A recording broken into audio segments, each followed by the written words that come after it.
Okay. Hello, hello, hello. Welcome, everyone. I appreciate all of you that are already here. I am so glad to see so many wonderful people already here. Welcome in, everybody. I hope that you are all ready for today's stream. So, as the title suggests, today we are going to be doing participating in the reading for the quarantine collectives, pardon me, session that I chair or whatever. I don't even know. Lead. There we go. That's the correct verb. Concerning Zygmunt Bauman, modernity and the Holocaust. And until we finish it, that will be the main text that we will be focusing on. I still have a few minutes left before we start, and so I did want to just again, I just wanted to thank each and every one of you for all of the time that you have dedicated to watching this stream and also interacting with me, asking questions, providing clarification and answers when I needed them. Truly, I really appreciate that. I truly do. And so that's just one of the things I wanted to make sure to say right now, kind of in the just before the reading starts, because we still have about 7 minutes, and students. No, I'm joking, not students, but other academics don't are not known necessarily for their punctuality. I'm just joking. But my point more so being that that yes, right now I'm doing this reading. Afterwards, we will be going over some of the news from Lebanon and from Palestine. We'll be doing that. I will be more than happy to answer any questions that you might have concerning the history of both Palestine and Lebanon at that juncture. But perhaps most importantly, I did want to say that I hope that everybody is now in the Discord, and if you're not, you definitely should join, because of the fact that the Discord is more or less now going to host movie screenings every weekend. So it's going to be every Friday night and every Saturday night, with some exceptions. But this weekend we will be watching Aguirre, The Wrath of God, which is directed by Werner Herzog, I should say. And then we are going to watch the next day Denial, which is a film that about the David Irving defamation trial, where he brought the trial against Deborah Lipstadt. And in England, as you might or might not know, when someone brings up a defamation case against you, the onus is not on the accuser, but on the accused, to prove that what they said was not, defamatory. So, with that being said, oh, sorry, something fell over. Gotta pick it up. Okay, so with that said, I'm just going to sort of transition over already.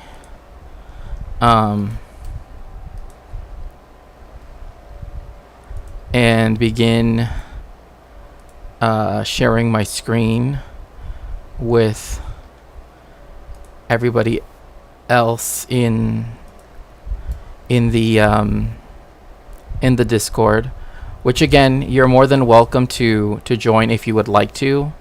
You are not at all enjoined to in any way. But like I said, we are starting off with this reading, so that way we can begin. So let's see here. Did we already go through? Let's see.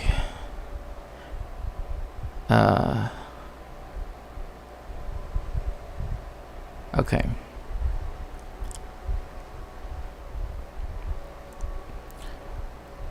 So we ended just around here. So so John R. Roth, who again is another scholar, a sociologist, that tried to work with the Holocaust and think through how is it that we should classify it, how is it that we should understand it, brings the same issue of potentiality versus reality. And this is interesting because this language is now being revived to some extent, in a very similar way. First being as a yet undisclosed mode of the second, and the second being an already realized and thus empirically accessible mode of the first, right? So one of the issues with this is that you can kind of tell, right from the beginning, that the idea of potentiality, of what could be, right, and what is, right, like what is reality, right? When you're operating on these ideas of, right, like what is reality, what is the real, right? Then you run into several problems, and so these are some of the things that Bauman tries to address. And hello, Loros, welcome in. Feel free to jump in anytime. And so that's one of those aspects that, is it that we can actually access potentiality through reality itself, or is it that potentiality can be understood through the fact that we have reality, right? And I don't want to get too bogged down into details here, but one of the important things to keep in mind is that what constitutes as potentiality is something that particularly queer theory has taken up as an issue of contention. That is to say, something that has been written about, right, like temporalities, etc. So anyway, the quote being, "Had Nazi power prevailed, authority to determine what ought," to be, would have found no natural laws were broken, no crimes against God and humanity were committed in the Holocaust, right? So this is saying that, like, if you have Nazis in control and they make the murder of X group legal, right? Then and they would have ensconced it within society, right? Then there could be a view that no natural laws were broken, right? Like one's natural law to life, one's natural right, right, to life, etc., etc. But of course, we know that this is not the case, right? We know that this is not what occurred, and this is one of the problems where, if we function solely by this idea that, well, there could have been a case where, had they won, for example, this is like the alternative history hypothesis, that because in Nazi Germany murder of XYZ peoples was okay, then it would have become normalized over time, right? Like, and that's one of the issues with this potentiality versus reality aspect. It would have been a question, though, whether the slave labor operations should continue, expand, or go out of business. Those decisions would have been made on rational grounds. And so, again, this is where a point of contention appears, right? Like, why was it that the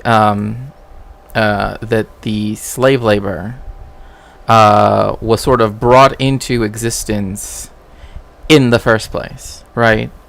Um, and this sort of makes it seem as though it was just it was done solely as something that which was completely contingent, as opposed to something that was already sort of built into the system, right? Like slavery has always existed, particularly like chattel slavery within the capitalist system.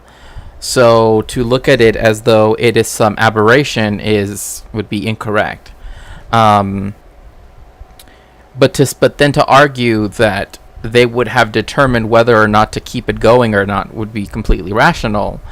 That's where a lot of people take the view that, well, one thing that that modernity, right? Modernity itself represents, right, is the kind of like rationalization of society, right? Like at least that's part of what people like to think of when it comes to modernity.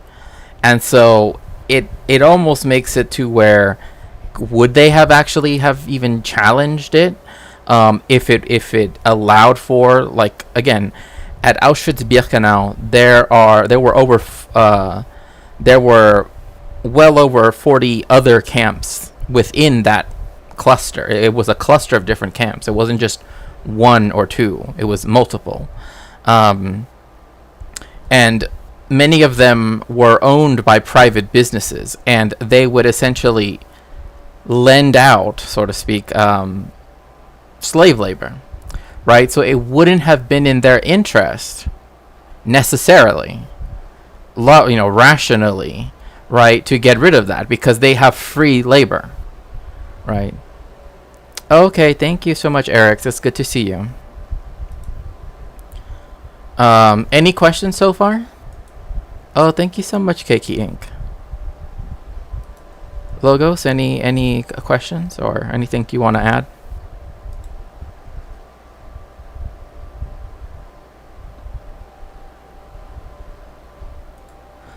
Okay. The unspoken terror permeating our collective memory. Now, this is a big term, okay? This is one of those things where there are other subdisciplines, right? Like there's genocide and Holocaust studies, and then there are trauma studies, right, which branched off of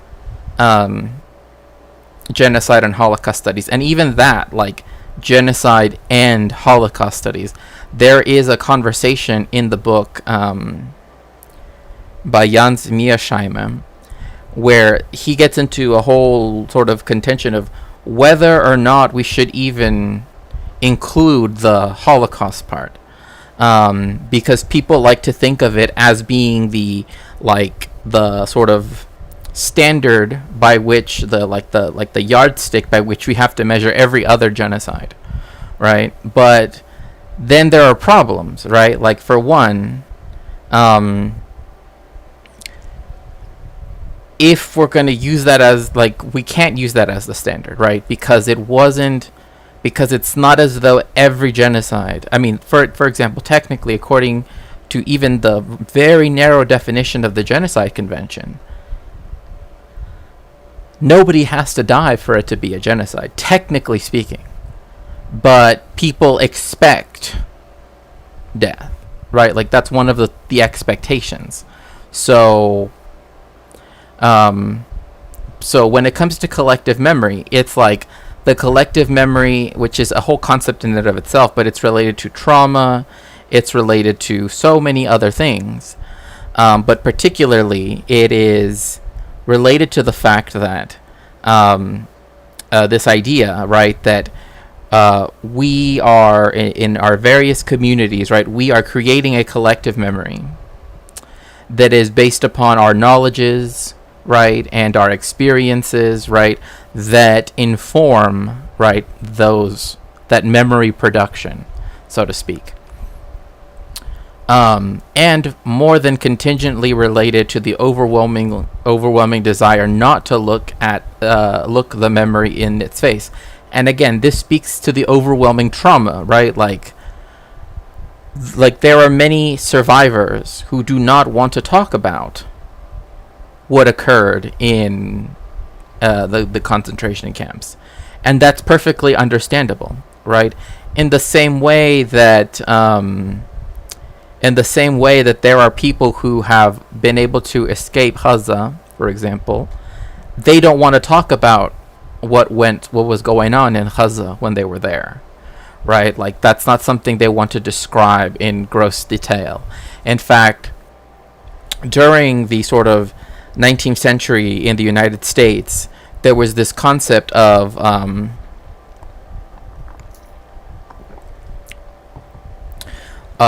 like the sort of like slave narrative, right? And one of the things it commonly featured was a very vivid description of the horrendous violence that was inflicted upon black people in the United States in particular, to where eventually theorists got to calling that pious pornography, right? That like they were able to consume, right, and participate in the violence, right, by reading it, and by so people that don't want to, right, that don't want, for example, like recreations of, or things that awaken, right, from the collective memory, having to deal with slavery itself, chattel slavery itself, right, are perfectly understandable because of that. Because of when the suffering was going on, there were people who were, as it were, enjoying it, right, on their, like they were enjoying it as pious pornography. So there's always that as well. Is the gnawing suspicion that the Holocaust could be more than an aberration, which is true. It is more than an aberration. Yes, Logos, do you have something to add?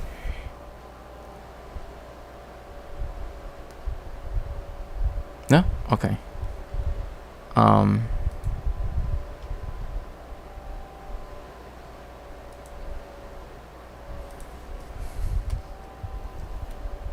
Just let me do something really quickly.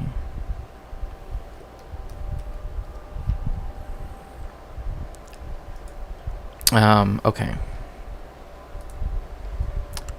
More than a deviation from an otherwise straight path of progress. So this is where we go back to this idea of time, right?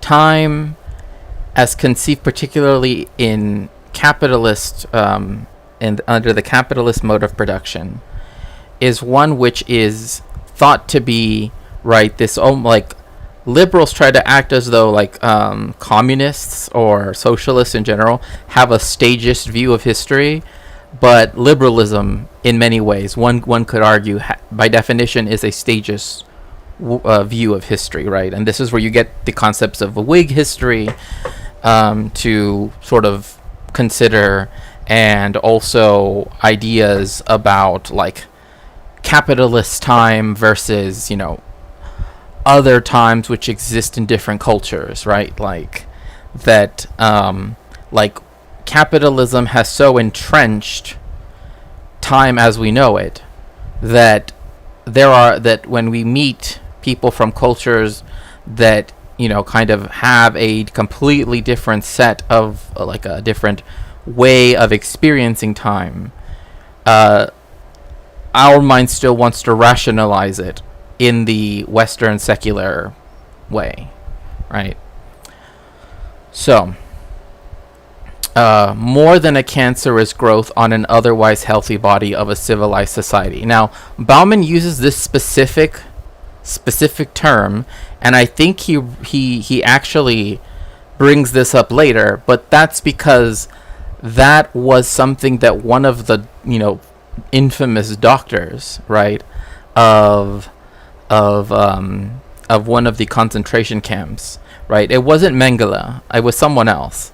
Who also experimented and did stuff like that, was that his view, like the reason why he thought he was able to suspend the Hippocratic oath that he took, right, to bring no harm unto people, etc., was because he thought, right, that the specific group of people that the Nazis were particularly interested in, right, were this a cancerous growth on an otherwise healthy body, right? And that is, and it's strange because that view that the Nazis were an aberration, right, actually takes away from the fact that, like, the Allied countries that had essentially fascist movements and had, you know, people either before the war or after the war emigrate to those countries, right? They never had to, as it were, denazify. Like the United States never denazified, right, so to speak, right? Like there wasn't a process of global denazification. Instead, it was only directed within the borders of, you know, West Germany, for example, and for the Soviets in the case of East Germany. So again, by doing that, you're not actually dealing with the greater problem of white supremacy and all of that. That, in short, the Holocaust was not the antithesis of modern civilization, and everything, or so we like to think it stands for. And here's a big thing, right? Like when people think about genocide and people think about the Holocaust especially, they think like this was an event that was, that if it were ongoing, right, like what's happening in Gaza, the suffering would also extend out to everybody else, right? Never have, full of nicks, never have. And so this is something that we still see to this day, right? What's like, oh, well, can you really say what's going on in Gaza is this? Because it's not like you can feel the effects of it yourself, right? And it's like, that isn't how that works, you know? That isn't how that so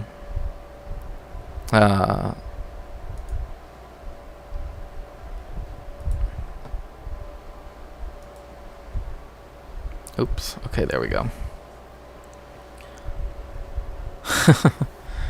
We suspect, even if we refuse to admit it, that the Holocaust could merely have uncovered another face of the same modern society whose other, more familiar face we so admire.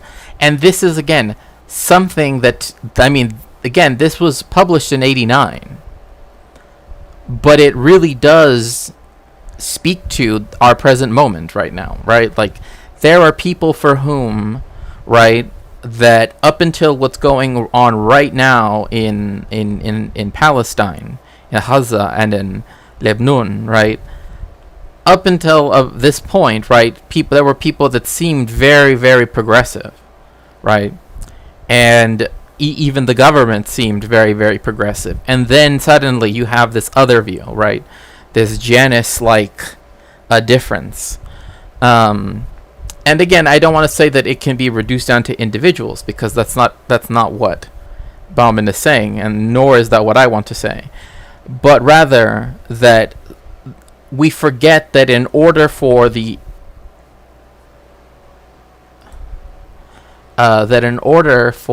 global north to be able to have the commodities and products that it has, right, it comes at the price of the extreme violence that is enacted on the global south, right? And so it's like we get to see, and in fact, M.S. Césaire sort of talks about this, right? That like, that the colonizer, right, who ends up dehumanizing and creating a monster of the colonized, ends up himself, or rather, like, treating the colonized like an animal, ends up becoming an animal himself, right? And so that is another aspect too that goes into this, right? That that other face, right, is also present, right? So, and that the two faces are perfectly comfortably attached to the same body. Like, this is where a lot of people will say, like, mask off. But there's a lot of times where, like, I've responded to that. I'm like, there never was a mask, right? It just depends on whether you are, like in an imperialized, neo-colonized country, you've already seen what, can be done, right, in this sense. But if you live in the global north, in the sort of auspices of privilege, then you might not have seen the other face, and it seems like a mask, right? It makes it seem like there is something there, right, between you and it. What we fear most, what we perhaps fear most, is that each of the two faces can no more exist without the other than can two sides of a coin, right? And of course, there's that saying, right, that they're two sides of the same coin. Yes, that like capitalism, and I'm adding this here. Like, he is not saying this. I am adding this here. Capitalism in particular, right, has these two faces, right? One which, because of its ideology that allowed for it. Would Japan be considered as global north? Yes. Japan would be. Often we stop at the threshold of the awesome truth, and so Henry Feingold insists that the episode of the Holocaust was indeed a new development in a long and on the whole blameless history of modern society. So again, just with that sentence, you can already see that there is a big problem with saying that it was just a new development, right, to a long history of modern society, which is on the whole blameless, right? Like, oh, well, it would have happened regardless, right? Instead, and Bauman talks about this later, it's that modernity gave the world the tools to enact these things, right? And also stop these things, right? Like, we know that like the United States could stop all of this stuff today, but it chooses not to with what's happening in Gaza and Lebanon, right? So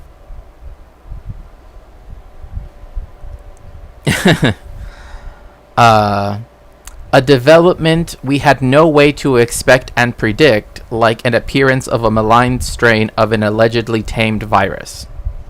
So again, this is if you want to make, right, like when we've discussed, right, the history of white supremacy and its links, for example, to like the late Middle Ages, right?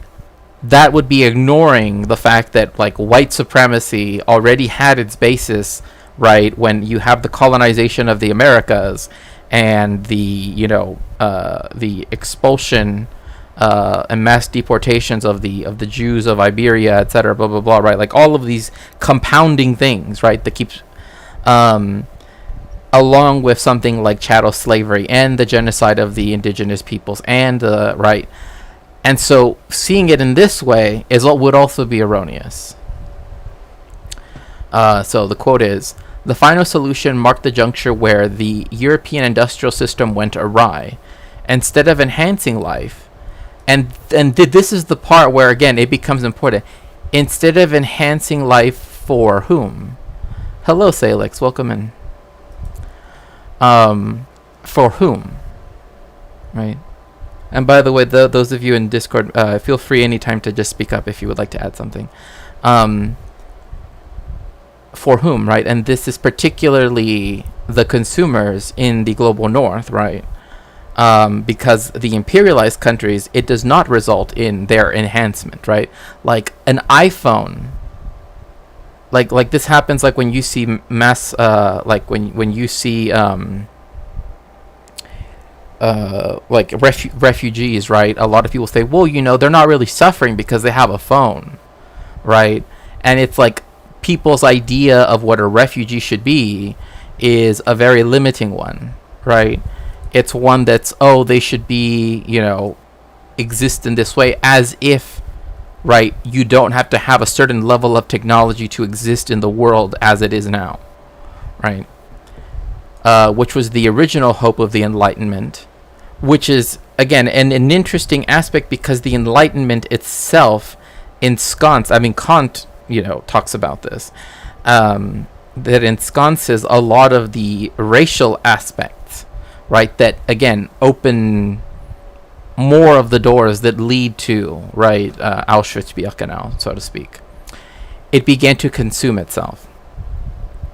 It was by dint of that industrial system and the ethos attached to it that Europe was able to dominate the world, right? So you can see here that, like, this is where the hypothesis, or rather the thesis, right, that fascism is when colonialism comes back to Europe, right, begins to make more sense, right? Like, in many ways, like, the colonial boomerang does make sense, but this is still trying to make it seem as though it was an accident that these things happened. And post-colonial scholars would say, no. All, like, what happened in the Belgian Congo, right? What happened in Namibia? What happened in the Americas? What happened in East Asia, in Southeast Asia, in India, right? Like, all of these other genocides, right, that are occurring simultaneously and also along the trajectory of history, if you want to call it that, right, were all perpetrated by the fact that Europe was able to dominate the world, right? Not that it was something went awry only at this last stage of European history. As if the skills needed and deployed in the service of world domination were qualitatively different from those which secured the effectiveness of the final solution, right? And so that's Bauman responding to that. Like, they did not require, right, they did not require something completely new, right? Like, concentration camps were used in Spanish Cuba, right? Like they existed in other forms already, right? There to act as though, like, oh, one day the machine that made chairs for everybody started to just produce, concentration camps instead, and they couldn't turn it off, right? That's not how that worked, right? And yet Feingold is staring the truth in the face. Auschwitz was also a mundane extension of the factory system. Again, there were over 40 camps at Auschwitz, right? People think of Auschwitz-Birkenau and they think it's like two things, right? Like, Auschwitz is the brick building that they see typically, like, that's what they associate it with. And then Birkenau is kind of like something in the distance, right? That's not how that worked. There was one for IG Farben, right? There was one for Bayer, right? Which invented aspirin. In fact, a lot of that medical testing for that particular drug was done in these camps. Their camp that belonged to them and was given slaves, right? So this right here is more what actually happens, right? And rather than producing goods, the raw material was human beings. Again, it's kind of like this weird language that we still have to this day of this idea of, like, human resources, right? Like, it's kind of this weird language to just say, the raw material was human beings and their labor, right? However, of course, this is different, right? And the end product was death. And this was, of course, done by various means, right? Whether it was by the chambers or it was by, the Einsatzgruppen, or it was by, just complete disregard of the people and letting them essentially, pass by way of some epidemic that hit the camps, right? All amounted to this. So many units per day marked carefully on the manager's production charts. Again, like, one of the things to remember is the fact that capitalism did not somehow like this is one of the things with people that try to argue that, like, the fascists weren't capitalists somehow, is that, particularly with the German example, this is what allowed for them to speed up, right, their rationalization of production, right? And the chimneys, the very symbol of the modern factory system, poured forth acrid smoke produced by burning human flesh. I could go more in detail about like what else is missing from this picture, but it's so beyond the pale that I won't. It's beyond the pale. The brilliantly organized railroad grid of Northern Europe carried a new kind of raw material to the factories, right? And again, in a very similar way, it's like the United States didn't build the highway system, right? The interstate system out of a beneficence for its citizens, right? It's a way to move goods as quickly as possible. Yes, as it were. So it's done as a way so that way capital flows can still keep occurring, right? Like that is what it's always trying to do. So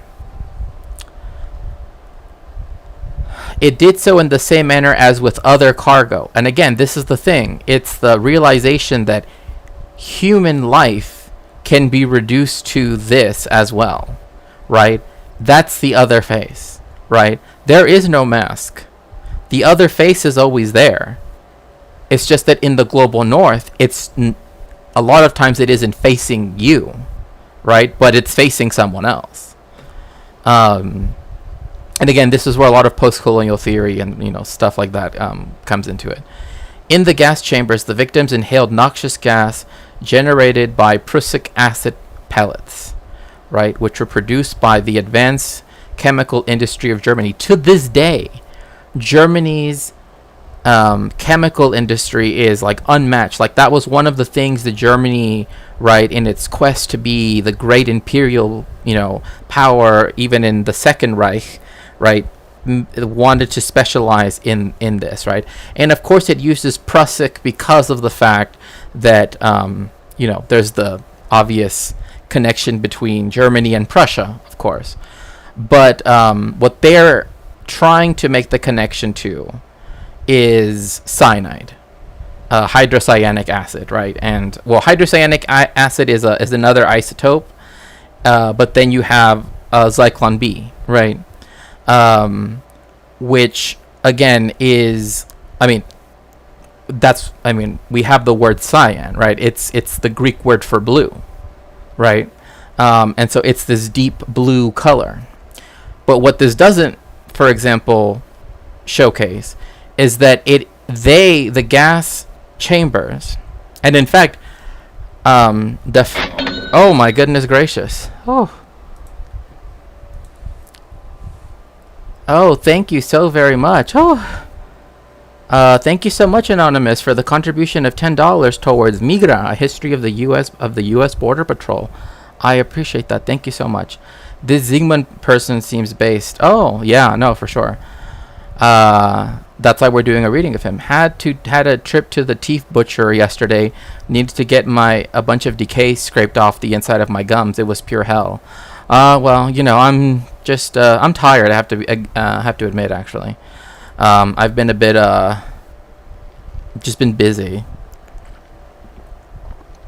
Yeah, entertaining it is pointless. Like entertaining the idea that we'll see. What's funny is like Rudyard,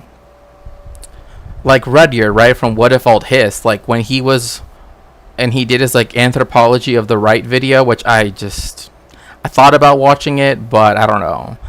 But it's just this like, well, horseshoe theory, blah blah blah, and I'm just like, no, I don't want to, no. Okay.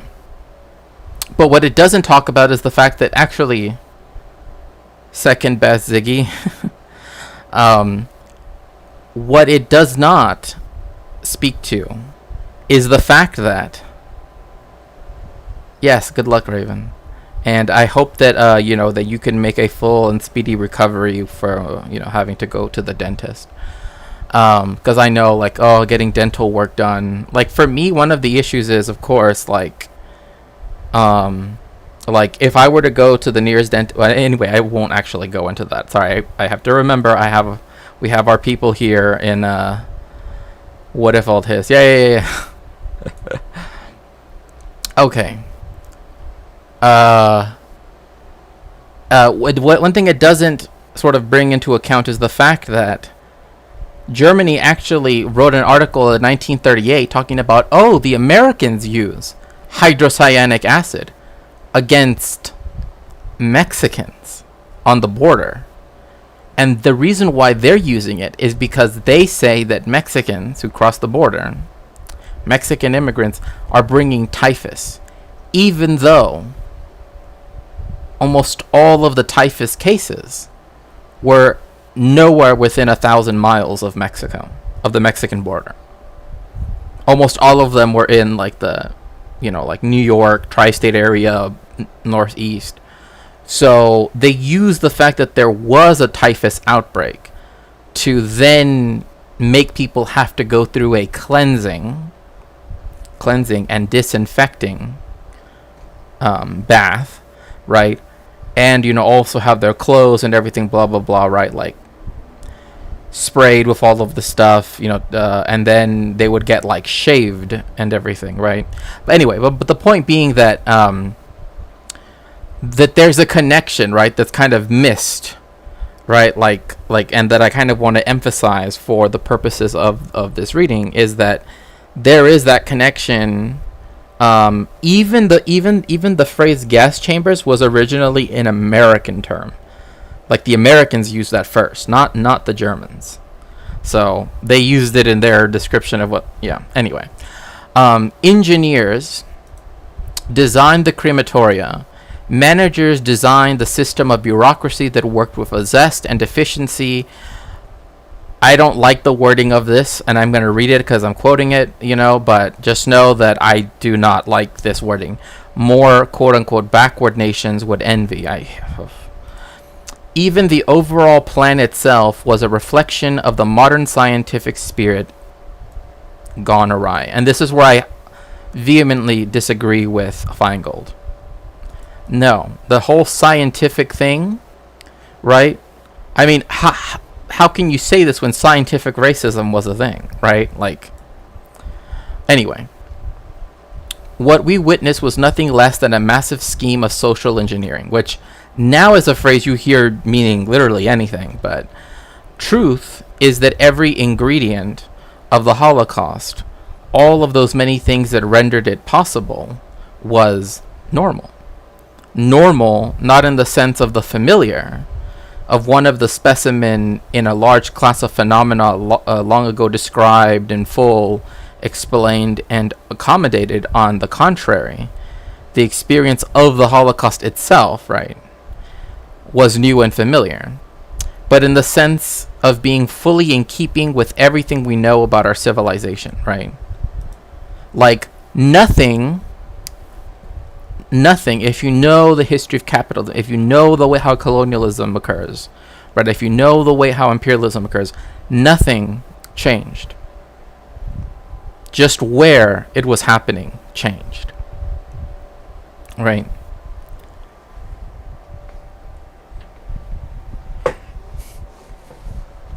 And so,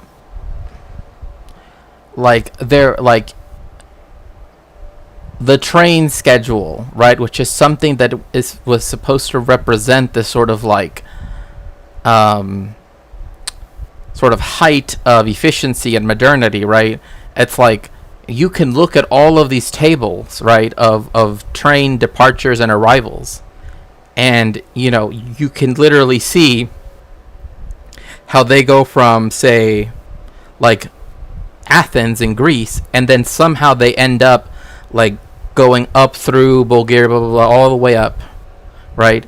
And then they end up in Poland at Auschwitz, right? It's like everything was made so that was happening whilst fighting a war, right? So it has to be efficient even under the pressures of a war. So there's that as well.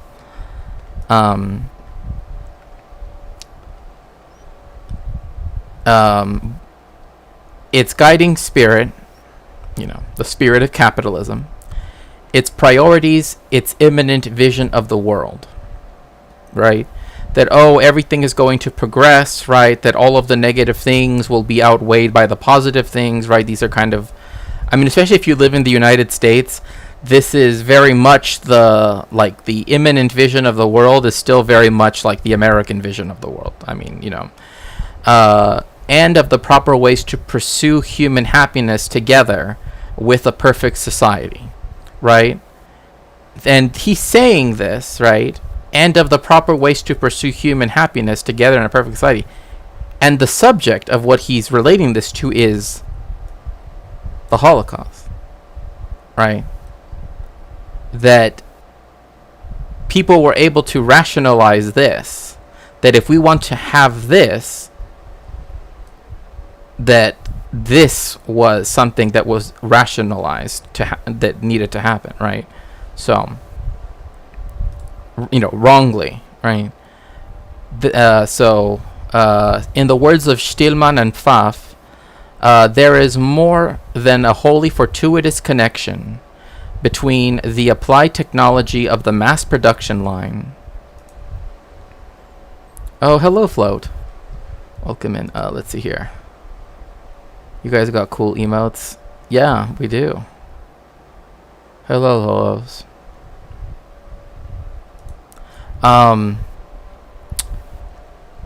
Let's see here. With its vision of a universal material abundance, right? Again, this even goes into the idea of like Germany's own ideology of the Alldeutsche Verband, for example, which was this organization that kind of began to really spread the ideas of Lebensraum, right, and the idea that all of the Germanic people, right, should what the Americans did in the Wild West, right, and in fact the book is called America's West and Hitler's East or something like that. I believe that's the name of the title of the book. But it essentially talks about how the idea of the pioneer farmer, right, what the United States likes to sort of have as its image of the civilizing force across the continent, is literally what the Germans started to use as their own thing. And just to connect it to something present day, that's also what the kibbutzim of the state of Israel are meant to be. That's what they were imagined to be as well. So, it's still there, right? They both derived it from the United States, though. I don't want to say that one derived it from the other, which then derived it from the other. Both derived it from the United States, independently. And again, it's this idea of material abundance, right? That, everybody could have their own land, right? Everybody can have their own, right? What does capitalism always tell us, right? What do these, people online that are always trying to sell you a course say? You can also be, right, one of the, a billionaire if you just, pay, 69 payments of $4.20. You know what I mean? It's always something, and the applied technology of the concentration camp with its vision of a profusion of death, right? So this is where the idea that as long as we can have some place somewhere that does all of the work that needs to be done that we don't want to see, right? And that the people, right, that are the privileged in this case, right, will only derive benefit from, right, that is where the logic of the concentration camp, right, and the applied technology of it, right, become kind of standardized and rationalized, right, even though it leads to death, right? It doesn't matter, right?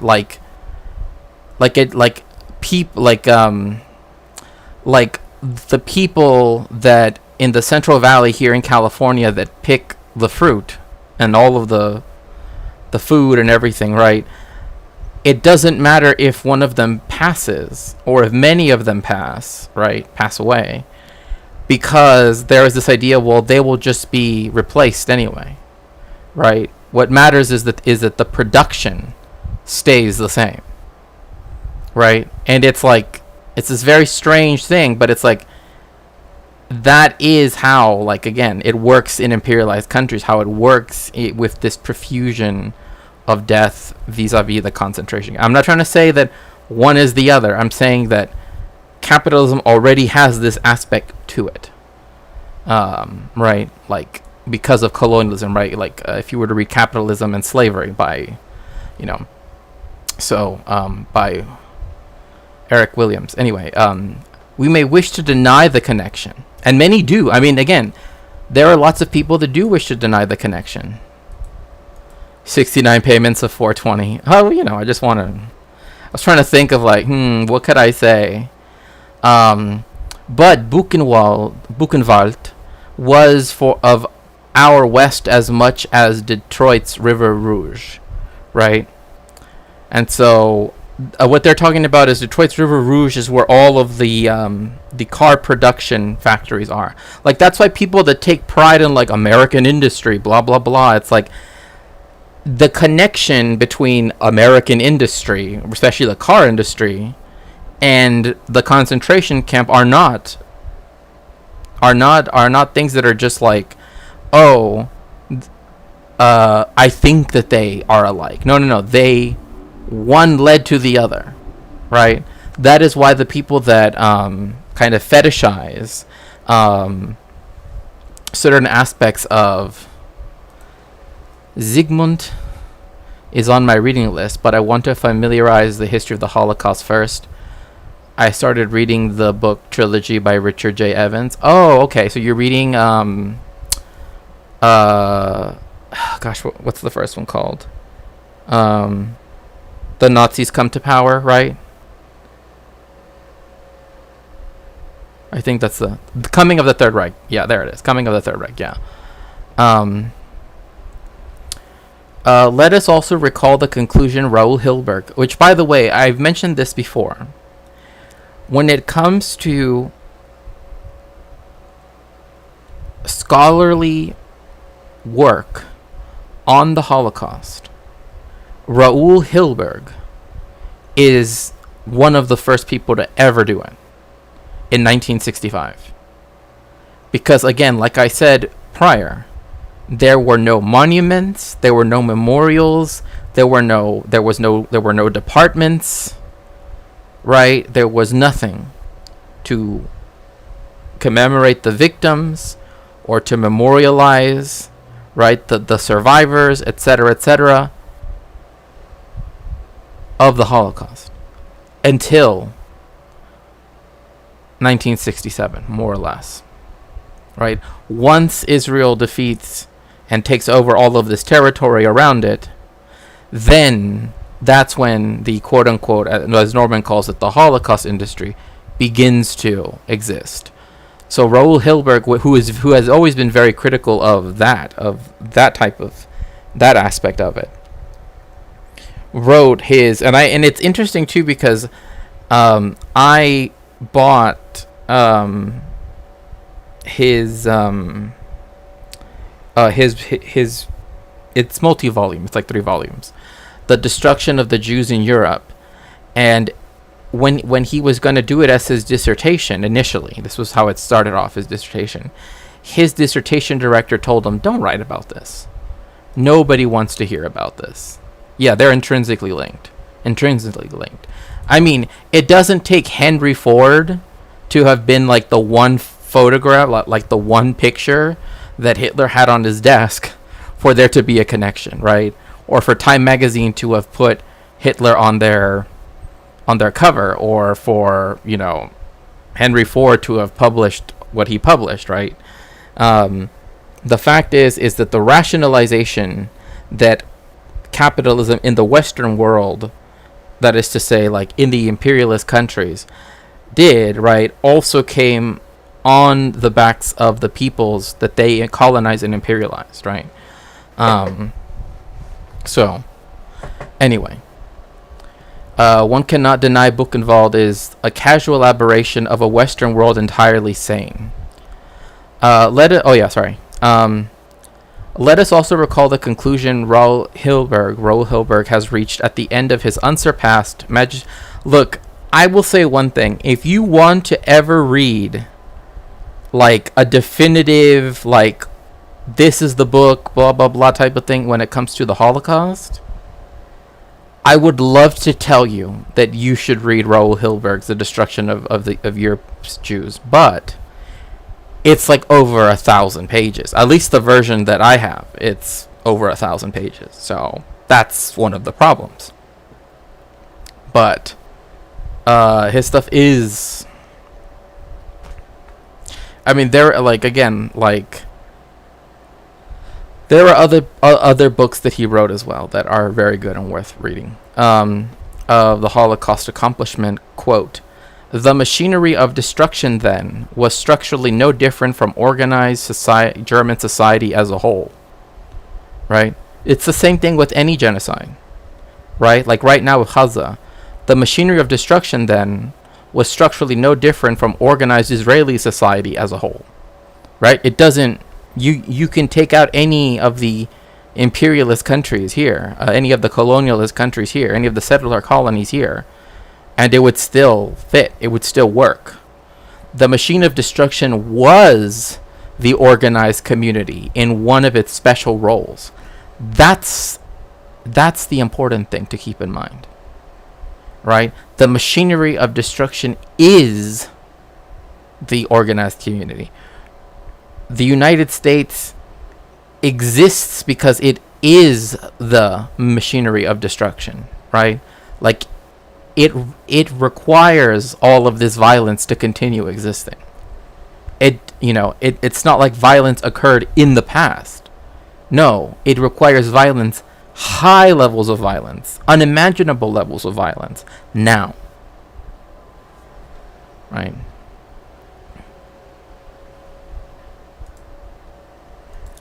Gonna be sitting in the toilet a long time reading that one. Yeah. I mean, look, it's really good. But like, unless you're interested in going into like genocide and Holocaust studies, or Jewish history, stuff like that, like, I wouldn't recommend. Right? There are other ones that are shorter, but that one is like, even to this day, it's just essentially unsurpassed in many ways. But there are newer ones, right? Richard L. Rubinstein has drawn what seems to me the ultimate lesson of the Holocaust. So we're right up here. "It bears," he wrote, "witness, quote, witness to the advance of civilization," end quote. It was an advance, let us add, in a double sense. In the final solution, the industrial potential and the technical know-how boasted by our civilization has scaled new heights in coping successfully with a task of unprecedented magnitude. This is one of those sentences that I've quoted over and over and over again in my own work, because I always say, in the same way, we can look at the United States and all of the rhetoric that it loves to talk about when it comes to its ability to produce, we produce, we produce more oil than anybody else. We produce more blah, blah, blah than anybody else. Like, that is literally this right here. Like all of the boastings of these aspects of capitalism also bear, right, in their double sense, right, also speak to the immense levels of violence that are there to keep those things occurring, right?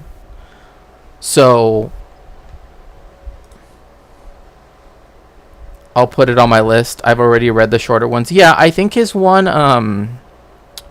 what's it called? The one where it's like bystander, witness, victim, or something like that. I forget what it's called. I always forget its name. It's like 3 words. That one is really good. Anyway. And in the same final solution, our society has disclosed to us its heretofore unsuspected capacity. So, in other words, what he's trying to say here, what Bauman is trying to say here is, we know what capitalism, right, can do. Like, we know that it could literally, right, put all of the people that it decides to other, right, that it decides, that their life becomes differently valued, right, and increase production as much as possible, right, and that is with the machinery, right? Like, it's not like, oh, well, now we have, machines that do that. I mean, they had machines that made cars too back then, you know what I mean? Like, obviously not as advanced as we have them now, but the point being that didn't stop that from occurring either. So, like, that's why when people try to speak of what was going on in Germany as a miracle, right, quote unquote, an economic miracle, it's like, it's not a miracle when you have millions of people enslaved. I mean, the United States was only able to become a competitor, right, with the European powers because its ruling class, right, after the Revolutionary War, right, its bourgeoisie was virtually left intact, right? It was only a very limited amount of people that left.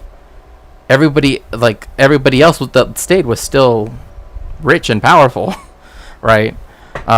So again, anyway, to take it back to this, taught to respect and admire technical efficiency and good design, we cannot but admit that, in the praise of material progress which our civilization has brought, we have sorely underestimated its true potential.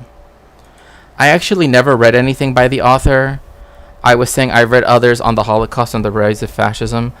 Yeah, no, it's because, like, I usually will assign, I usually don't assign this book. Like, this is something I would tell one of my graduate students to read, like, if they wanted to, but, I mean, like, for their exams or whatever, but you have Perpetrators, Victims, Bystanders by Raoul Hilberg.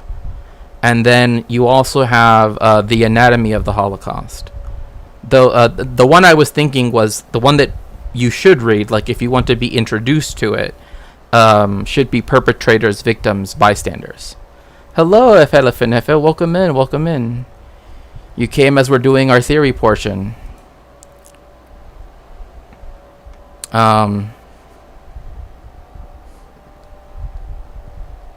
But yeah, I would recommend that. Perpetrators, Victims, Bystanders, and then The Anatomy of the Holocaust. Like, if you want to read that, that's the order I would say to read. That's usually how I assign it. Because, like, I understand why people would say, oh, you want to read the second one first. I understand why people would think that. But it actually helps to kind of understand the sort of social aspects of the history of that time period before you go into the, like, all of the other stuff that's going on, right? Because then that kind of explains why, like, oh, why was it that, like, the Hungarian fascist leader kind of didn't understand this, and you know what I mean? Like, it's worth reading. It's better to read it the way how I have always chosen to teach it. If I put it like that, I'm like, oh, the way how I teach it is the best way. No, it's just in my opinion. That's why I choose those two texts. I want to be clear. I'm not saying, oh, my technique is the best. It's just, in my opinion, that order works better. So because we focus so much on production, right? And you see this a lot with people that, like, are willing to still call China socialist, right? And I'm not here to say one thing or the other, so to speak. Like, this isn't really a discussion on that topic, but it's like, when you have a country that is only grounding its whatever in this idea of production, right? Then just like the United States, just like, Germany back then, just like other countries, right? It's like, then it becomes a way to make anything it wants a means to that end, right? If production is the end goal, right, then anything can become a means. That's the problem, right? And that's why Bauman writes, like, we sorely underestimated its true potential, right? Like, instead, production should be the means by which we get an end. But instead, we have it the opposite. And that is where you get a society where mass enslavement of millions of people, right, like both in the United States and also in Germany, right? Again, like, if you read Capitalism and Slavery, you'll see what I mean. Sorry, I was watching the reruns of... No worries, you're fine, MIDI doctors. Welcome in. Is why it's an important thing to take a step back and think about that. The world of the death camps and the society it engenders reveals the progressively intensifying night side. So this is, again, that aspect of, it's two faces, right? And this is Rubinstein saying this, right? But it still is important to note that, again, it's still relating to the fact that there are two faces, right? There is no mask. It's just that if you happen to have the face that seems okay, right, facing you right now, know that it can turn the other way at any moment, right?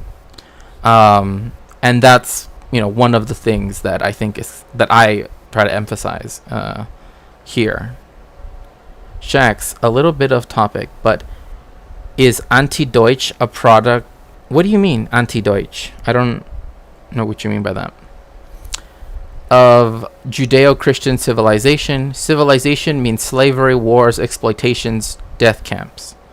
It also means medical hygiene, elevated religious ideas, beautiful art, and exquisite music. It is an error to imagine that civilization and cruelty are antithesis, right? Again, like I said, like, the United States is the violent machine that, that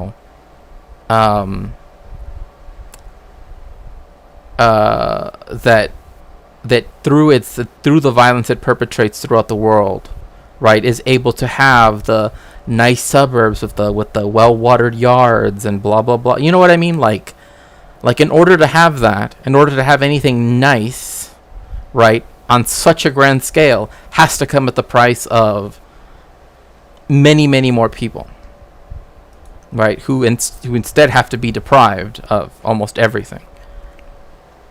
Right, that's kind of what Rubinstein gets into in his book as well, but he does it from a theological standpoint.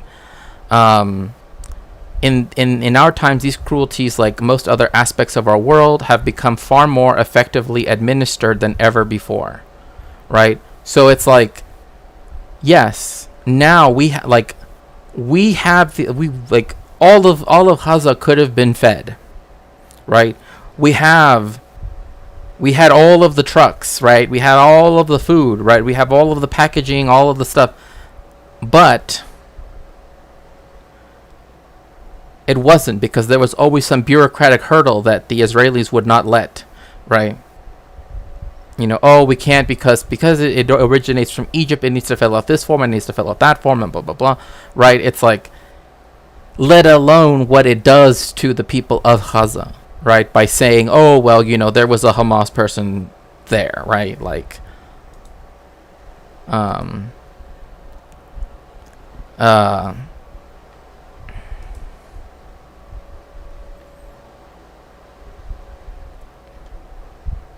Anti-Deutsch is the phenomenon of Germans rejecting anything related to German culture in a desperate attempt to respond properly to the Holocaust. Coming of the Third Reich. Yeah. Hi. So I understand that like I kind of I don't know quite why that would be the way to go about it, because then there's that aspect of the negation of the negation, that like by denying it, right, you're actually reinforcing it, right? Because then it's like, well, what aspects of German culture, right, are the ones to, and what are you, quote unquote, replacing it with, right? And I hesitate to use that term, but I think you understand what I mean by, like, then what is, like, what do you do then, right? Because it seems like if by doing that, that also seems as a way to exculpate, right, the culture, right, by saying, well, it's just no longer mine, right? It's over there, right? So again, like I said, it depends.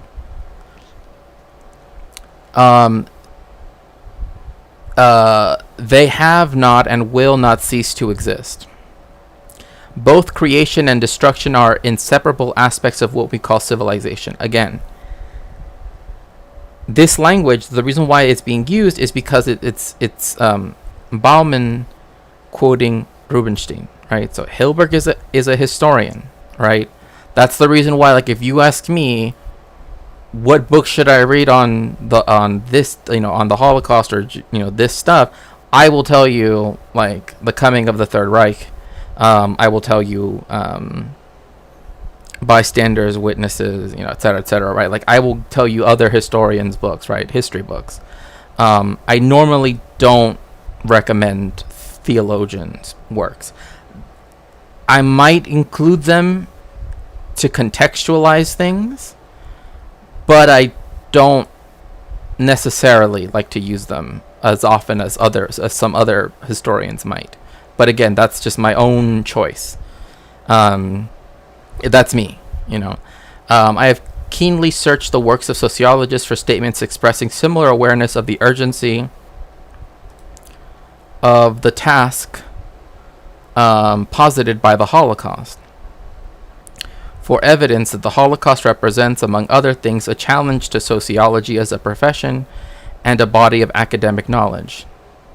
Right? So again, we're still going back to this. Biden could not cut off weapons. Wait. Biden could not cut off weapons to Israel for killing American citizens working for UNRWA. Not even a radical measure. Right, exactly. Like same thing with like the Turkish American, and this is the thing too, is that I noticed that, like, in the American press, they kept saying Turkish American, right? Like dual citizen, blah blah. Like they kept emphasizing that, right? Like, oh well, she's not a full, right? And I just thought that was disgusting, because in Al Mayadeen, in Al Jazeera, and everything else, they said, "Oh, this American," because that's what she was. She was an American, right? But right, like Biden could have stopped this. Instead, you see more and more aid packages being sent over, which I'm like, trust me, they don't need no help.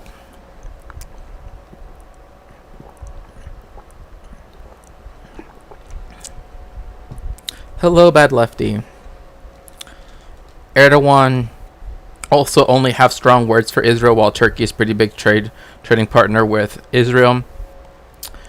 Didn't Turkey, and I could be wrong, so please, if you have the correct thing, didn't Turkey begin to start doing some of the... Oh, that's too bad. Wait. Well, you're not understanding the issues of race, but also othering. Well, what do you mean? I guess, or like again, I'm willing to admit that I'm perhaps am misunderstanding, which yeah. The argument that you're making is that, oh, they labeled someone who is American by their sort of ethnic or nation of origin, and that is a concept of othering, in particularly in the American context. Like, you don't you're non-white, and so until you become a part of the apparatus of this, or this idea or structure of what is called, white America, you're othered, and the way to other is by identifying you with a a religious ideology, a nation of origin that's outside of the European context. Because no longer, for example, Irish Americans are no longer called Irish Americans. They are called Americans. Italian Americans, unless it's in their own sort of community group, are not necessarily considered Italian Americans, because they have been accepted into this broader racial construct in America that identifies, as long as you come into the fold of identifying as white, then you lose all the other identities that you may be presupposed, because it separates you from the other. Right. And that is part of the concept of assimilating into whiteness, that the Irish Mm-hmm. and the Italians and then Ashkenazi Jews in particular Mm-hmm. participated in. So yes, yeah, I completely agree with you. And I was just saying that I said that when you said the Turkish American, why did they make that that distinction? And what I'm saying is, because Turkish Americans, if they're, particularly if they're Muslims, that is the concept of othering. They have Right. any they have that keeps them outside of the bounds of being quote unquote American. Right. Yes. Thank you so much for that, Lois. I really appreciate that. And so, right. And so that is the reason why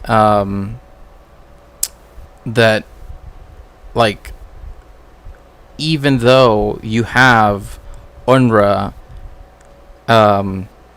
with a lot of Americans working in it, kind of like what Lola said, a lot of them are Arab American, for example, right? And so they are other. They are, right? So, yeah, that's another thing to also keep in mind, right? Is that um, there is a disparity over who will be given the attention, or be given the um, who will be considered um, like a red line, or a step towards that red line, right? Because of othering, yeah. So, oh, you were, oh, okay, I see. Okay, so, let's see here. When measured against the work done by historians or theologians, the bulk of academic sociology looks more like a collective exercise in forgetting and eye closing. So again, we're returning back to what his central question is here, right? Is like, why is it that sociology cannot address the Holocaust, right? Um, and I was gonna say something, but I think I forgot. Anyway, that's fine. Um, by and large, the lessons of the Holocaust have left little trace on sociological common sense. This is where I would say, like, what does this, like, I know he does say what it is, but I don't. I'm always very cautious when using this term, which includes, among many others, such articles of faith. Again, this, like yeah, as the benefits of reason's rule over emotion, the superiority of rationality over, what else, as he puts it here, irrational action, or the endemic clash between the demands of efficiency and the moral leanings with which, quote, personal relations, end quote, are so hopelessly infused. However loud and poignant, voices of the protest against this faith have not yet penetrated the walls of the sociological establishment. So what Bauman is trying to get at is that the oppressed, the subaltern, right, but also uh, have not been given their voice, right? The marginalized has not been given their voice, right? Precisely because the sort of ivory tower of academic sociology, when it comes to the Holocaust, right, doesn't, at this point in 1989, right, still wants it to, like, for example, like here's one thing I can tell you from when we watched the part of the film, Tantura, right? This happens later in the film, where one of the main historians that disagrees and helped to kick out Teddy Katz from his master's program, even though his thesis passed with flying colors, was because he used oral history,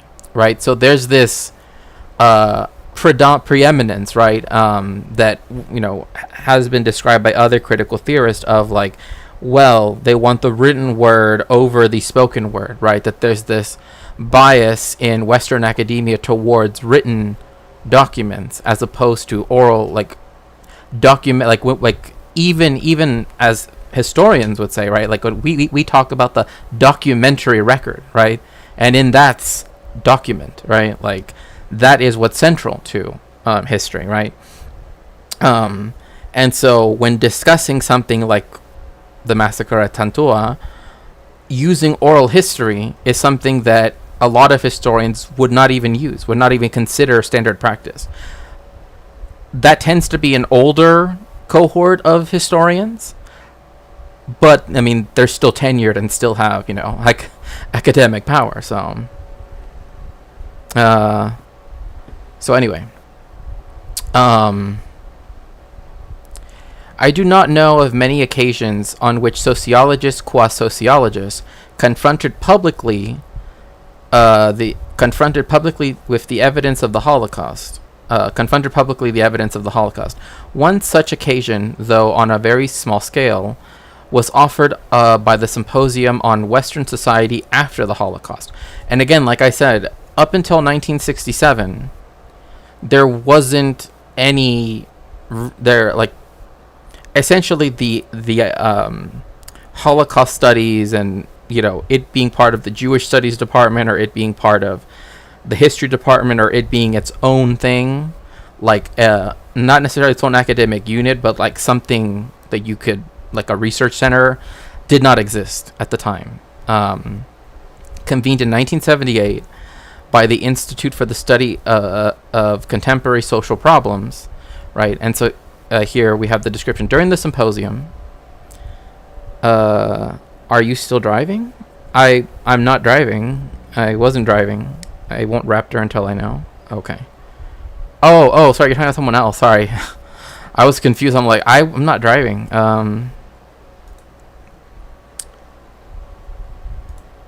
Let's see here. During the symposium, Richard L. Hubenstein presented an imaginative and perhaps over-emotional attempt to reread, in the light of the Holocaust experience, some of the best known of Weber's diagnoses of the tendencies of modern society. Right. Rubinstein wished to find out whether the things we know about, but of which Weber was naturally unaware, could have been anticipated by Weber himself and his readers, right? And this is a very common thing to do, that where people want to, this is what I like to call, like I don't even know, because I'm trying to think of a professor that I had in the past that, and I remember what she called it. I'm trying to remember what she called it. But essentially it's something like doing typology, right? It's like, now that this horrific event has occurred in modern times, now can we look at critical theorists and, historians from before it occurred and sort of see if they could already, see the pieces on, the pieces on the chessboard, so to speak, right? At least as a possibility from what Weber knew, perceived, or theorized about. He thought he found a positive answer to his question, or at least so he suggested. that in Weber's exposition of modern... Oh my goodness. Oh, thank you so very much for the subscription. 10 months. Yay. Someone said critical theory, more like critical racing theory. That's right. Bauman.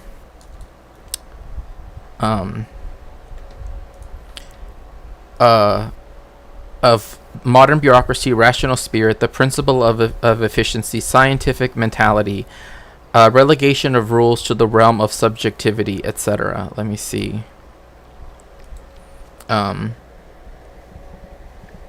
Wait for the media to report that the food truck murdered victimized European Americans. News outlets mentioned that the pager attack was a humiliation for Hezbollah, as if Americans dying anything other than making Biden bow down. Right. Yeah. And again, like, I don't want to get in necessarily into that specific, like, but we also have to remember that, like, with Hezbollah, right, like, one reason why you have, and this actually goes back to what Logos was saying earlier, right, is that in Lebanon, right, Hezbollah is used as a kind of catch-all, right, for both a standing army of sorts, right, their militant wing, and their everything else that they do wing, right, because they are not only a political party first and foremost, but they also provide social services, and they have an employment bureau, etc., etc., etc., right. So this idea that everybody that got that had that attack perpetrated upon them was a militant could only be the case if you think that anybody who's in Hezbollah counts as a militant in and of themselves. But obviously that's not the case, right? Like, someone who runs who does daycare, right, who takes care of kids, right, that is obviously not a militant, right? But they might have a pager, right, for whatever reason, right? And so that's where, a lot of this also comes in, right? Where, like this is why Israel, for example, likes to pronounce the names of these organizations with the ch, right? With the chet, right? It will add that that letter in Hebrew, right? Just so then that way it specifically others it, right? It orientalizes it more, right? It makes it more foreign, more scary, right? Because English doesn't have that sound. Ooh, it's a scary sound, right? And so that is part of that when it comes to Hezbollah, and also with Hamas, right?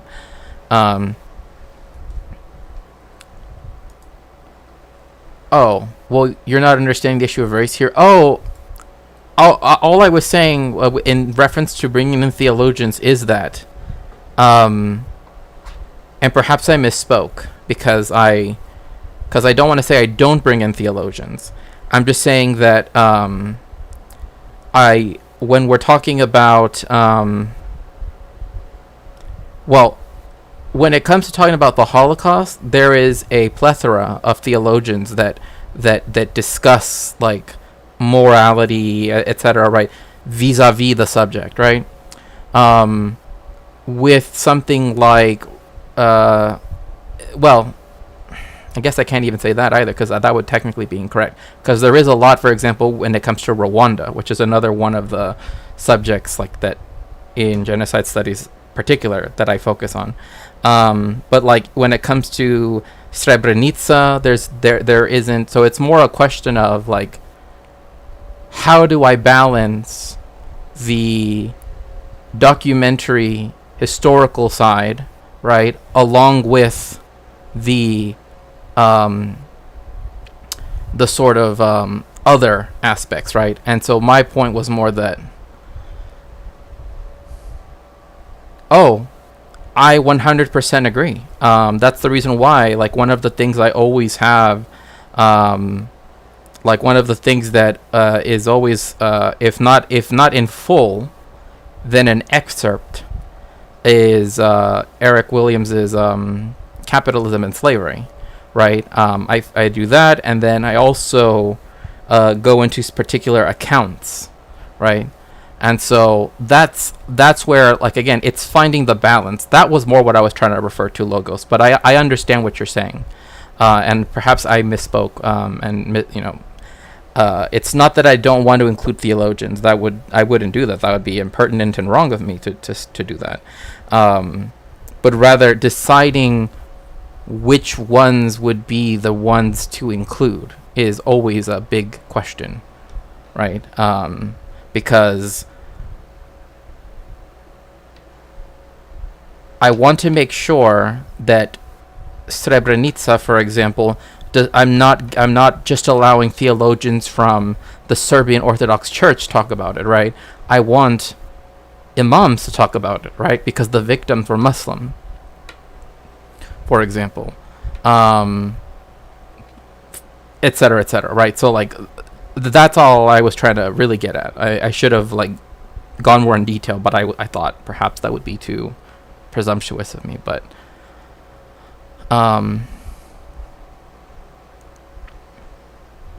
yeah, I would not disqualify the use of theologians. It's more using them so as to be able to comprehend, right? But yes, I definitely think that the transatlantic slave trade in particular is something that is a genocide. And even afterwards, like once they were once the enslaved peoples were, I mean, for example, Haiti is a prime example for this, and I've talked about Haiti before on my stream, right, where, like, well, I don't want to get too in depth on that, but yes, I completely agree with you.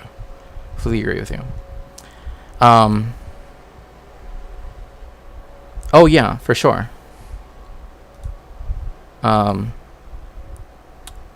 Let's see here. Oh my gosh. Aren't pagers really common in places where Yes, so yes, when it comes to Lebanon, this is something that, like, I've been to Syria, I've been to Jordan, right? So I've been to a neighboring country, and I've been really close to the Lebanese border, and something that I always noted was that there are people that use pagers for everything from, like, being told when the bus, which goes in one direction and doesn't come back until the end of the day, for example, because it's like some small village or town, right, kind of off of the, like where there are no paved roads, for example, but it's the bus that takes the kids to school and then brings them back at the end of the day. They will use things like pagers and beepers and other such things, right? Because, like, oh, well, dad's gonna go buy bread in the city or in town, and so he's gonna walk the direction the bus is going, and so if he sees it by the time he's there, then he'll page you, and then you will know to go stand outside or whatever. So yeah, and in a lot of places in Lebanon, I know, particularly up in the mountains, but also in the Bekaa Valley, you have lots of people who there's just no cell access, right? Like, at least not like 5G, blah blah blah. So, like, in the global south, that type of technology is far more commonly used than in the global north. So, like, oh, why was it so easy to have it, be given to so many people? Because, again, people do use it, right? Like, in the United States, it's almost seen as completely resigned to the medical professionals, right? But it's not necessarily the case in other countries, right? I mean, in South Asia, farmers still use Nokia brick phones. Oh yeah, I mean, like, that's one of the things where, like, in sub-Saharan Africa, they were able to develop a whole system of, like, banking that only involved, like, SMS, that didn't require, like, log into your Bank of America app and then use this other third-party app to, none of that.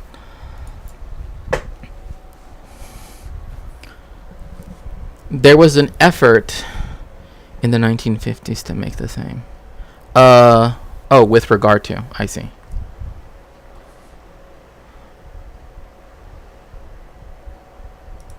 Um,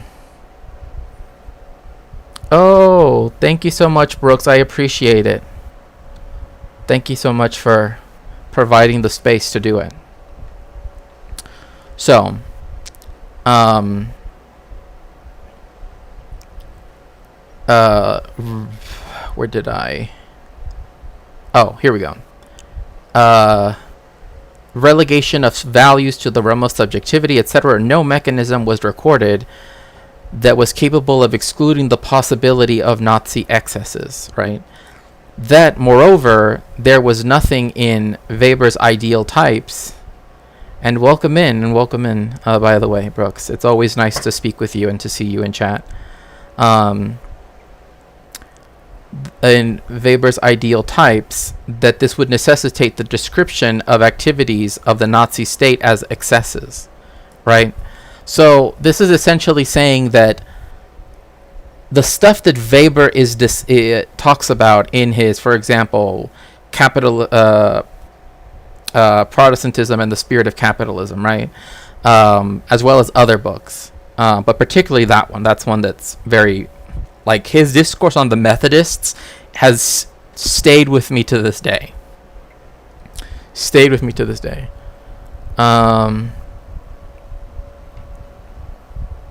Yeah, Haiti definitely did. IDK about the Eichmann was a management consultant. I mean, yes. I mean, like, the banality of evil, like what Hannah Arendt is describing in that is that, like, they had this idea that, like, I need to work to make things more efficient, right? Kind of how people now still are sort of induced to think of things as, like, what can I do for my employer, right, that will make this job, more efficiently done, right? So then that way I can get a raise, or I can do blah blah blah, so that way I can show how much experience, how many, like, to put more things on my resume, right? It's, yeah, the banality of evil.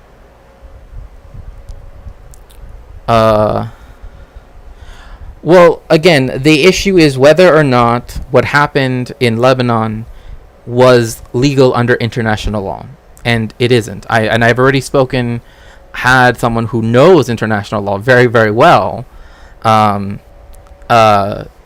already sort of speak about this on their own time, and, like, we reached very similar conclusion. Like, I mean, they went more in depth. She went more in depth than what I was, like, generally going to say. But yeah, anyway, for example, quote, no horror perpetrated by the German medical profession or Russian technocrats was inconsistent with the view that values are inherently subjective and that science is intrinsically instrumental and value free. Now, I would argue that that's not the case, that science is value free, but I think people understand what is trying to be said here, right? That there is this idea of objectivity, and not to derail, but what's your favorite book on the Rwandan genocide? Oh gosh, that's a good question. You're in the Discord, aren't you? Also, thank you for lurking, Qman. If you're in the Discord, I can post it, because its name is escaping me right now. Explain why the tech industry... Yeah, explain... Yeah, apologist, yeah, for sure.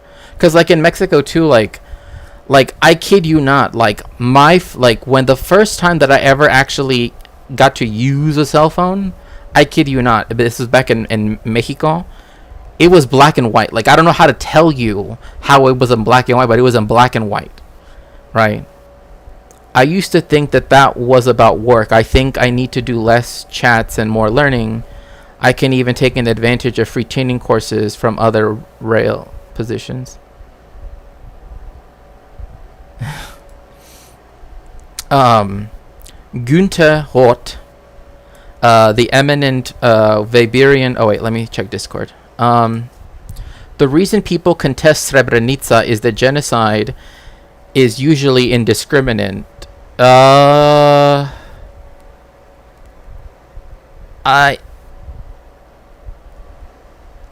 don't. That's a. What do you mean by indiscriminate? Because like one of the things is like they begin to discriminate, right? Like symbolization, right? Like these are like the more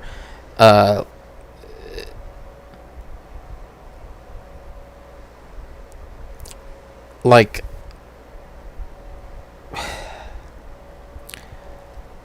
you have in Rwanda, for example. Well, for example, like the reason why Srebrenica is considered a genocide, right? Why it was ruled a genocide by the International Criminal Tribunal for the former Yugoslavia is because there was a discrimination done, right? And that was that all of the Bosniak men and boys were separated from the Bosniak girls and women, and the girls and women were sent off in a bus, right, to where the UN peacekeepers had said they should go to, right? And it was the boys and the men that were the ones that were okay. Gunther Hott, the eminent Weberian scholar and sociologist of high and deserved repute, did not try to hide his displeasure.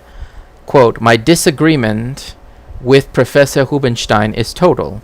There is no sentence in his presentation that I can accept." End quote. Probably incensed by the possible harm to Weber's memory.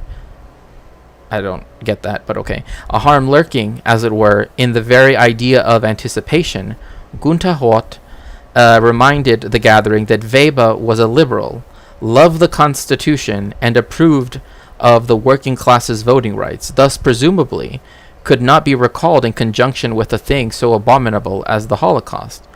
He refrained, however, from confronting the substance of Rubinstein's suggestion. By the same token, he deprived himself of the possibility of seriously considering the, quote, unanticipated consequences, end quote, of the growing rule of reason, which Weber described as the central attribute of modernity, and to which analysis he made a most seminal contribution. He did not use the occasion to face point blank the quote-unquote other side of the perspective visions bequeathed by the classic of the sociological tradition, nor the opportunity to ponder whether our sad knowledge, unavailable to the classics, may enable us to find out in their insights that the full consequences of which they themselves could not be, except dimly aware.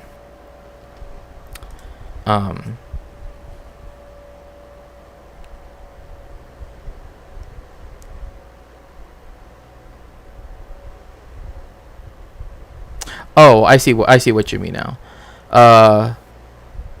While the issue of the mass murder can be prosecuted on legally targeting individuals who carried out the act, with genocide prosecution of an entire military structure is obviously difficult, yet Srebrenica was done by a particular combat group. Yeah, monochromatic. Yes, thank you.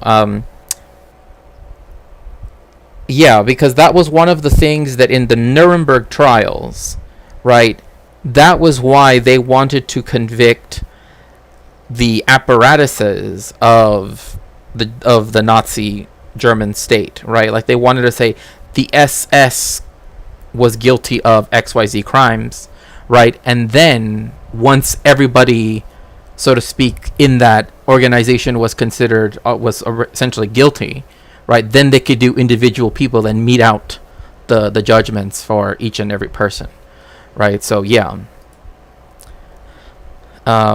And in the same way too, like at the ICC, for example, like they're not taking to trial, like because they're essentially supposed to be what the tribunals used to be, the one for the former Yugoslavia, and then the one in Tanzania that was for Rwanda, is that they are meant to be.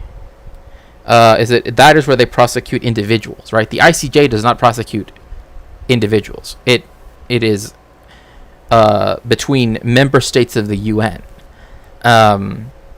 So if Netanyahu were to be put on trial, only he would be put on trial. Same thing with Yoav Gallant. Like, it wouldn't be, the entire government of the state of Israel. They don't do that.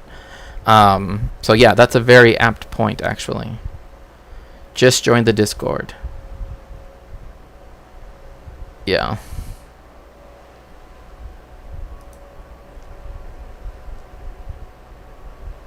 Okay.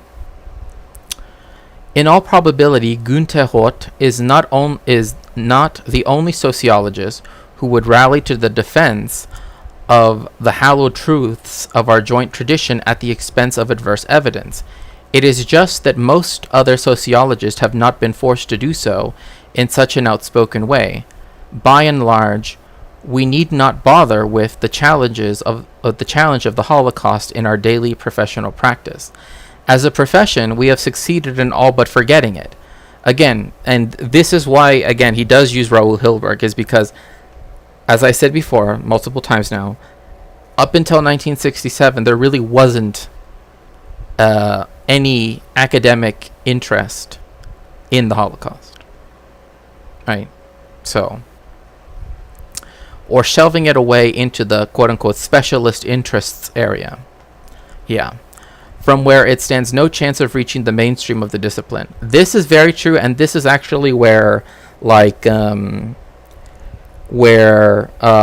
was speaking with someone before, in a VC, talking about how, like, earlier on, like when I first started like my academic, journey decades ago, that people would say that a feminist reading and a gender in a, like queer, like all of that stuff would go under the heading of feminist at one point, right? And over time, those things have become separate and it's not that like they weren't seen as separate then, right? Because I'm not like from, 62 or whatever, but the point being that like the legacy of one still kind of overshadowed the others, right? In many ways. Thank you.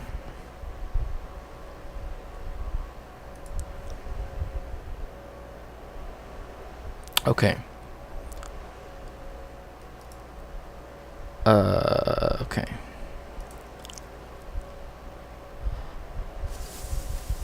As a profession, we have succeeded in all but forgetting it or shoving it away, if at all discussed in sociological texts, the Holocaust is at best referred to as a sad example of what an untamed, innate human aggressiveness may do. This is very interesting because this is still, right, used in many ways, right, in a way to other, right, like other atrocities, right, like with the Armenian genocide, right, like with Rwanda, like with Yugoslavia, like with etc., right. Again, the more that they can other, or the more that group of people is othered, is racialized, right? Because as Jody Melamed said, like, racialization is power, right? Like, so the more that they can do that, right, the more power that they have vis-a-vis making, racializing, right, those aspects, the more this language, untamed innate human aggressiveness, right, sort of, it becomes inserted in that as well, because they've already othered them so far, may do, and then used as a pretext to exhort the virtues of taming it through an increase in the civilizing pressure and another flurry of expert problem solving. And this is where, interestingly enough, the concept of the right of self-determination of nations, right, is supposed to be like one of those values that is enshrined in the United Nations Charter, blah blah blah, and yet, when it comes to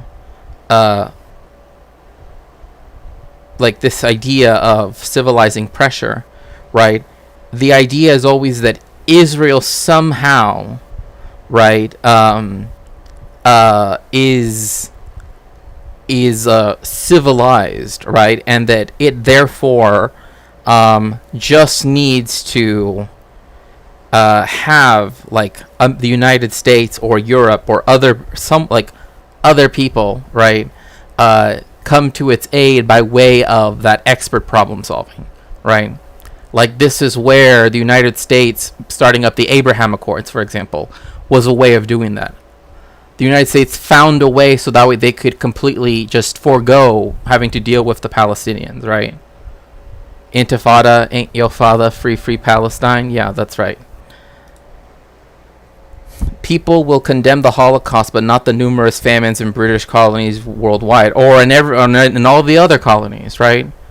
Or even in the United States, right? Like, it doesn't, even the ones that are ongoing, right? Like, so at worst, it is remembered as a private experience of the Jews. Okay, so this is where it's very important. This is where other theorists have also commented on this, right? There is this idea that the Holocaust only pertains to one people, right? Zionism ran with this, again with the idea of the quote-unquote Holocaust industry, right? So this is why Norman Finkelstein in that book separates between the Holocaust and the Nazi Holocaust and the Holocaust industry, right? Because it's not a private experience of the Jewish people. It wasn't unique, right? In fact, like, again, if you were to list all of the different peoples, right, that were afflicted, right, there is no reason why any people should be singled out, right? Like, that kind of does the opposite of what should be done in that case, right? As a matter between the Jews and their haters. And so, again, this is where a lot of that language that, like, Hasbara will try to frame it in, right, is that, oh, well, there's going to be another one of these, right? And it's always going to be against, quote-unquote, the Jewish state, right? But a state cannot be Jewish. Sorry, I mean, I am a rabbi, technically speaking, so, I can say that. Halachically, there's no such thing as a Jewish state. I don't know what exactly they're talking about, but I know what they mean. I know what Herzl meant, right?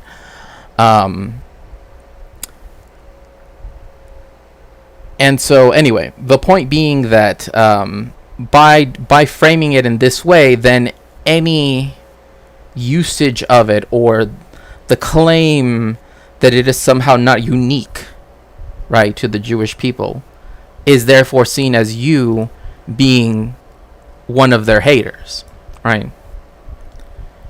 Even if you happen to be Jewish, right? Like, that's one of those things, right? Because there are actual anti-Semites, right? Who do want to speak against, right, the Jewish people vis-a-vis the Holocaust, right?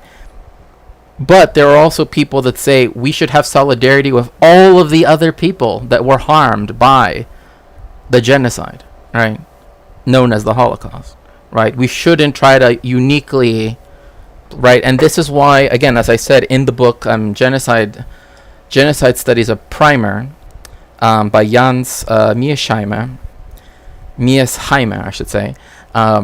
He talks about how the decision to insert "and Holocaust studies," right, often means that then the department becomes more the "and Holocaust studies" than the first part, right? because there are, many foundations that focus on that.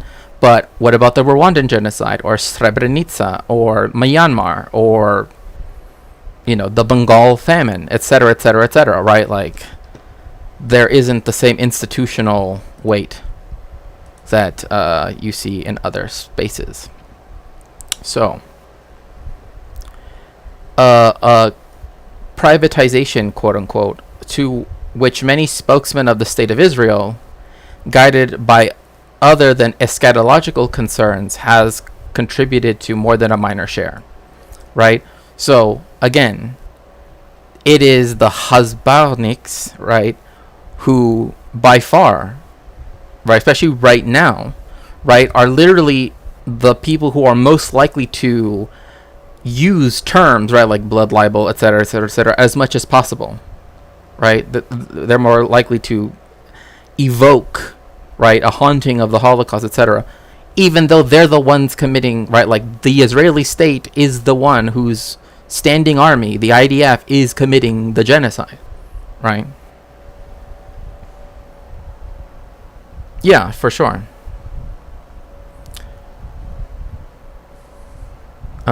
Every time I'm here, Shax triggers my Samsung Assistant. I don't even know how to do that by voice. Oh, I don't even. And then we can end here at this citation 16 here. This state of affairs is worrying not only, and then I'll open it to general discussion if people in the Discord would like, and not at all primarily for the professional reasons, however detrimental it may be for the cognitive powers and societal relevance of sociology. What makes the situation much more disturbing is the awareness that if, quote, it could happen on such a massive scale elsewhere, then it could happen here. It is all within the range of human possibility, and like it or not, Auschwitz expands the universe of consciousness no less than the landing of the moon. And it's kind of weird to have like an analogy like that, right? That like, because like positively speaking, right? Like the landing on the moon is like, this triumph of science and capitalism, right? But so was, like, in Zygmunt's argument, right? Like both of them were these two huge successes, right? So to speak. It's the only way Samsung can get people to use it is if you is if you get me to speak. The anxiety can hardly abate in view of the fact that none of the societal conditions that made Auschwitz possible has truly disappeared, and no effective measures have been undertaken to prevent such possibilities and principles from generating Auschwitz-like catastrophes. And indeed, it did not stop such catastrophes from occurring thereafter, right? Even before I start to use the case of Gaza, I can point to like Vietnam, Laos, Cambodia, Korea. You know what I mean? Like it keeps going, right? Like the list. Guatemala, right? Like, I mean, Guatemala also, right? It also had its own quote unquote killing fields, right? So anyway, as Leo Cooper recently found out, quote, the sovereign territorial state claims as an integral part of its sovereignty the right to commit genocide or engage in genocidal massacres against the people under its rule, and the UN, for all its practical purposes, defends this right. Okay? And I think ask the National Aeronautic. Oh yeah.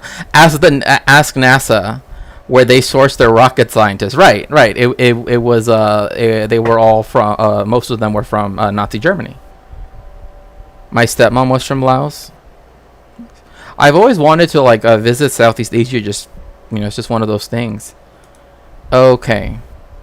So, I am going to transition over to just the chat view, and I don't if any of you here in the Discord would like to chat. I would be glad if you. Oh, thank you so much, Logos. I appreciate it.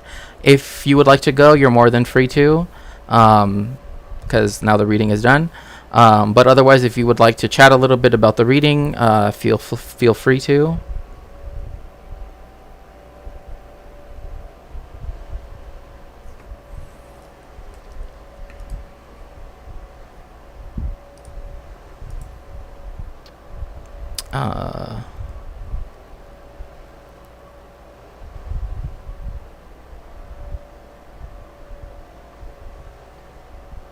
Thank you very much.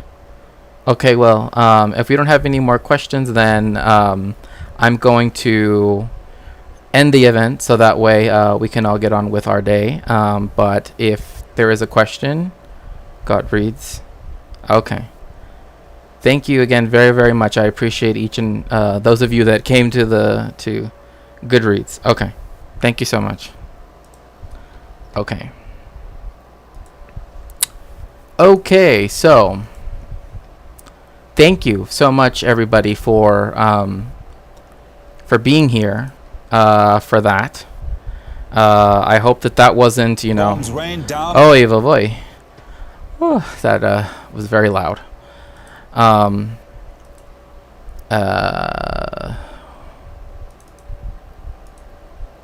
Why does it do it like that? That's weird.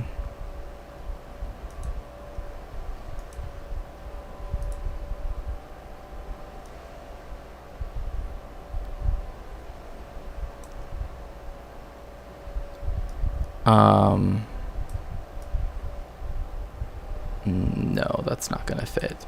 Sorry, I have to just resize some of this because I want to make sure I get the video on here so we can discuss the next topic, which is Lebanon. Nor will they condemn the failure to subscribe to Shakespeare for $4.49 or free with Twitch Prime. That's right. Thank you. No need to worry. There's always the VOD. There's always the VOD. Thank you. Thank you. Oh, of course I appreciate each and every one of you. In fact, I started off by saying, like, I want to make it very clear to all of you how much I appreciate all of your time that you have dedicated to engaging, in questions and also watching. But I'm not done streaming. I want to make that very clear. I'm not done streaming. I'm just done with the reading group. Okay. On both sides, hundreds already died in Lebanon. Tens of thousands of civilians fled south of the country, heading north. Hezbollah wants revenge for Israel's attack on their commanders and fighters, rigging pages with explosives. Which, again, like, if we, like, by trying to make this a thing, like, Hezbollah wants to seeks revenge, like, see how the framing is, right? See how the framing works here? Hezbollah wants revenge. For what? For a terrorist attack that Israel perpetrated, a state party, a state actor perpetrated against a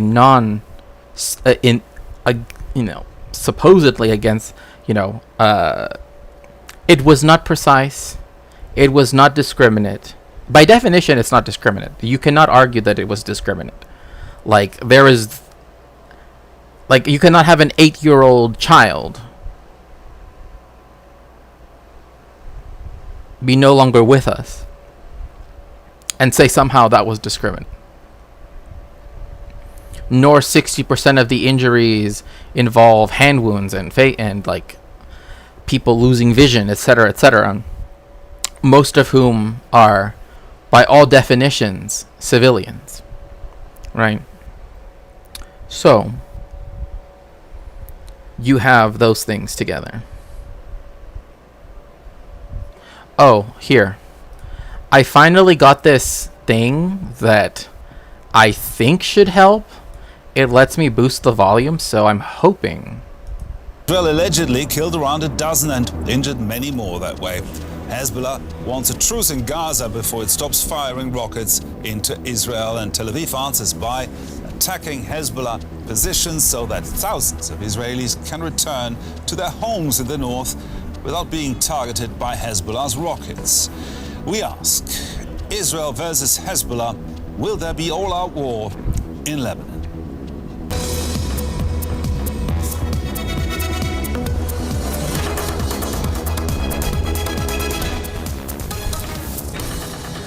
I finally installed it and was like, I hope it works. I hope it works. There will always... Yeah, Philippe will always be here with the top of the hour debate. Yeah, I mean, you know, so it would be nice to get more subscribers, as always. Yes, of course, of course. Israel has a military doctrine. Well, like, for example, like, the Dahia doctrine literally says, like, oh, we're going to attack civilian infrastructure, so then that way the civilians will be so immiserated that they will try to make the non-state actor like do what we want them to. But under international law, right, like the ICJ decision, right, which, credit where credit's due, the Arab countries are showing a lot of restraint not to escalate into full war. Sure, yeah, exactly. Especially because, for example, another reason why it's not discriminate is because some of the pagers didn't even blow up in Lebanon. They blew up in Syria. So it happened in a third country. Happened in another country altogether. So again, anybody that wants to argue, oh, well, you know, blah, blah, blah, blah, blah, because blah, blah, blah, some ratio that they want to think is okay. It doesn't matter. Children were killed. They are by definition not combatants. Also, if you are hors de combat, right? Literally, like, you can read this all yourself. If you are hors de combat, right, which is French for out of combat, right, and you are no longer, right, for example, wearing your uniform, right, holding your weapon, blah, blah, blah. If you are at home, right, you know, eating you know, whatever, like some tabbouleh and some, you know, falafel with some hummus, right? And you're just there at home, they can't strike you because you're a civilian. You're hors de combat. You are out of combat. You pose no danger to anybody. Yeah, off the field. Checks, they use the same logic in Gaza. The people can overturn them, and then say anyone who is armed are the people that he should overthrow. Yeah. Yes. I used the browser extension that you recommended. It just took me a while because like I would be like, oh, I'll make a mental note of it. Forget. You know, because I'm doing other stuff, right? And so, you know. Anyways. So, again, like the fact that they're framing it, Hezbollah wants revenge. It's like, do you realize that this attack, like if you were to map it out, right, is like hundreds of square miles. Like I calculated the other day, it was like 565 square miles, right? Which you can work out, by the way, if you want to work out how big that would be, right? I could be wrong on the numbers, but. The point, let me introduce you to my panel today. Ragida Bahnam is a journalist from Lebanon. Kristin Helberg, a journalist and analyst on the Middle East. And Daniel Dylan Burma, a journalist and expert for the Middle East at the daily newspaper Die Welt here in Germany. A warm welcome to all of you. Kristin, let's start with you. Is Lebanon becoming the new Gaza? Well, although some of the pictures that we see might remind us of what's going on in Gaza, you cannot compare the situation. I mean, Lebanon is not... Everyone forget... No, Soul Life. It's not that. It's just that I am just forgetful. But I had to actually write it down. on a note card because I forgot, and so I was like, I need to do it because like when I did the interview with Daedalus, people kept having trouble with that audio, so I was like, I need to do something to fix the audio. Blah blah blah. Anyway, unrelated, but yes, I have heard of Sakai. But like one thing I dislike is when people are asked the question, or even if the question is posed, right, is Lebanon becoming the next Gaza? That immediately they want to be like, well, it's not exactly this, right? Like, what they're trying to ask, right? Like, why are you going to be like, oh, let me say how it's like these microscopic little differences, right? Like, we know it's different. Obviously, they're not the same. But they're making that comparison because of the fact of, like, of the justifications Israel is doing, you know what I mean? Like, it's not just, oh, does it, Not besieged by Israel. Lebanon is not occupied by Israel. So you cannot completely say that Hamas and Hezbollah are the same. Hezbollah is a lot more stronger than Hamas is. So it's not as if we are heading to a situation that is similar to Gaza. But Gaza is a quagmire in a way for Israel. Can Lebanon become a similar problem? Well, I think there could be some. Yeah, no two things are ever 100% the same. That's not what people are asking. Like, is it exactly like Gaza? No. But it is like it insofar as the justification, the impunity, the et cetera, right? Like, all these things that are like Gaza, right? Like, the West, right, running with everything that Israel says, like, it's doing it all over again, right? It even brought out the 3D model again, right? Like, remember at the bottom of Al-Shifa Hospital, they did a little 3D model of, like, little people, like, carrying boxes in this supposedly, like, multi-layered network of tunnels that doesn't exist. They doing the same thing. They literally did it for a town. They're like, oh, in this house, if you go underground, there they have a secret bunker that has blah blah blah blah. Like, bruh, just stop. Just stop. Similar problems, but that depends on how Israel acts now. Yeah. What we're hearing these days is that Israel. They also claim Hamas had 450. Yeah, exactly. Oh, that it's larger than the New York subway. Like, you're telling me that they were able to build all of those tunnels, and yet you couldn't find a single one that goes all the way through.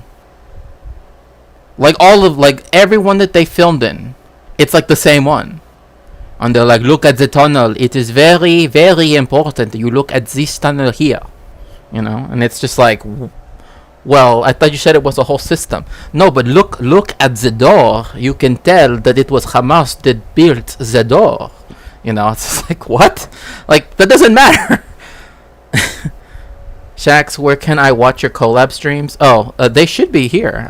Was preparing for a ground offensive in Lebanon. I'm not quite sure this is really an imminent scenario, but it is a possibility. And if the Hezbollah is so bad that there are some people that I'm like, I know where you're getting your talking points from, and it's from really bad Hezbollah, stuff. That's just like, why? Like, why? Just why? Like, you know what I mean? It's like, you don't have to, try to defend every single thing that the IDF does. But if you're going to, you could at least, Israel goes in that direction, it might find itself in a quagmire in Lebanon, because that scenario, Israeli soldiers moving in and starting a guerrilla warfare on these troops, that's what Hezbollah has been preparing for during the past years. That's another thing too, is those of you who watched the Battle of Algiers, I kid you not,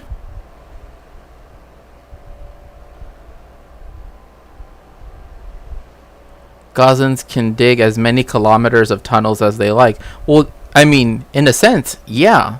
Like, if they like, if they want to, why not? Like isn't Israel trying to say, oh, they own, right? We don't occupy them. We don't tell them what to do. But yet all they ever do is say, oh, look at what they're doing when we, it's just, anyway. It's just, it's a really, anyway. Like, for example, like Israel doesn't let Gaza have, like it used to have, Yasser Arafat International Airport. Israel destroyed it.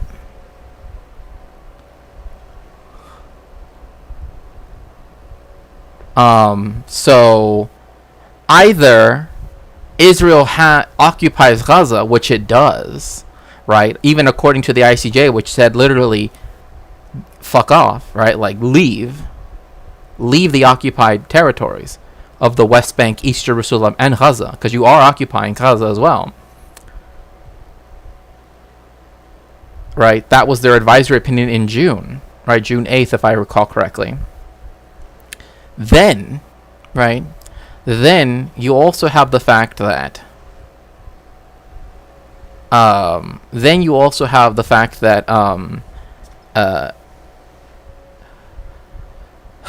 that because it is occupied, right? Therefore, the Palestinians have a right to self-determination and resistance, including armed self-resistance against occupation, right? And therefore, that allows them to receive help under Article 51 of the both under the Geneva, both under the protocols of 1977, I believe, the protocol that is an addendum to the Geneva Conventions. I don't know why people want to like play around with like, oh well, it's not a convention because it's a protocol. It's all part of the same corpus of documents, like. But sure, yeah, the 1977 amended in 1984 or 1986. I can't remember which year, but it was one of those years. Right, where like people can like civilians have to be protected, therefore countries that are resisting, right, and want to protect the civilians can receive help from other countries, right, because countries are also by the Genocide Convention are enjoined legally to prevent, right, it's the United Nations Convention for the Punishment and Prevention of the Crime of Genocide, right? One of those things being you prevent it from getting to that point, right? That's the thing that people just seem to just like, oh no, you have to let it happen and then you can help. Like, that doesn't make any sense. Like that, like what Hezbollah is doing is actually being more lawful vis-a-vis international law than the state of Israel. Think about that.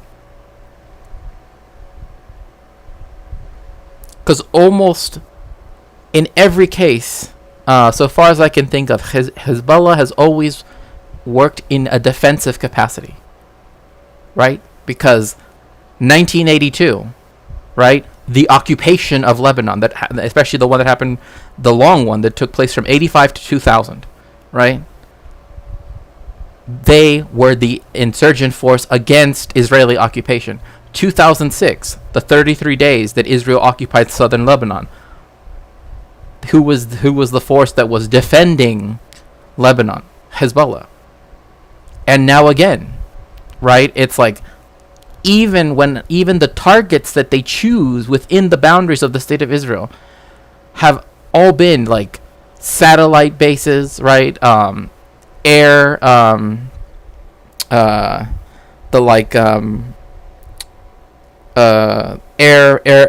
defense systems, air detection systems as well, military bases. What has Israel done? Homes, apartments, homes, more homes. the beach.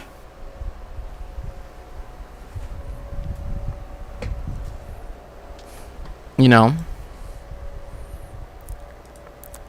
So the only way is from Amman or Ben Gurion. Yes, you have to, if you're a Palestinian and you want to go out of the country, you either have to be allowed into Israel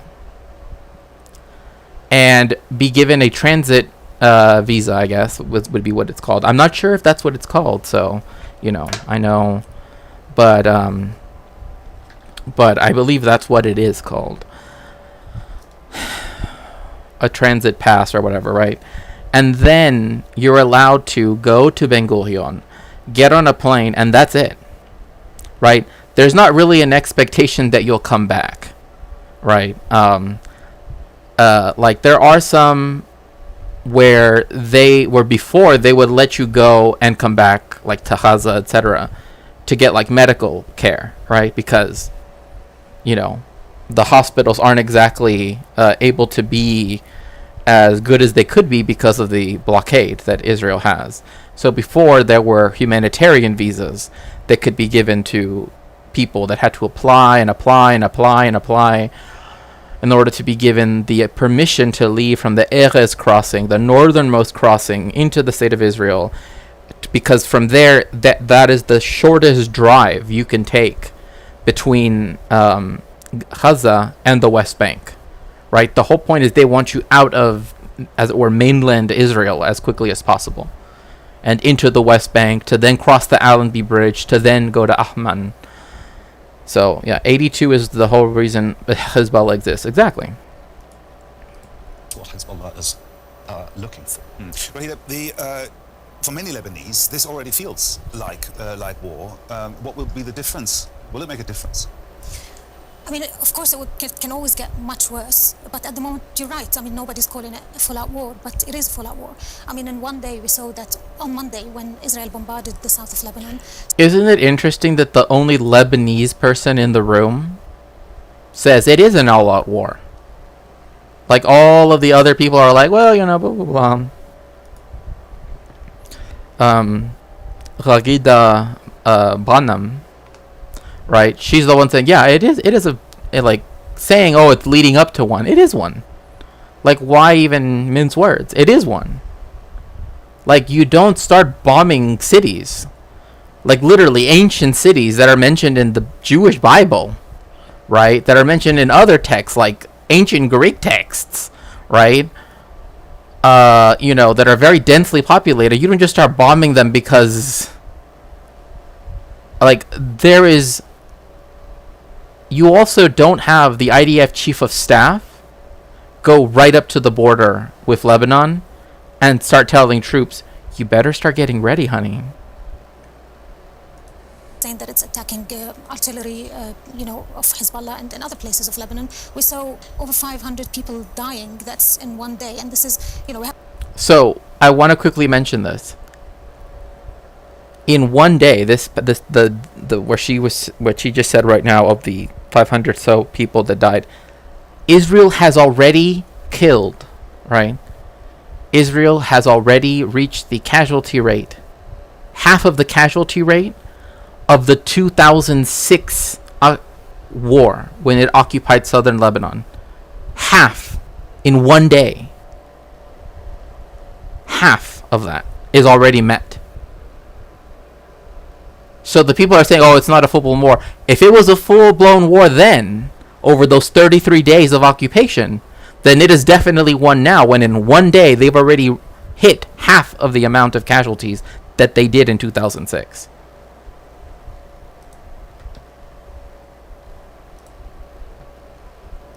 haven't seen that in Lebanon for years, since the end of the civil war in the 1990s. This is a massive amount of casualties to fall in one day. So yeah, for a lot of Lebanese, it does feel a war. We've seen repeat pictures of this whole exodus of people from the south. Hundreds of thousands of people are leaving their homes, going to where? I mean, they don't have shelters like in Israel, in north of Israel. In fact, and I'm glad that you point this out. Like, Lebanon doesn't have like the shelters or the system to take in people like Israel does, right? Where Israel was able to essentially compel hotels to take in, right, the residents from the north, right? That Lebanon doesn't have that, and 500,000 people have become internally displaced. And in fact, and this is what I found to be even more surprising, is that there were people who were Syrian refugees that were in Lebanon, right? That had found work and, et cetera, and were trying to, try to build a life, right? That have now had to cross back into Syria because it's unsafe for them in Lebanon. Think about that. Think about the fact, like, being a refugee and have to going back to the country you are a refugee of, because the host country is now more dangerous, or so to speak, right? So don't have anywhere else, to go to, like in Israel as well. They're just going, a lot of them are, setting up tents on the streets and sleeping on the streets. Also, the difference is we don't have a state in Lebanon, strong states that can afford, give them alternatives. They've opened some schools to them, and this means that they had to delay the opening of the schools. Kids were supposed to go back to school this week. So it's really, it's a whole humanitarian disaster, and not just for the people of the south of Lebanon. It has a ripple effect that goes through all of Lebanon. Exactly. I mean, a lot of those, the population, the Shia population in the south of Lebanon is now going to Sunni areas and Christian areas, and this is already creating tensions between the... And I think I don't want to point out, but we do know, the history of the tensions between the Shia Muslims, the Palestinians, and the Christians. And in fact, this is where you, Boy Meets Mini, could possibly be an interesting, this could possibly be a future collab that we could do, where you could do some research into this, right? And sort of like go into this topic a bit more so we can discuss it. Because there is the fact that like 1/3 of Lebanon is Christian, right? And so the fact that there is this historical animosity, right? Yeah, yes, Midi and Czechs collab. Yep, that's right. Is something that needs to be discussed as well, because like I've gone over aspects of the Lebanese civil war, right? And I've brought up Sabra Veshatila, right? Like I brought up that, but it needs to be contextualized with both the fact that you have, right, a sect of Christianity, right, in particular, right, that to the point where they would literally put like religious relics and stuff like on their guns. I'm not even joking. Like on their guns, right? So anyway, what I'm saying is, Boy Meets Mini, is like that would be a good thing for someone who is Christian, right, to sort of go into that, because obviously there are some intricacies that I think would be best explained, And yes, if you'd like to help with my research, in fact, today we already had a wonderful donation towards the history of the Border Patrol, which is the book Migra. If you'd like to, you're more than welcome to. People, because unlike in 2006, where a lot of Lebanese were showing support, extreme support to the people of the south, now it's really not the same anymore. Maybe there's one more parallel, because I feel that Israel is, as they did in Gaza, is only pursuing a military solution without really having a political strategy behind it. So this is one big parallel, that this government of Prime Minister Netanyahu is really aiming at finishing with their enemies on with military means, which is not paying off, because organizations like Hamas and Hezbollah are not to be finished off only militarily. There needs to be a political strategy to deal with them. So that's one big parallel that I would see. We're going to come to the difference between these two organizations in a moment, but first I want to have a closer look at Hezbollah, a state within a state, including social welfare and a health system, or is it just a terror organization with powerful friends in Tehran? Okay, sorry, Gerhard. You just said what it is. It's not just a terror organization. It's not just... Yes, it has a militant wing, but it provides social services. The people that take care of the kids, right, like that provide daycare, right, they're employed through Hezbollah, which is also a political party.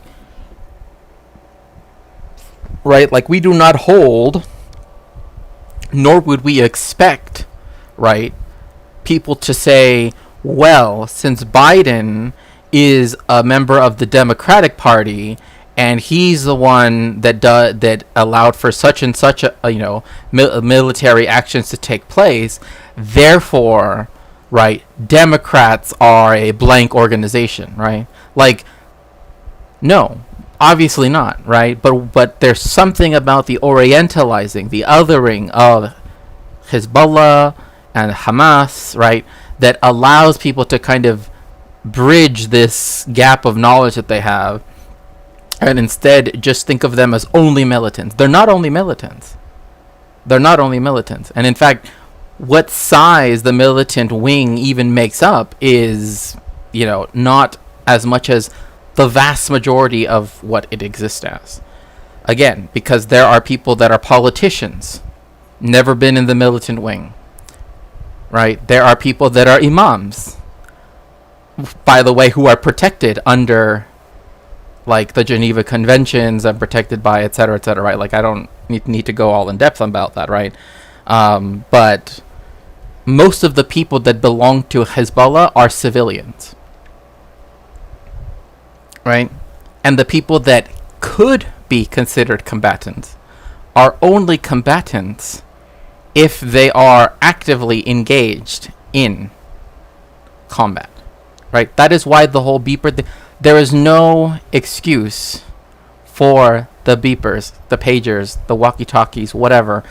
There's no excuse for that, because you do not know. It does not matter what the scale of this bombing only did this or that. No. Having devices that you have no control over, that you just detonate, besides the fact that you can detonate at a single time, for example, is not a discriminate attack by definition. Right? Because the only thing you have power over is the time. Oh, at blank Tel Aviv time, 3 p.m. Tel Aviv time, okay, this is when it's going to happen. That's it. That's the only variable you have control over. One of the most important variables, right, among many, is the person holding the thing, right? Yeah, Hezbollah is a regional government, basically, exactly. It's a regional government, and again, it steps in to do a lot of things because the Lebanese state has been essentially kept as weak as possible. I mean, remember, Lebanon just went through, and some people have tried to make the connection between the company that sold the walkie-talkies and also the company that kind of was surrounding the whole port explosion, right? The port of Beirut explosion. I don't necessarily want to go into all that, but point being that Lebanon's been through quite a bit of stuff, right? Including hyperinflation. Their government is kept very weak, and their own the Lebanese armed forces are kept very weak by the United States, for example, right? Because they can only purchase from the West anyway. So they're never going to be given an advantage over Israel. Right? So there's that as well. Yes, please keep them in your prayers and your thoughts. Send them good vibes. Damn, I got a lot to catch back up. Hezbollah fits both descriptions. The day after the Hamas terror attacks on the 7th of October. See, even Deutsche Welle says it fits both descriptions. Right? It's not one or the other. It can be both, right? But again, calling it a tourism organization, right? There's a problem in that, right? Because that is a label that is always given to non-state actors, especially when they are doing resistance, right? Because remember, if we were going to apply this all around, then we would have to say, well, then the IDF is also one as well, right? So does that make everybody in the state of Israel that is a reservist, right? The list of the millions of people that would fall under that, right? Does that mean that now they become legitimate targets because of that, right? Like, this is the problem with trying to force that definition on Hezbollah, right? If everybody's a militant, then you have to say, well, then in that case, it also works the other way. It also works the other way. Oh, well, if that's the case, then that means every person that's ever fought in the IDF, since they're all active reservists and can be called, right, and are being called right now, 2 battalions are being called to the north right now as we speak, to the Lebanese border. Does that mean then that everybody that's ever been any adult, right, in the state of Israel, right, that could reasonably, right, that one could have a reasonable assumption that they served in the IDF, now can become a target? That's the problem. If you don't actually follow through with the logic of that. Hello, Narwhal. Welcome in. Hezbollah started firing rockets on Israel. But what is Hezbollah really? No. Again, they're framing it incorrectly. Why did Hezbollah begin to fire rockets on Israel? Because it started on October 8th, because Israel began to, right? It said that there was going to be no food, no water, no medicine, no gas, etc., at all into Gaza. Remember? Yoav Galant said that. Ein Maim, ein Delek. I remember particularly those two last parts.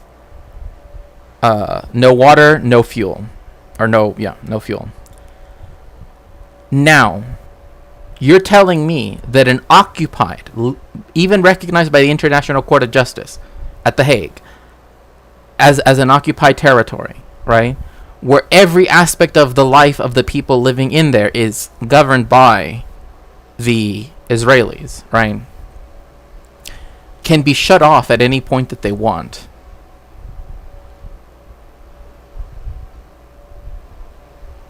And was described by Giora Island in 2004, before Gaza was even had the disengagement of Ariel Sharon. Before that, Giora Island called it a concentration camp, the National Security Advisor of Israel. So we have all of this evidence saying that, like, Israel has the ability, that has essentially created a concentration camp on its doorstep, right? That it's completely responsible for making it so, right? Then it begins to do the constant bombing of buildings all over the place, hospitals. Hezbollah said, and it actually has a right to do this, like, because Gaza, the Palestinians, have a right to receive aid from other parties, right? That it could, that Hezbollah would cease attacking if Israel ceased attacking. It only started attacking because Israel started attacking Gaza. So, if it did what Hezbollah said, it would end a genocide. Think about that. When Hezbollah, the organization that they want to classify as, ooh, they're horrible, scary terrorists, is literally the one that's saying, end the genocide and we'll stop, attacking your military bases and shit. When they don't frame it like that, suddenly, it can be anything. But as soon as their conditions are made clear, why doesn't Israel just stop then? Exactly, that's the question. If both Hamas, Hezbollah, even Ansar Allah in Yemen said they would, and this is a direct quote, without question, stop targeting Israel the second that a permanent ceasefire was signed and that the genocide stopped, shows that it does not matter. It's not about Israel existing or blah blah blah. It's literally stop the genocide in Gaza, and we will stop trying. And then at that point, right? Then we no longer have to keep trying to stop you, right? Like, that's what they're trying to do. They're trying to stop Israel. They're trying to move the resources of Israel to other places, right? So then that way they won't be able to afflict as much harm on the Palestinians, right? They're actually trying to do harm reduction, right, in praxis. But if you don't frame it that way with what they're doing, and instead say, well, they started firing on Israel.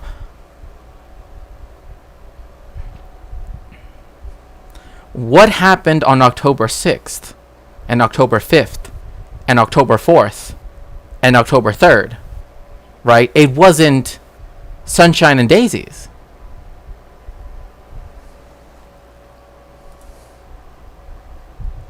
Germany, why are you like this? I know. But you're criticizing God's favorite country. Well, you know what what I don't understand is, like, if like the United States, like, if they, I don't know. So let's have a closer look. And yet conservatives will say, where's the Palestinian? Oh, yeah. Yeah, no, I know exactly what you mean, Narwhal. Where's Palestinian Arabs brothers in this? Like, look, literally, you have other countries that are willing to come in and actually stand in solidarity with perhaps one of the most, like, considering the genocide and everything that's ongoing, literally one of the most oppressed people in the world that's literally being live streamed, their genocide, all over social media. Like, that's why I just cannot with social media, right? Like, I don't want to see any of this stuff, right? Like, it's become so much that even me, someone who researches genocide, and just, like, there is so much here that I've already seen that I'm literally just, I have to do it for my mental health, right? But it's, and then for them to try to frame it as, oh, what's Hezbollah's fault, right? Israel does not have the right to invade Lebanon because of something Hezbollah does. Because Hezbollah is a non-state actor, right?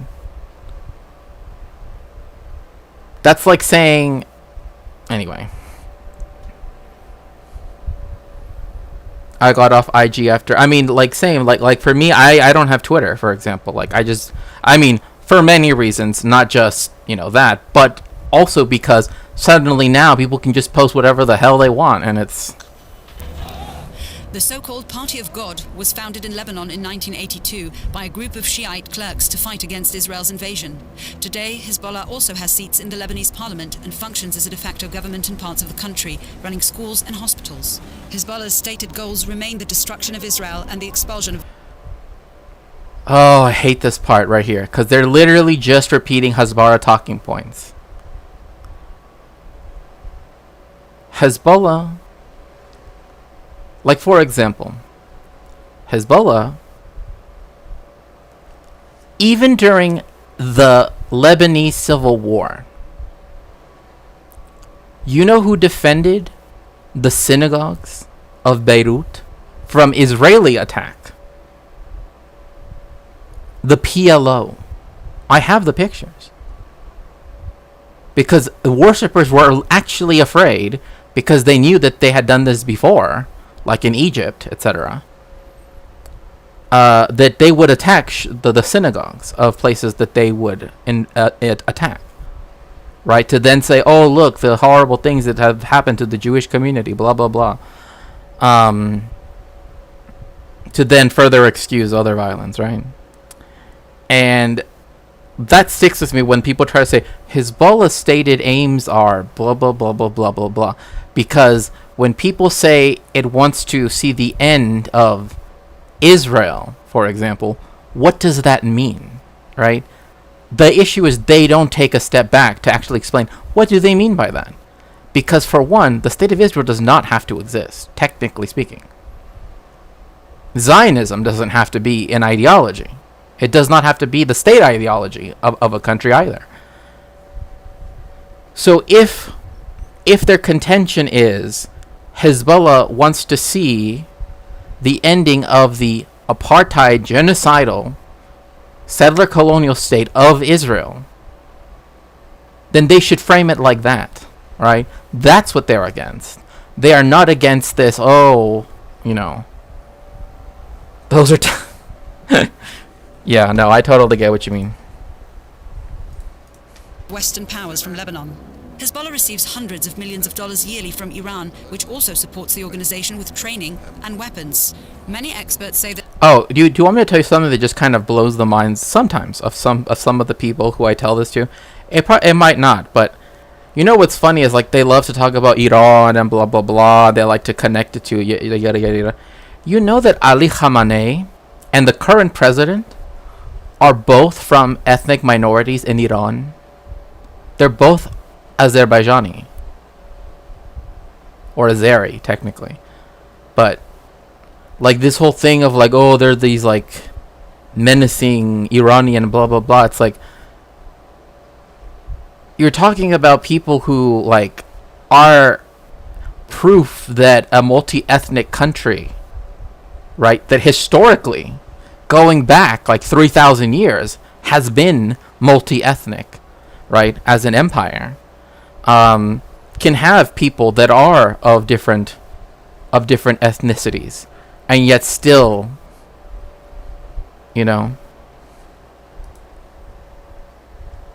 Kerala, oh my gosh. Hezbollah is one of the most heavily armed militant groups in the world. According to Israeli estimates, the group has around 150,000 rockets, and it could have as many as 100,000 fighters. That, at least, is what Hezbollah leader Hassan Nasrallah claims. Experts have estimated the number is lower. How much has Hezbollah been weakened? Yeah, that question I'd like to pass on directly. See, they show this, right? These, like, scare videos of... Why don't they ever show scare videos of the IDF? No, they always show them as these, like, very intelligent, right? They especially like to get the fairest-skinned IDF soldiers, right? With, especially if they have blue eyes, green eyes, right? Have them there, the ones that speak the best English, right? And then interview them on their own in their little uniforms, and I'm just a girl, just like anybody else. I like going to the beach.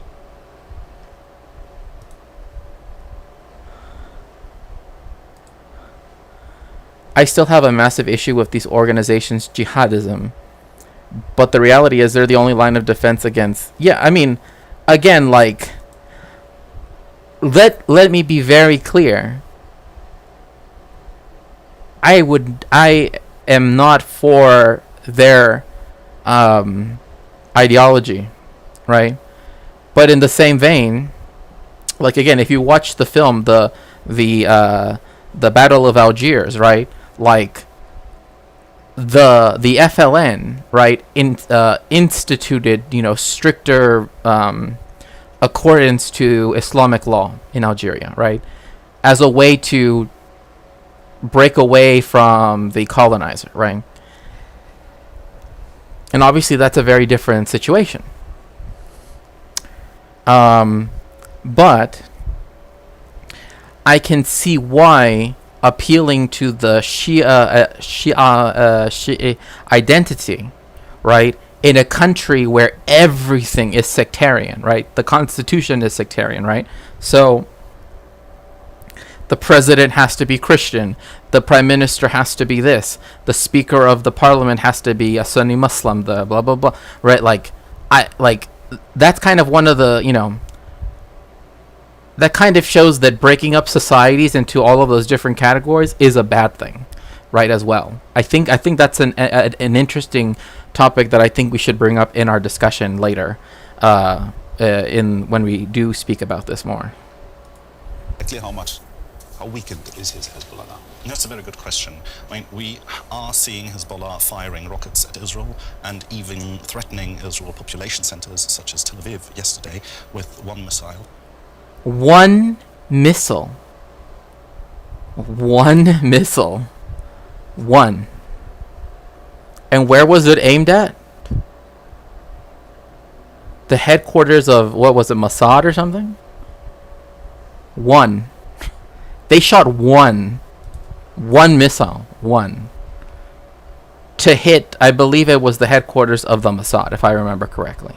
One. Literally trying to minimize the chances that it would cause collateral damage. One. And it was intercepted anyway by, but they like, that one missile now somehow is supposed to justify everything that happened before it by the state of Israel and everything that's going to happen now to Lebanon by the state of Israel. One. Like, how many bombs were dropped? You know what I mean? Like, it's a horrible thing to try to compare it to. But it's like, when you compare it to what it's doing to southern Lebanon, just southern Lebanon, not even all of Lebanon, just the southern part, it's ridiculous to even emphasize the one, right? Yeah, cry bully. Yeah, it was aimed at the Mossad HQ. Literally attacking people who were, by definition, being in that building, were actively participating in, right?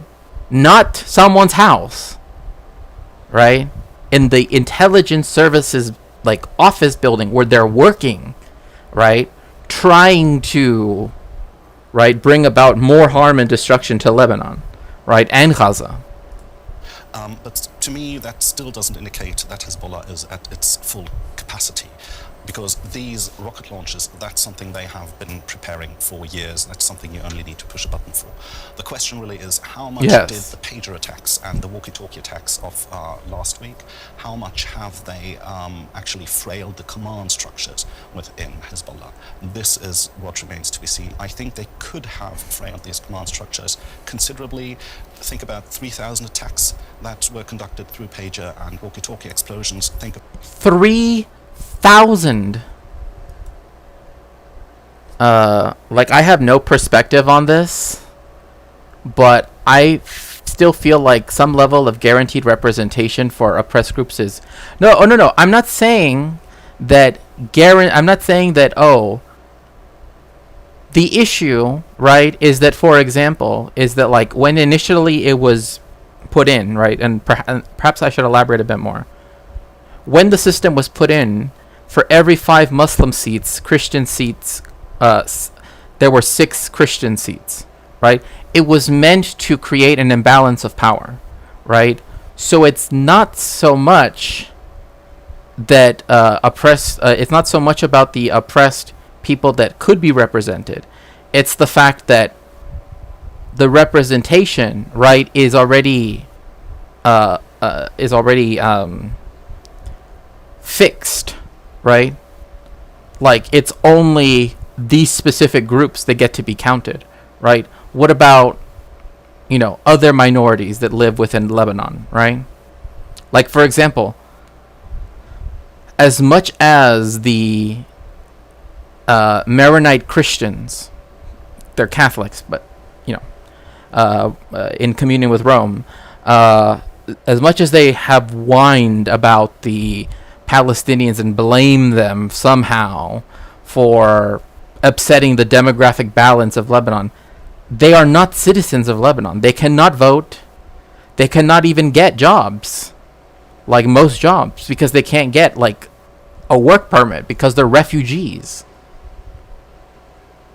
And yet still, the hatred of led to the Sabra and Shatila massacres, where the IDF and the Phalangists collaborated in causing that against the Palestinians, who even in Lebanon couldn't get jobs that they wanted to have, did not have access to the social services that they need, etc., right? So some representation for refugees, for example, would be something I would advocate for, right?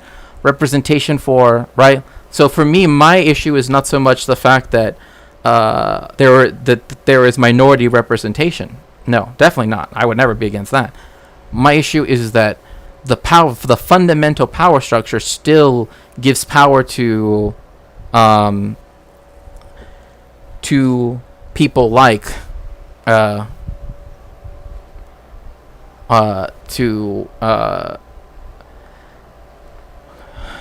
I guess entrenched, right, parties, right, and interests, which is my actual issue, right? They're good at making, but yes, having representation for oppressed groups, good. Having a constitution where if you don't fit, like for example, if you don't identify as a Christian, right? Say you're not accepted as a Maronite Christian, right? Does that mean you shouldn't get to be the president of Lebanon? You know what I mean? Like these are the questions that have to be asked, right? And that's the difference between a representative, right, constitution and a sectarian one, right? And that's the difference. Lebanon has a sectarian one, where each position has to be filled by a specific, type of person, and that's where I see the problem. But again, I'm willing to be, but they're good kind of bombs, American-made bone ones, with the doors that stay on, for sure. We're out here over here in Liberty, Kentucky, and we're here exploring the very nice looking Bowen Super Soldier Labs. Yeah, 3,000. They're comparing 3,000 bombs to one missile. 3,000. There's no way to be discriminate with 3,000 of anything.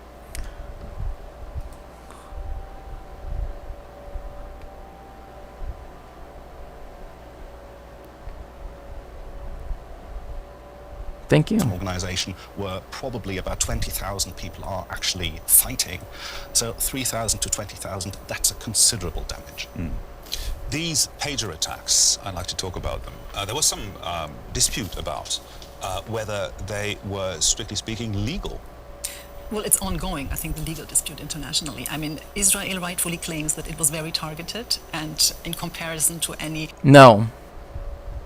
I don't care what Christian Helberg has to say, or what Israel has to say. Children died. It was not discriminate. And you had no control over who was holding it, because there were people that weren't even combatants, right? Like, again, if everybody in Hezbollah gets to count as a militant, then everybody who's ever served in the IDF gets to be counted as a militant, or an active combatant as well, right? Especially because potentially they all could be, right? That's the problem with that logic, is that, if you want to extend it all to everybody that's a member of a political party that has an armed wing, then you have the problem of, well, what happens when you have a political organization like the State of Israel with the standing army, right? What do you do with all of its reservists, all of the people it hasn't called up to the front lines?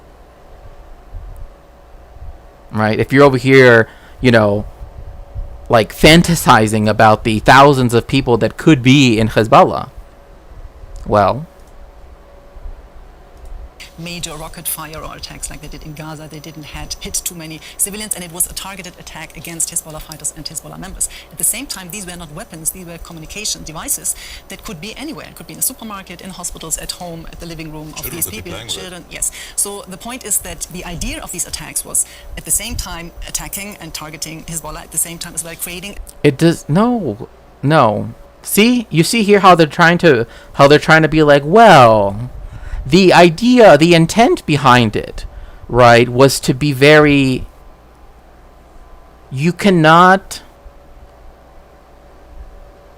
do this to things that by definition are civilian objects. Definitionally. Right?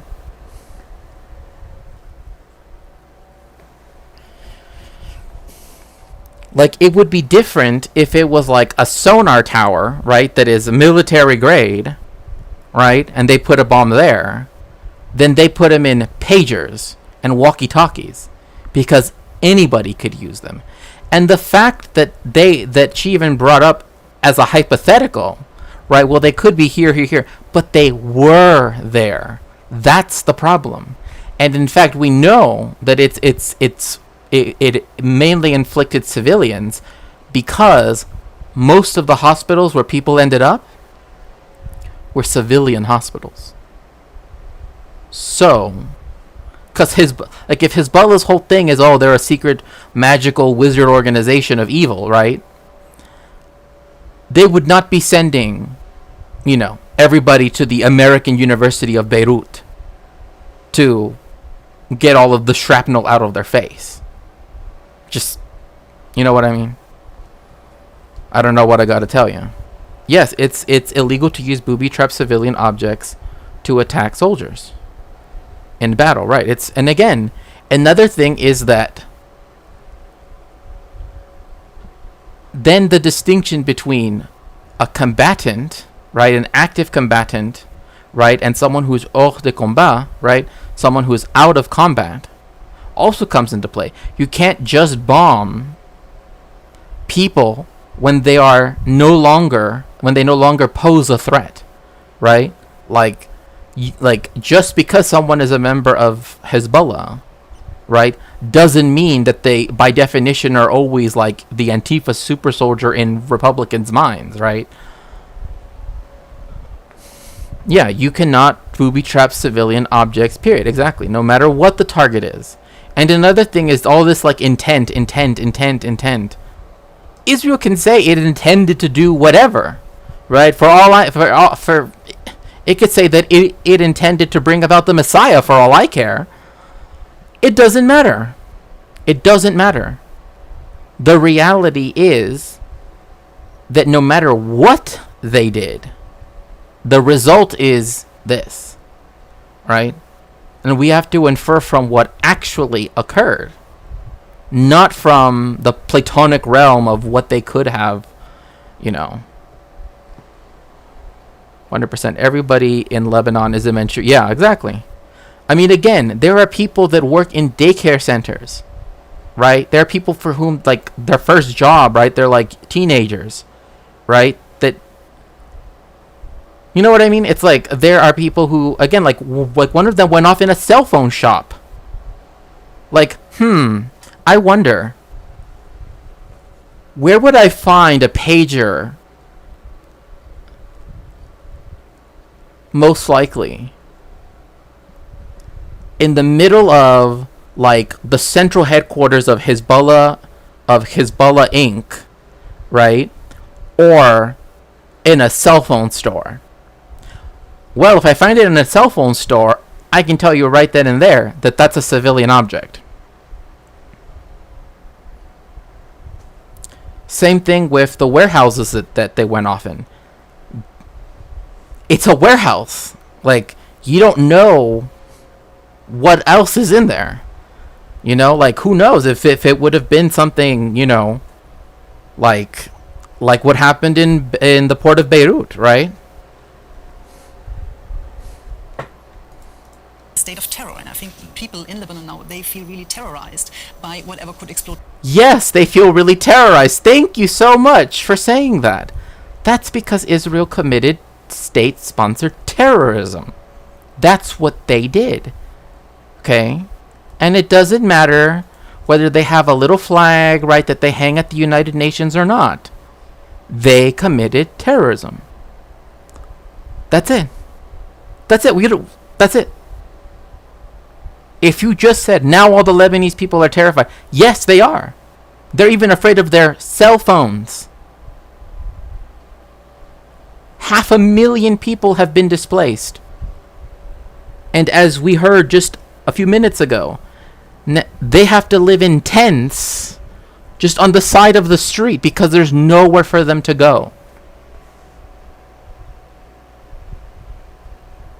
The facts of the matter, right, speak to this whole like intention and all of the stuff that they supposedly knew, the IDF. not being the case, right? They didn't know shit.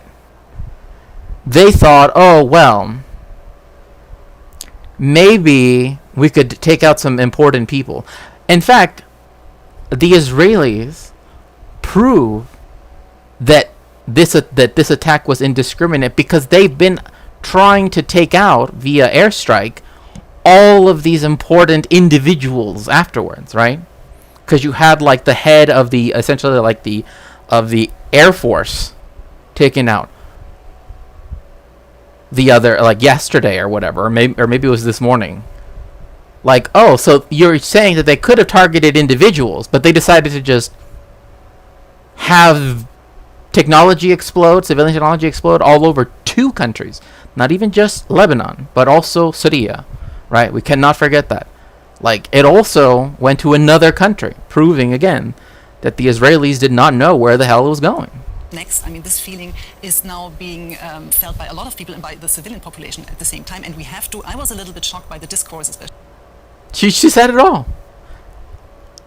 The civilian population is terrorized. Okay, then you just proved the point. You even proved Hezbollah's point. Israel committed terrorism. Point blank. Right? Like that's it. Sorry, not point blank. Full stop. That's it. I mean, like this debate, quote unquote, should end right here. Okay, well. Okay, everyone. Good talk.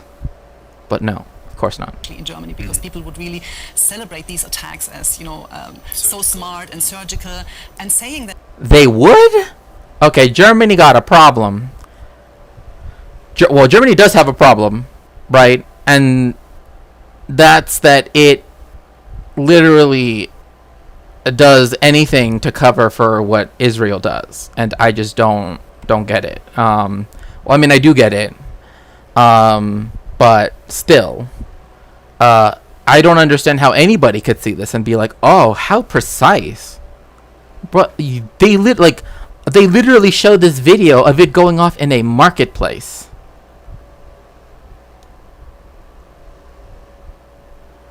And then they're like, well, it didn't kill everybody there. And it's like, does it have to? In order for it to be wrong? No, it doesn't. Yeah, she's well fit. Yeah, for sure. Whoever carries a pager is a legitimate target. And I would argue that, a nurse or a teacher in one of Hezbollah schools or hospitals would not be a legitimate target. So we have to differentiate. And it's not just her opinion. That's international law. Like, Hezbollah is like, oh, right, like if somehow, like, I'm trying to compare it to, but America doesn't really have that because it doesn't need to, right? But like, let's say that like the Democrats ran an employment agency. Would that mean that because of Biden, allowing the genocide of Gaza to happen, that then Lebanon could attack you because you got a job through the Democrat employment agency? No. Why is that the case, though, for Hezbollah? Thank you for discussing. Oh, thank you. I really appreciate it. There's a funny bit of Steve Hughes. I appreciate that, Big Cat K. Again, I try sometimes to show kind of like my thinking, and again, please, if you ever feel that I, overlook something or don't consider something, please feel free to add, because I don't want it to just be, you're all here, right? And I appreciate each and every one of you. So I don't want it to be, but and it's good to be up here on the moderate side. There's a funny bit from Steve Hughes. It's a little bit insensitive, but it's about dropping a 100-pound bomb on people and being like, they're extremists, they're extreme, but it's good to be up here on the moderate side. Yeah. It was well calculated there would be civilian casualties, so this is why it's disputed internationally. Look, how can you look at this man right here? Look at this person and imagine telling it to their face, don't worry. The IDF knew exactly where each one of these things was going to go.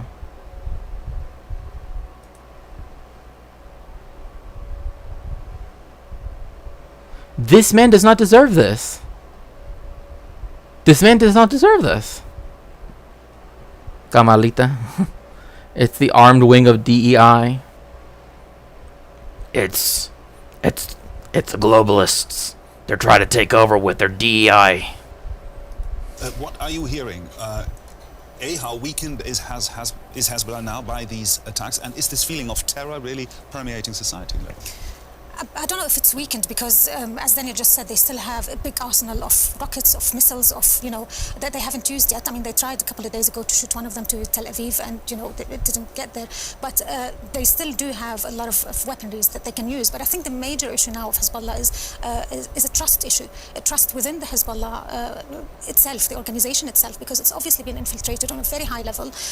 The Israelis have a massive amount of information on Hezbollah. I mean, after the pages attack. I mean, again, remember, with their one missile. Hello, the big room. Hello, it's so nice to see you. Welcome in, welcome in. It's distributed. That doesn't make it better. Exactly. Like, oh yeah, we were able to make sure that it went all over the place. Okay, then you proved it's not discriminate. Like, I don't know what to tell you. Like, unless they all went off in Hezbollah HQ, right, and only of the military wing, that would be one thing. But it happened to anybody who was given a pager. And again, like, if you're at, like, imagine, right, you're off working, you're out working, right, and because the social services provided by Hezbollah, right, are the only ones that you can access, right, especially after hyperinflation and everything else, right, you leave your children, right, at a daycare that is fine. It's fine. It's okay, right? It's no whatever, nothing. It's just regular daycare. But then you find out later that day that your child died because the pager that the person in charge of the nursery room left beside them went off. That, I mean, I don't even have to do these types of things, right? Like, it doesn't even matter. Not everybody who's in Hezbollah or affiliated with Hezbollah, the party and the social organization and the charity and all of these things that it does, is a militant. I'm still trying to wrap my head around we're escalating to. Yes, when I heard that, I'm like, what does that even mean? We're escalating to de-escalate. It's like, yeah, we're going to go into a full-on war with Lebanon. A country that, again, does not deserve to be, I mean, no country deserves to be, have Israel come anywhere near it, in my opinion, but definitely not Lebanon, especially with everything that's happened with hyperinflation, the explosion, etc., etc. And yes, if you'd like to help me with my research, you can always go to my throne. I appreciate it. Being the actual literal policy of both the Israeli and U.S. governments, this actually surprised me. I thought I was too cynical to ever be surprised. Hey, I know what you mean. I know what you mean. Wait, what? No, what was right? I like Meir Kahamala. Oh my gosh. And the walkie-talkie attacks, they targeted Ar-Radwan's this elite unit of Hezbollah. And they killed one of their, very important leaders. Okay, they did attack them. They did have those information, and they did attack them in a building that was full of kids and full of other civilians. But this also. I mean, look, like, even she's saying, like, yeah, they got one guy. Again, 3,000 of these bombs went off. 3,000. They got one guy. In a building full of kids, as she said, and other civilians.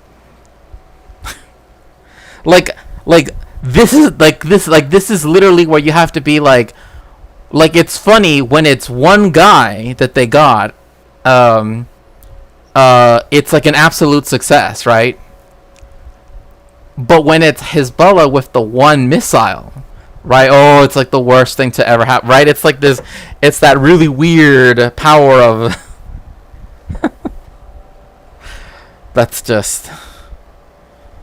Oh, goodness gracious. Again, the potential that it could have harmed all of those children, or any one of those children, or any one of those civilians, is a risk that has to be taken into account as a variable under international law. You can't just say, well, chances are, or it's a reasonable assumption that... No, that's not how international law works. That's not how... International law doesn't even use that language of reasonable assumption, so...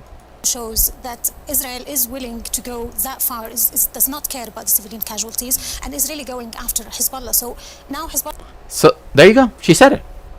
It's really willing to go that far. Yeah, it's literally willing to commit terrorism. I don't know what else to tell you. Like, what I don't understand is, like, okay, like the people that want to argue, oh, is everything Israel does is within internet. Like, come on. Like, you already have multiple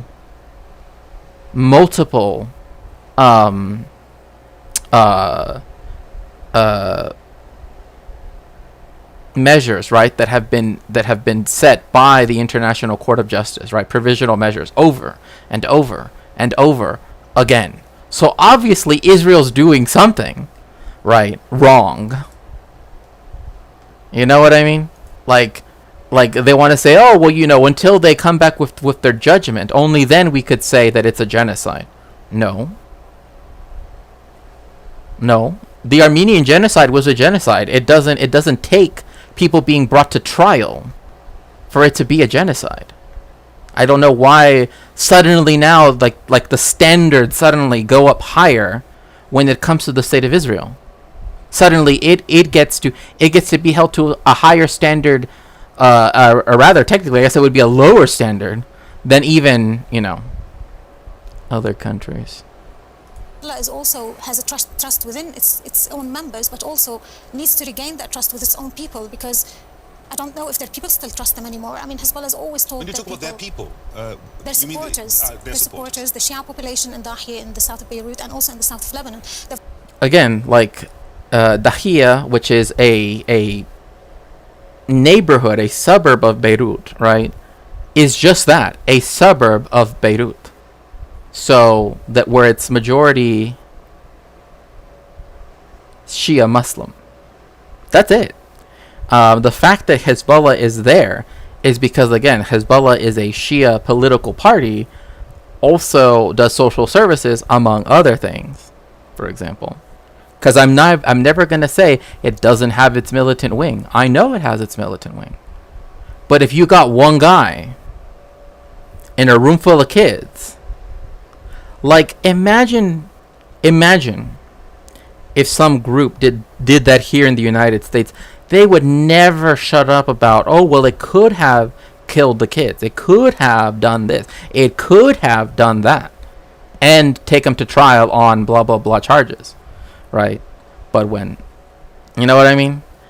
I'm trying to imagine how the U.S. would respond if Mexico pointed a flimsy accusation or randomly started blowing up civilian phones. Oh yeah, it's like, oh, I mean, especially like if it started to use like the same reasons why the United States wants to invade Mexico against the United States, right? Like, oh, it was a reasonable assumption that we had that all of these cell phones in the entire state of California were all owned by the blah blah blah cartel, right? You know what I mean? Like, Mexico can't do that. That's infringing upon the sovereignty of the United States. Well, then why can Israel do that? Excuse me. You know, like... Okay, see you later. Always told them, we're here to support you. You know, you can go back to your homes after the 2006 war. He told them, if I knew that was going to cause all this destruction, I wouldn't have kidnapped those two Israeli soldiers. And since then, the people thought that they're going to go to the south, rebuild their houses, and be safe. But we discovered that this is not, you know, what's happening. And he can't even also, I mean, we heard in the report that... See, but then here's this, right? It's this weird framing, right? That Hassan Nasrallah is somehow responsible for the actions that Israel is doing. Like, that doesn't, like, if it's attacking military bases, like if Hezbollah is attacking military bases and different forms of military installations, right, which are legitimate targets under international law, then that would mean that it's behaving at a higher standard than the IDF, one. And two, it would mean that Israel does not somehow have the ability to just do whatever the hell it wants. It still has to function within the rules of engagement and the laws of war, right? It still has, and the international humanitarian law, right? But I think that's a very good point you bring up, the big room, right? Like, if Mexico were to somehow start claiming that, oh, there are these organizations, the blah blah blah, and their intent is to yada yada yada, right? In the United States would never take any of this stuff, right? Like, there would be no panel disputing this, right? There would be no question that the United States would feel more than willing to, as it were, respond, right? But in this case, somehow, it's like, well, yes, it killed all these civilians, but this one dude, they got this one dude, and he's really scary. But again, like, technically speaking, Hezbollah is invoking, Gaza and Hezbollah are, through Article 51 of the Second Protocol to the Geneva Convention of 1977, amended in 1986, are able, like it's their right, the Palestinians, it's their right to receive aid from other countries, right? And that's what Hezbollah is trying to do, right? That's what the support axis is trying to do, right? That's why Yemen is doing what it's doing, right? It's trying to drain the resources of Israel, right? So that they are not 100% applied to the Gaza Strip.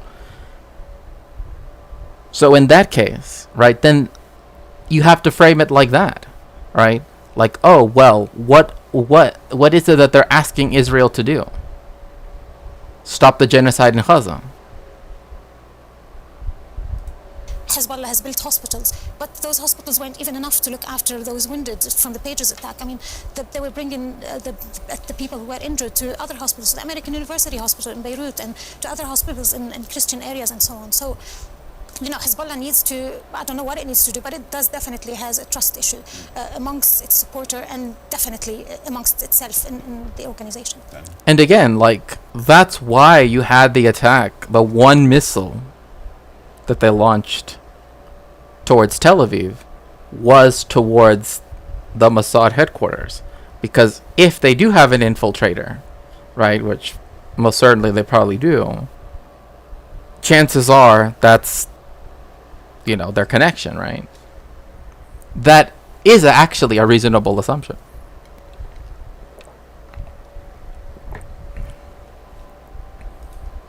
Absolutely. I mean, the only thing I would add to that is the bombing of Daya, the very quarter of Beirut, which is Hezbollah's stronghold. When I talked to people close to Hezbollah in the past few months, asking them what would be the red line for Hezbollah, they all told me the red line will be if Israel bombs Daya.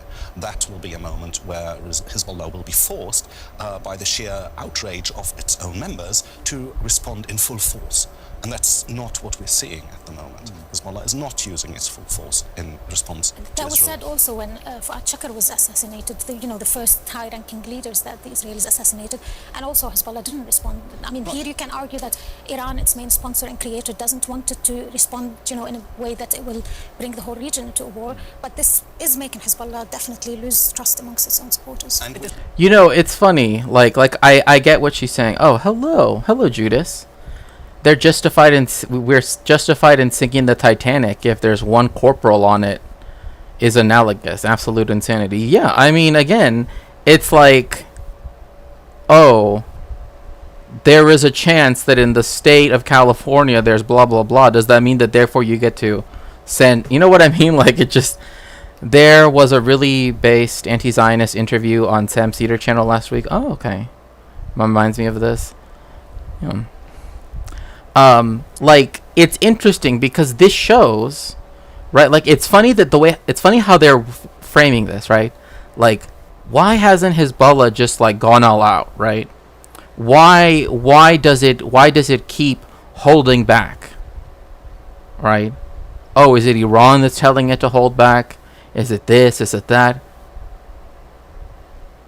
Maybe it's the fact that if once it starts this, the response, Israel's not exactly gonna just, leave them alone, right? Like, Dahia will become rubble, right? They are withholding their retaliation, right? Because of the fact that because it's not just about them, right? Because civilians are harmed by Israel, right? So even if they are acting, right, even if Hezbollah is the one attacking, Israel does not just attack Hezbollah, right? In fact, this was its official policy that caused Black September, where the Jordanians kicked the PLO out of Jordan into Lebanon in the first place. So, because it would hold the country wherever the Palestinian Liberation Organization was, right? If they ever did any Fedayeen strikes into Israel, right, or whatever, they would hold the entire country that they happen to have come out of responsible. That is part of the history of Israel, and it's showing itself right here. So once again, the people that want to hyper-focus on this and only start on October 8th are doing so because they don't want to bring up the fact that Israel has already done this before. Israel has already held the whole country responsible for the actions of a few people. It didn't even matter if they were part of the actual people of the population of that country or not, or if they were still seen as refugees in that country, for example. The way there is a mass propaganda campaign to make people sympathize with the state over literal human lives is wild. Oh, yeah, for sure. No. I just, needed a second to work it out. It reminds me of 9/11 and how people felt like it wasn't sudden when it wasn't. Yeah, felt like it was sudden when it wasn't. Right. Like, only if you start history at 9/11, that then you can begin, right, like, when Israel went low, Hezbollah went high. I mean, in a way, yes. Like, it's like, shouldn't it be an absolute shame that a country that the United States keeps supplying with more military aid every single day, it seems, right, was even asked by the United States and France, which negotiated a 21-day truce, to which Benjamin Netanyahu said no, and then got on a plane and flew to New York. He's in New York right now. He's in America right now.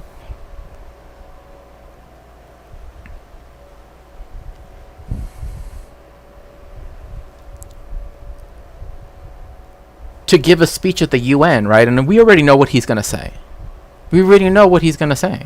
Like, he doesn't even have to show up. We already know. Modi was just there too? Yeah. Well, it's because it's the 79th gathering of world leaders and,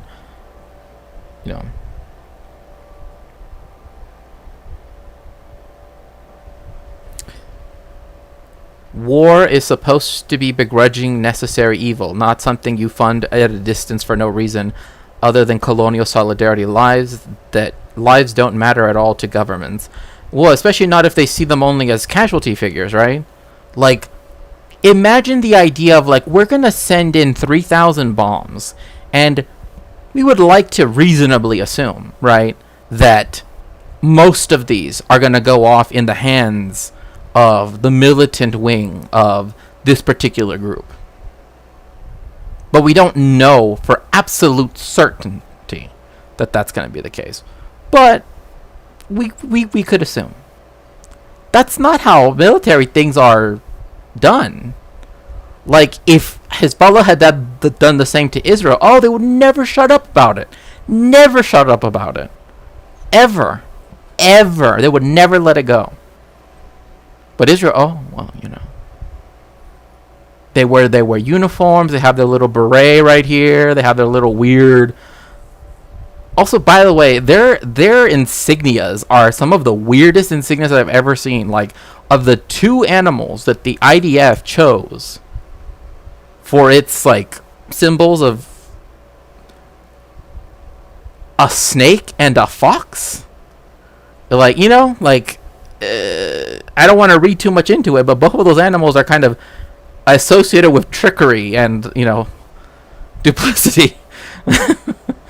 But I don't want to read into it. In the same news segment where presenters pontificate over one bomb being built in North Korea for an hour, not noticing fascism locally. I mean, the problem is that fascism is completely, is rationalized, right, in the West, right? Didn't the duplicitous stereotype, that's what, I mean, yes, it would be, like, what I'm saying is that they're choosing weird choices that then add to the anti-Semitic tropes, right, that people want to cast on all Jewish people, right? Like, of all the things that they chose as their symbols, right?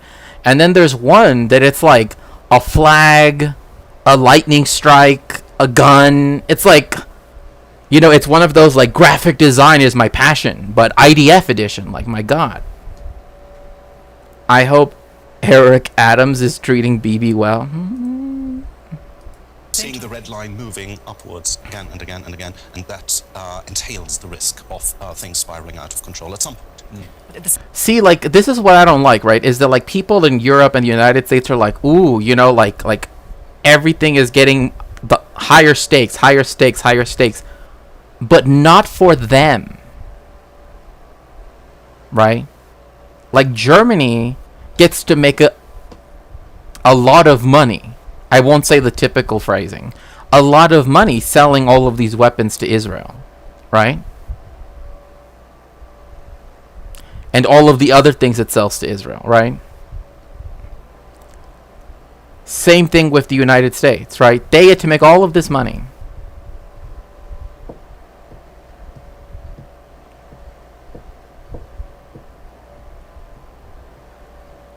Lebanon, the day that Hezbollah does retaliate, will be the day that Israel essentially just, pretty, I mean, and it's weird too. I did see this interesting report, I think it was by Mideast Eye or something, where they showed, like, a map of the areas that have been attacked by Israel since the beepers and now, and almost everything matches up where Shia Muslims are the majority. Like the Christian areas, untouched. Sunni areas, Armenian Christian, untouched. It's like specifically going against one specific group. Germany and the Nordic countries, right? Like for them, the idea of spiraling out of control is like, then we get to commentate on what both sides are doing, right? As if both sides are equal. One is a country with a country at the UN with voting rights and everything, blah, blah, blah, right? with a standing armed force, right, that has an air force, a navy, a blah blah blah, right, then we have a non-state actor, right, militant actor, right, which again is large. I'm not gonna say it's tiny. No, it's not. It's large, but it isn't the vast majority of what Hezbollah is. Because remember, someone that was killed by the beepers was a member of parliaments. Again, Hezbollah is a political party. Had nothing to do with the militant wing. He just served as a member of parliament for probably Dahia for all I know. And his son died. Not even him. His son. His child died. So again, like, they aren't even hitting the guy. They're hitting the dude's son. At the same time, all these leaders can be replaced. All the fighters can be replaced. The question... All the fighters can be replaced. All the leaders can be replaced. It's a weird way of thinking of it. I mean, they distributed a certain way. Jokes aside, this shit is Sri Lanka level bad. Yeah. I mean, again, like, Sri Lanka learned from Israel, and now Israel is returning the favor, right? But, like, again, if you didn't watch the Battle of Algiers, right? I mentioned this earlier, right? I literally saw it on Haaretz. They have the exact same chart of all of these different members, and they have like a red X on them. And I'm like, bro, you're literally doing what the French did in Algeria in the movie. Like, come on, bro. Like, come on. Is how effective will this strategy be to only go militarily against Hezbollah? Hezbollah really tries to connect the whole fight now to Gaza. It's not trying to connect. There's a reason why the bombing started on the 8th of October, not the 6th of October. Because Israel started to attack Gaza. Their only condition is stop the genocide in Gaza, we will stop. And the Palestinians have the right to receive help from other parties under Article 51 of under the amended protocols of 1977 that were amended in 1986. Okay?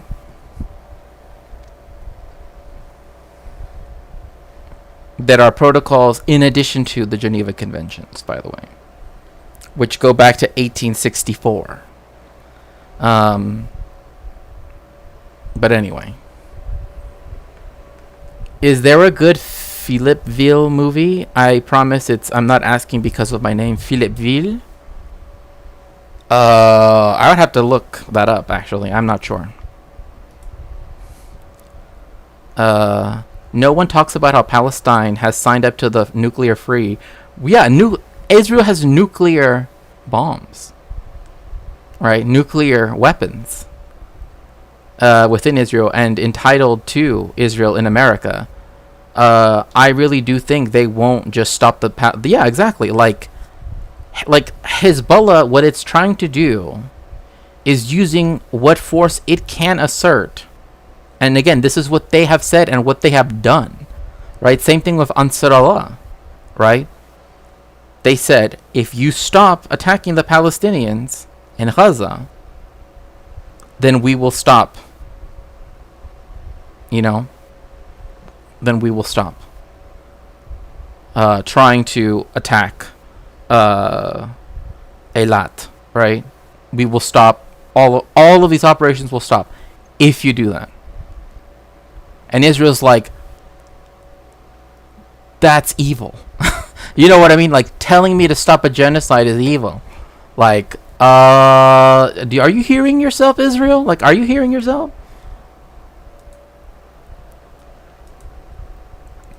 Nuclear weapons doesn't make sense to use only in Palestine. No. Well, they're never gonna use them against. Like that one minister, he's just some Mishugana Shlamil. But they used them as a threat, right? Because then no other country can threaten them in a way that otherwise would happen, right? I remember when the cabinet said that, that it was too far, yeah. to the war in Gaza that it says has to end for them to stop sending rockets. While at the same time, what the Israeli government is trying to do is to disconnect the two subjects. What they're really trying to do is to put so much pressure on Hezbollah for them to agree finally to withdraw to north of Litani River, 30 kilometers away from the border, by only giving them, stopping the assault and stopping the firing. See, this is what doesn't make sense, right? Like, okay, they want them to go north of the Litani River. Then why, and this was in Democracy Now! Just the other day, right? Why are they demining the Lebanese along the border between Lebanon and Israel? What good does that do? Unless you're planning to send in tanks, there's no reason to demine that border, right? Like if Israel's trying to claim it's defending itself, why would you take away a layer of defense? Why would the IDF chief of staff go to the border between Lebanon and Israel and start telling soldiers there, like, you better start getting ready. You better start getting your Mountain Dew code red. Yep, they're for Iran. Yeah.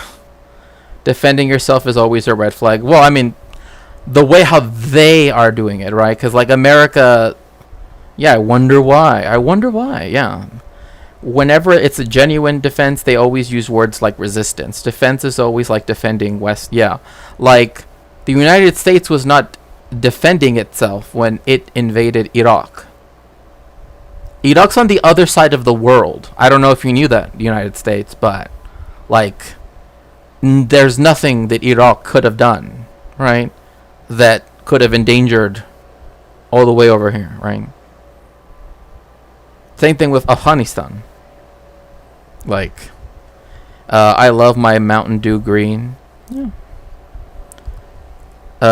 It's just contingency planning, right? And significantly less wealthy and connected, right? Like, they don't have a military-industrial complex, right? They don't have neo colonies all over the world. They don't imperialize the rest of. They are the imperialized country, right? Whoa, you're pronouncing the country's names right? I try to. Bringing Hezbollah in this position to no longer act. Oh yeah, and my point was, if they wanted it to be north of the Litani River, why are they attacking north of the like? You know what I mean? Like, if the whole point is like, okay, we want you to leave this particular area, why bomb Beirut?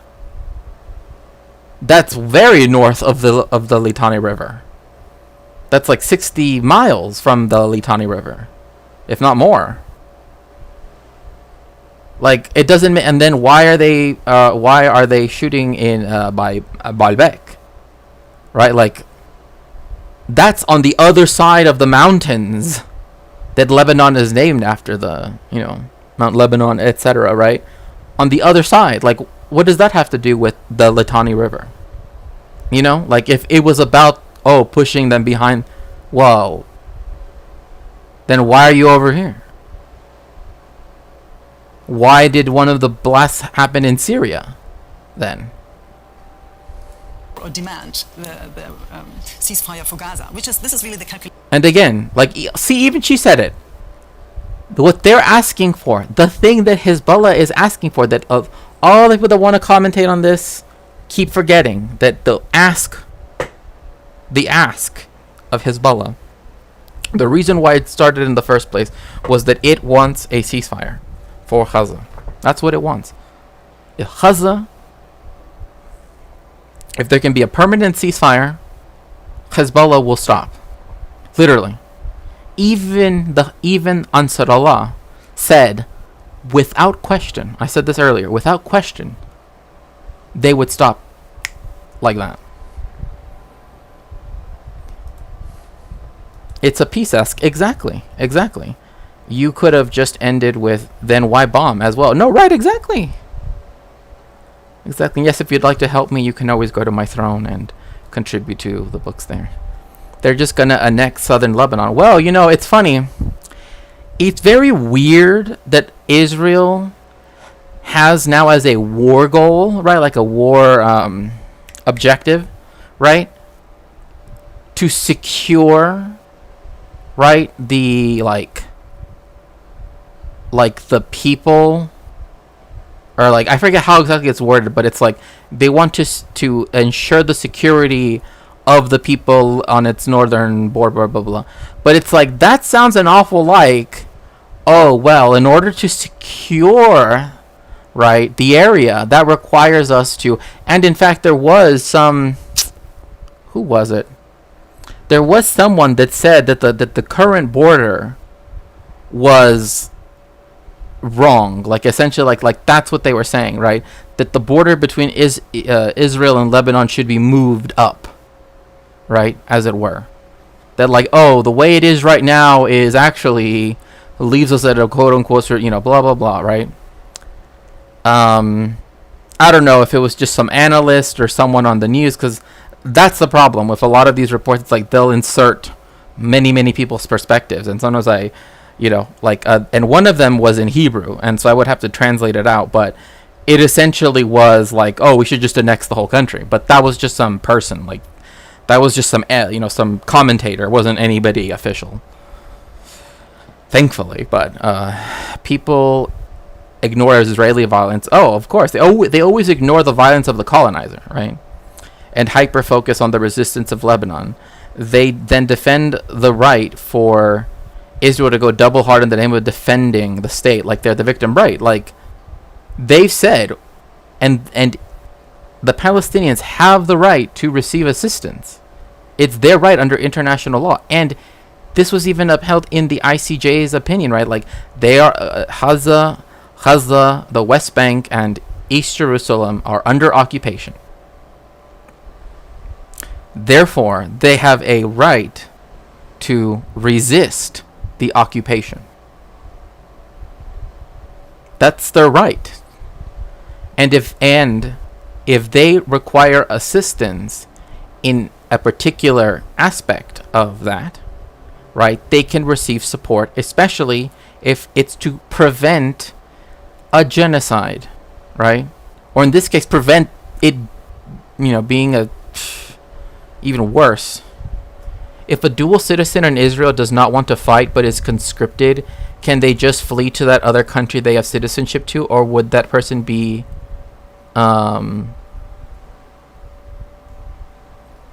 imprisoned in Israel? So if you have dual citizenship, and let's say you're 21, right? Well, actually, no, it would have to be like, let's say you're 18, right? And you were about to turn 18, and like, let's say your parents were like, oh, actually, we don't want you to be in the IDF, blah blah blah, or you, for whatever reason, graduated high school early, and you got on a plane and you went to go live with your aunt in Denver, Colorado, let's just say, right? And you stay there until after the final year that the IDF that requirement still holds, which is 27 years of age. Then when you came back, you wouldn't be held to it, right? That's why some people, and this is, I don't really, this is why some people focus in on certain people who made Aliyah at a time when it seems questionable that they could have had to have done some kind of service, right, for the IDF. So anyway, but if you leave, they can't. I mean, if you leave, they can't hold you responsible for that. Here's an article. Please, could you please put it in the Discord? Put it in stream suggestions, please. Then yeah, no worries, Judas. I totally get you. And again, another thing too is like you get 6 months in jail if you were to say no, right?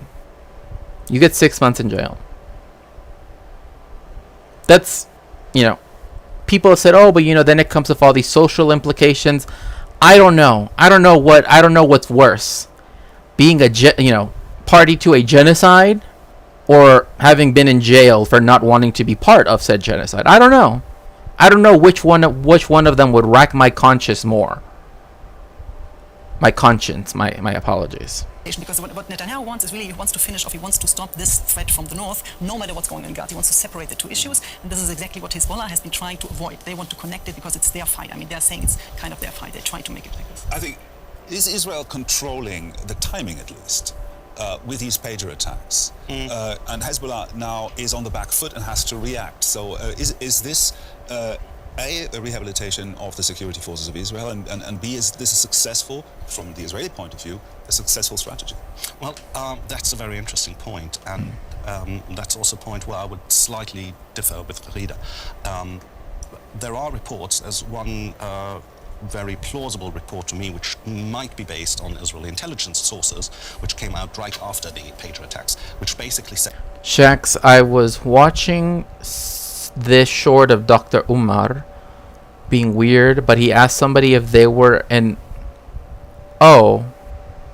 I assume I would presume that they are talking about in South Asia, because a lot of people from South Asia have immigrated to places like the United Arab Emirates, Qatar, Bahrain, Kuwait, Iraq, etc. Right? But particularly the Gulf monarchies, in order to look for work, and they're very poorly treated, actually, and so there is so the fact that in fact we have to remind ourselves sometimes that like the United Arab Emirates is minority Arab. Most of it is all the people that they have to do all the work for the country, right? And many of them will never get to have citizenship, for example. So a lot of them are technically there, are undocumented. So they live kind of at the mercy of the state and also their employers. So that Dr. Umar would say something like that is not, would most likely be connected to. Now, the Dr. Umar in America, I would still say that it probably is connected to that. If only because, one, there's a lot of Muslims in India, too. But I don't know Dr. Umar very well, right? If you want, I'll look it up later. If you want to put it in somewhere in the Discord to see what's the context, but I'm pretty sure it would have to do with something like that. Because that language is not necessarily... Yeah, India's number 3, Dr. Umar, the reactionary. What did Dr. Umar say? Dr. Umar said it's a short, but he's asking someone if they were an untouchable, right? And I'm like, the fact that they said an untouchable already tells me that it has to deal with the caste system in the of the subcontinent, right? Yeah, no, super yikes. Like, that's not something you should. Being casteist is horrifying, right? Yes. Bahrain. Oh, I've wanted to go to visit, Bahrain, and it's interesting too because the eastern half of Saudi Arabia actually has a lot of Christians, right? But people think Saudi Arabia must be all Muslim. It's no, there is a historical Christian population. It's just that they're not the majority, and they, and in fact, there's even a Shia population in Saudi Arabia as well. So, not Dalits. Yes. These pager attacks and walkie-talkie attacks were actually devised and planned for the case of an all-out war, to be the first step in an all-out war in order to destroy the communications and command structures of Hezbollah. We didn't actually want to do it now, but we were forced to do it because these preparations were close to be discovered by Hezbollah. See, so this right here, Hezbollah bought those things, bought the pagers and the walkie-talkies, because they thought if if and when, I guess one could say, but I would still say just if there was a conflagration, right, and it came to a head that there was going to be all-out war between Israel and Hezbollah, right, that then they would have to use alternative means of communication, right, particularly ones that are not so are not like their cell phones, right, where you can figure out where someone is via the ping of the cell phone tower, right, or they could be disconnected in the same way, right, etc., etc., etc. But the reason why they detonated them all at the same time, which again speaks to the fact that this was not discriminate, right, is that they realized that Hezbollah had found out that they had done something, and they were getting close to essentially uncovering what they did. And so they decided, okay, well then just destroy them all, right? That's what it did, right? It changes a lot, right? Because earlier we were talking about their intentions. Well, they were intending to be very precise. They're not intending to be precise if they're trying to destroy, essentially, the evidence of what they did. That's a very different thing, right? And they don't care who it hurts then, right?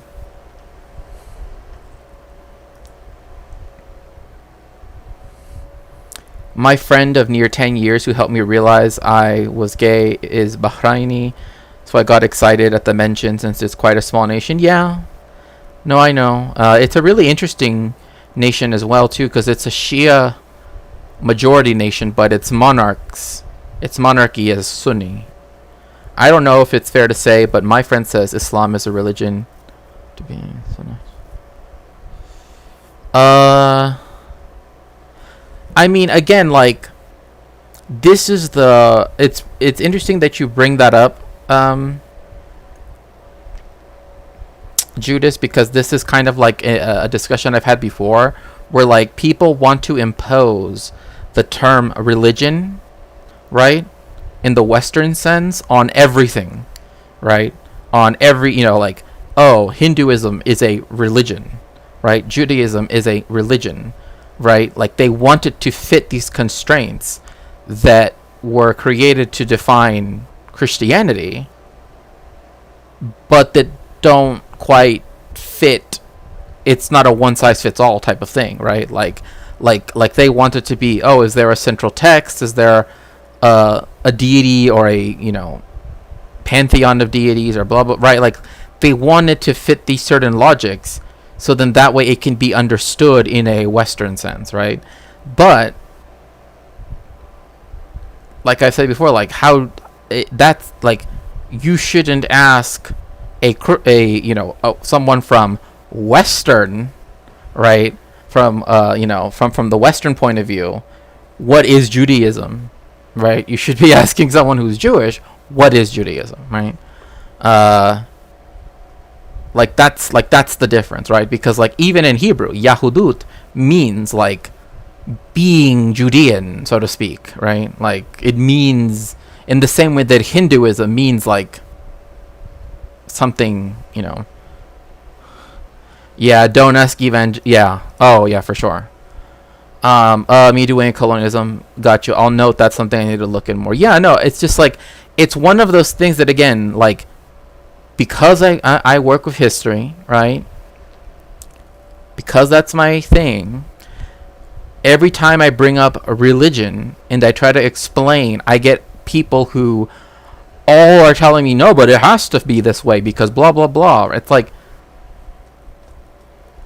I have a friend who literally was once a Catholic priest, and even they, who had studied theology and everything, like literally knows Latin, like everything in Latin pretty much, right? And like we've had this conversation, and it's like, yeah, that makes sense, right? Like even Christianity as such changed over time, right? It became rationalized over time, right? It became instrumentalized over time, right? And that's kind of what colonialists have always tried to do with everybody else, right?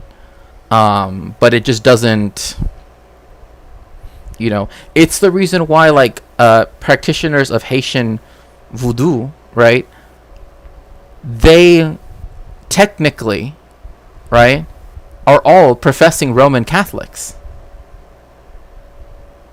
But people would say, oh, they're not because they do this, which is paganism or whatever, right?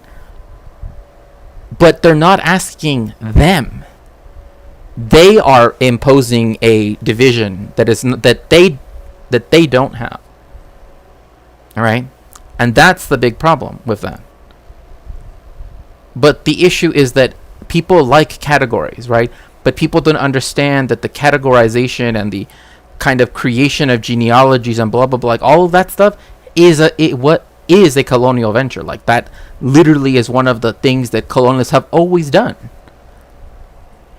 Right? They want to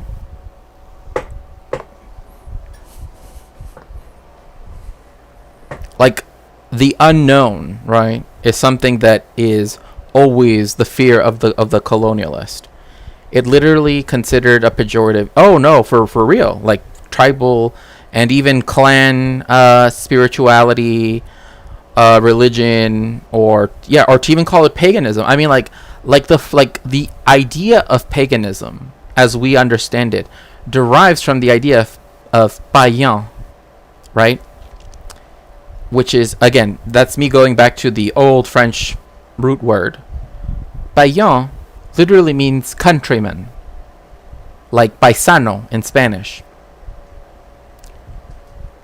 And so you see that the way in which, I mean, it's the same thing in English, for example, like a heathen.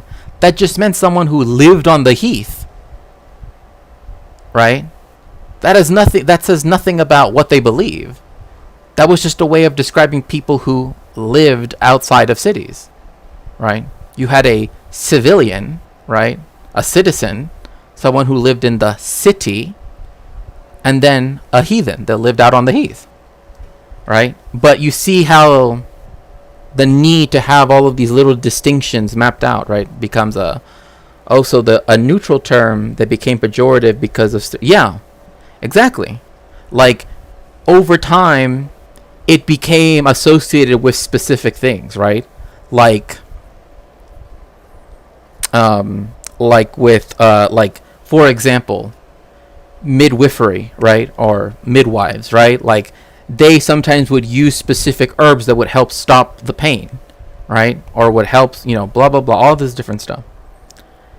But then you have the church saying, oh, well, that's paganism, that's heathen magic, or that's blah blah blah blah blah blah, right?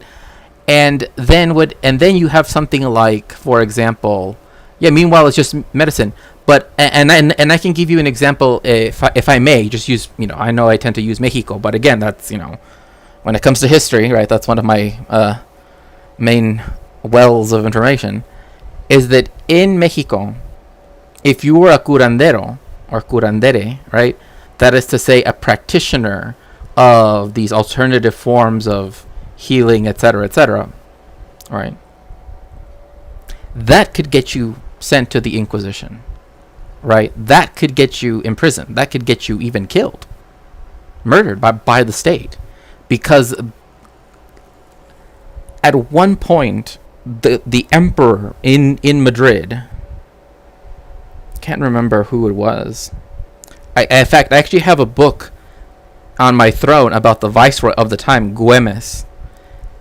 He was the viceroy at the time, and he specifically asked for someone to help essentially clean up Mexico of, like, pagan medicine, because they said if it isn't Christian medicine, then you can't use it, right?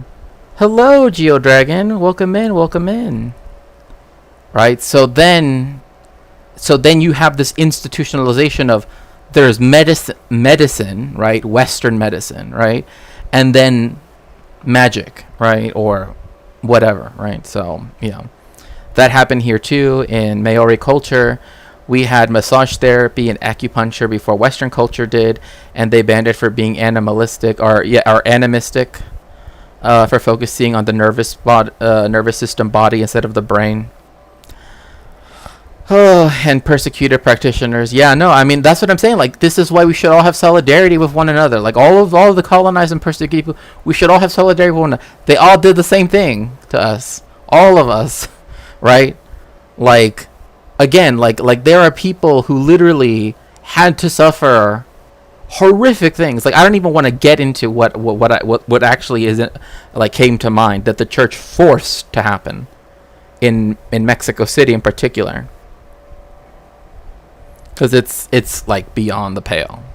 But they did it because it was, oh, well, this is functioning under the Christian, right?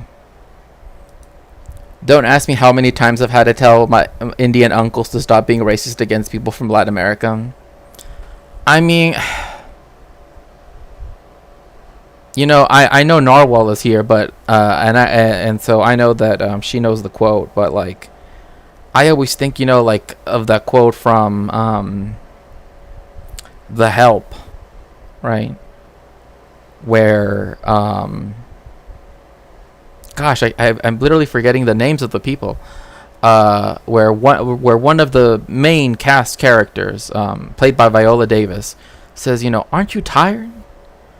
You know, like, aren't you tired of having to do all of this? You know, like, I feel that all the time. Like, aren't you tired of having to be this way? Like, honestly.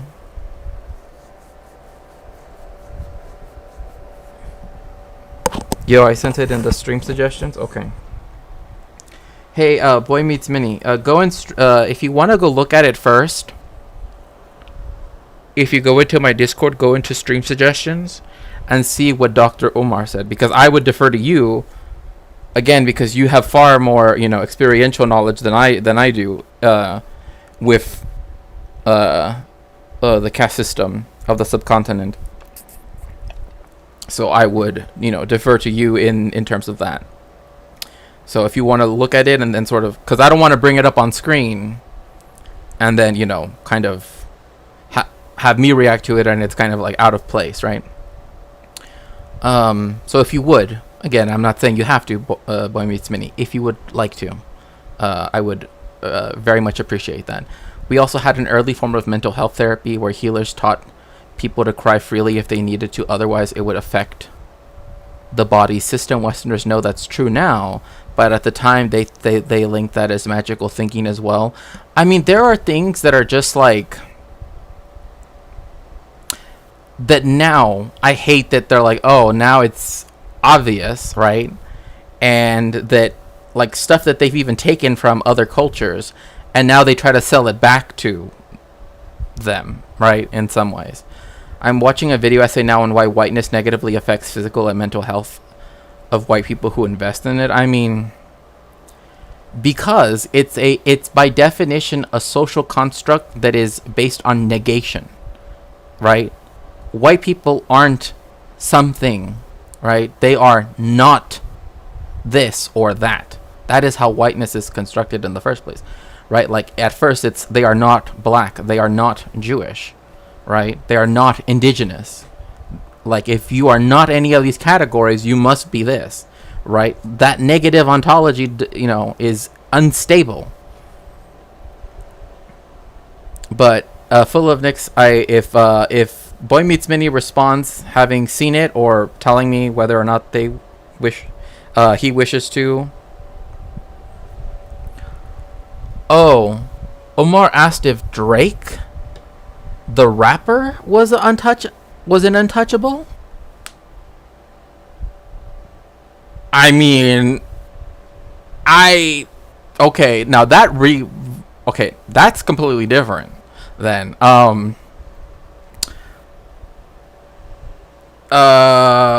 I think he would say that because he's, you know, associated now with specific crimes, right? Like, in a negative sense, right?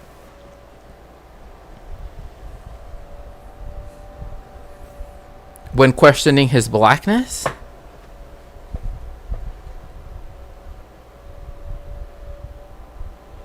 Okay, now that's something else. Like, that's, I don't know what that is. He means a social outcast? Yeah, like, based on his blackness, right? He's questioning Drake's blackness by calling him that. That's something else. Like, I don't, like, that's... Like, I'm curious to see what it is, but I'm also, like, hesitant. And I apologize if I'm a little over hesitant, but it's just because, you know, like...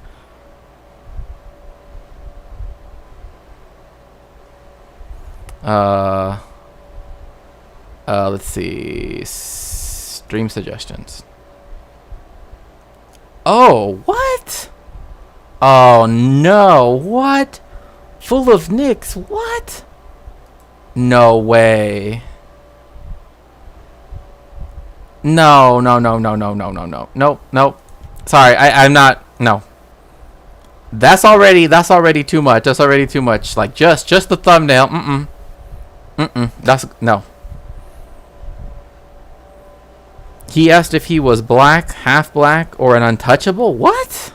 What does that even mean? I have no idea what he means by that.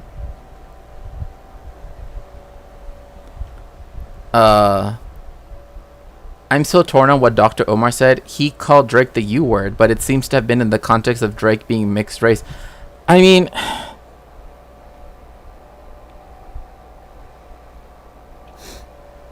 that feeds into white supremacist views about mixed race people.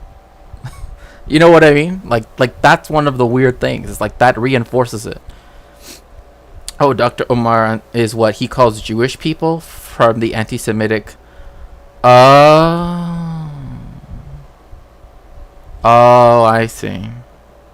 So it's anti-Semitism. Okay. Well, I mean, the issue is that the thing, you know, like the title and then the... Wait, so then that doesn't even... So does he think that you can't... Okay. So he's saying then that you can be either... It's like people... I mean, it's not like how people sometimes will say to me, but it's like... There are people that literally are like, you cannot be Mexican and Jewish, right? Those are two separate categories, right? Like, they do not compute together, right? And I'm like, yeah, I can be, because I am, right? And then there's always this desire to say, well, then you must have like I guess like a white Jewish father and a Mexican, right? Like, it's usually like they try to construct a narrative in their head, right, that is supposed to explain, right? And I'm like, no, both of my parents are Mexican Jews, so you know, I don't know what to tell you, bro. Yeah, Drake's mom is Jewish. I mean, I've seen I know like the footage of Drake's bar mitzvah. Like, I mean, I know people usually know like that one gif of him where he's dancing, but yes, that's why he says it instead of white. But Jews can be white. Yeah, that's fucked up. Dr. Umar is famously anti-Semitic, but uses obvious... No, but see, that word is wrong to use because, like, even I was convinced that it was speaking of it in a different context. Because that word is not a word that is... You know what I mean? Like, now, it's like... You know what I mean? Like, the association of the oh, that image was made by Pusha T. There was no actual shoe polish used, right? Seems a bit racist in categorizing, and exactly, and that's exactly what colonialism did. I mean, the Spanish literally created a racial caste system that still exists to this day. Like, I'm not even joking. Like it is still a thing. Like, even the terms are used like in things as like...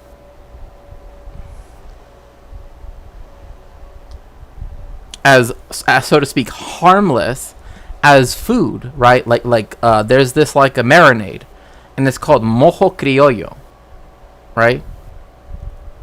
Which criollo is like the word Creole, right? But what it is supposed to mean is Europeans that were born in the Americas, right? It's something not that the indigenous people do, right? It's something, right? And again, like the racism and colorism and everything, right? Like, just because a lot of the castes have been sort of amalgamated into a larger one, right? Particularly mestizaje, right, where it became one, especially in Mexico, for example, does not change the fact that people still people still say words that in the United States in English, right, you cannot say, right, referring to people that are black, for example, like all the time, right? But in Mexico and in the rest of Latin America, saying those terms is not seen as bad, right? Because they come straight out of the colonialist categorization box, right? Yeah. Give it time. Dr. Omar will say casteist things against South Asians if he hasn't already. Yeah, I mean, I thought he was saying stuff about South Asians, right? Like, until Full of Nicks said that it was about Drake, then I was like, oh, well, that's a whole different thing. I mean, Drake, you know. Well, no, I mean, there's that, but I mean, that's literally, I mean, in the United States, right? Like, the usage of a variant of that word used to describe black people is something that is not acceptable. But in Mexico, that is how you describe, like, that is how you would say, like, a black person, right? Technically speaking, right?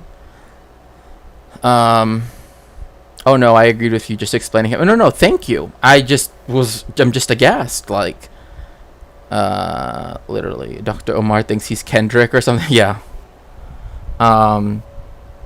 Yeah, he's half Jewish. This is yeah, he's Canadian but not American. That's just a matter of fact. This is other stuff is nonsense.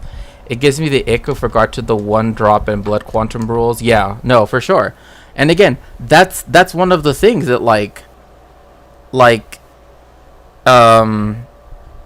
that still exists. I mean, even Israel's a good example of this, right? Like, if you don't have a specific blood quantum, right, of a certain amount of generations going back that falls under their category of what they think is Jewish, then they don't accept you as being Jewish, right? Well, Kendrick is influenced like people like Dr. Is that true? Oh, I have no idea. I mean, I have to admit, I am not necessarily, tuned into that stuff, but I don't think Kendrick is reactionary. Okay. Yeah, sorry for just like the derail, but I mean, I thank you for clarifying that, because again, but once I saw that thumbnail, I'm like, oh no. And that's why we had to do it now. And I think that's more or less credible because A, it is an excellent preparation for an imminent war, but we're not seeing Israel leading this war in full. Bro, it's not. Isn't it funny how they have to say, oh, this was an excellent plan? It was not excellent. It was not. This was not smart at all. This was literally the most. This was. Their idea was like, we can be almost certain, right? Or we could have a reasonable assumption that everybody only in the militant wing of Hezbollah, right, will have one of these pagers strapped right here, like on their side, right? And only them. Where is the proof? Like, again, they couldn't see when they went off. They couldn't see who held the pager. It's just this conjecture that, oh, they had this great plan that obviously worked. How did it work? Children died. children died. So unless Israel wanted children to die, it wasn't a success. Sorry, it's not this wonderfully thought out plan. Force now. This is not full force. 500 civilians dying in one it's day, not full force, and yeah. bombing, killing civilians, As terrible regardless as- if there are kids absolutely. in the place where they're bombing. As terrible as all of that is, most unfortunately, I have to say, it is not the worst thing that could happen. It is against the If Israel- international. Oh my gosh, look at him. He's literally like look at how he's talking to the Lebanese person. Bruh, they've hit half of the casualty rate of the war in 2006 in one day. Not in all of the days, in one day. One day. Half of all the casualties of the 33-day occupation by Israel in 2006. They've already hit half of the casualty rate already. And they haven't put one tank so far, I mean, as far as I know, right, on Lebanese soil. So for him to even say that, like, oh, well, let me tell you, ich denke that this is obviously not the worst thing that could happen, right? Like, that doesn't... She's telling you 500 people dead? Children dying? That isn't bad?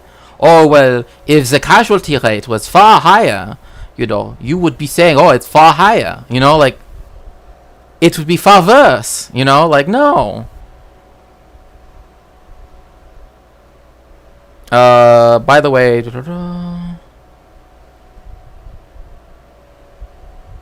Oh, okay.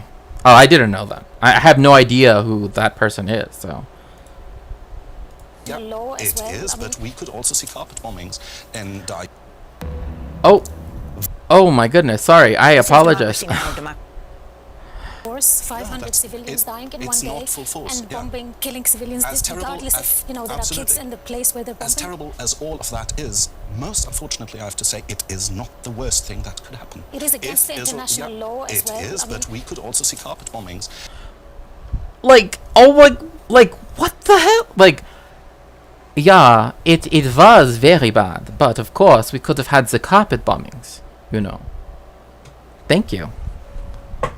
Like, it's against, like he said, yeah, it's against international law. Yes, of course, it's against the international law. But you could have had the carpet bombings, you know, like in Dresden. You know, like, is that what it takes? Like, is that what it takes to be taken seriously? Is carpet bombings? Seeing rich white people pontificate about this is angering me in a way. I know what you mean. I know what you mean. I know what you mean.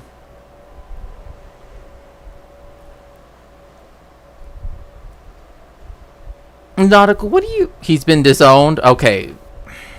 Nautical. You gotta be careful when you come in saying stuff like that. Like, luckily I know who... You know what I mean? Like I know what, like, I know what you, like, I know who, you know. But... Like, I cannot believe this dude has the gall to look at this lady right here and be like, well, it could be far worse. I do see how this is absolutely against the international law. But, of course, it could be far worse, you know. Israel, our best friend, that we would support to make sure that they have 1,000-year Reich themselves, right? Like, brush, like, kids died, 500 people died. If it's like, this is always what people respond back, always respond back. Well, it's not as bad. Why does it have to be worse in order for it to be addressed in the first place, right? Because even if it was worse, then what will they say? Well, you do have the carpet bombings, but of course you could have had the nuclear bombs thrown. You know what I mean? Like, it will never You will never meet their standard. Never. He even admitted, oh yeah, of course it is against international law. But of course we could have seen the carpet bombings as in Dresden. Like, I mean, even look at her face right now. Like her face is like my face right now. I see you, nautical, yeah. Shakespeare was just taught. I've been banned a few times. No. I was just talking about how the Jewish identity isn't just white, and you come in and say that. I know, it was just such funny timing. Like, of all the times to say to say something like that. In Daya, we could see the Israeli Defense Forces south. Absolutely. So you know what can happen, and I'm not saying that what. You know what could happen, of course. You know.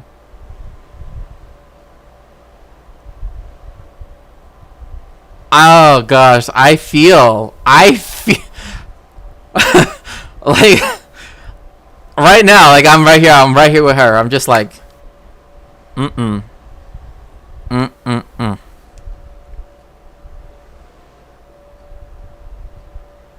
This German dude is gonna be over here and start telling me, well, you know, they could have had the carpet bombing of your entire neighborhood. You know, of all of the areas where the Shia Muslims live. You know, and of course, since that has not happened, it is not as bad as it could be. My God. Mind you, if an imperialized country broke an international all the way, oh yeah, exactly. I mean, it wouldn't even take something this, you know. She's gonna go home to a bubble bath, wine, weed. I hope so. I hope that she can get like the full, like, massage. I hope that she, you know, like everything after this. Like, she deserves it. Because to sit here on international television, the first is Germany is the second most embarrassing country in human history. The first is Austria. I mean, you're not. Yeah, it do take nerve. No, it for real does. Like, I like here, like even right now, I'm feeling like this, like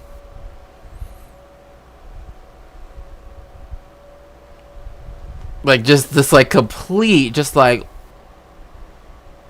well, they were originally planned for a full-out war, but it's not a full-out war because, like, oh, you know. What's happening now is good, but I think it's not yet the worst-case scenario that we're seeing. And those pager attacks were a preparation for the worst-case scenarios. See, like,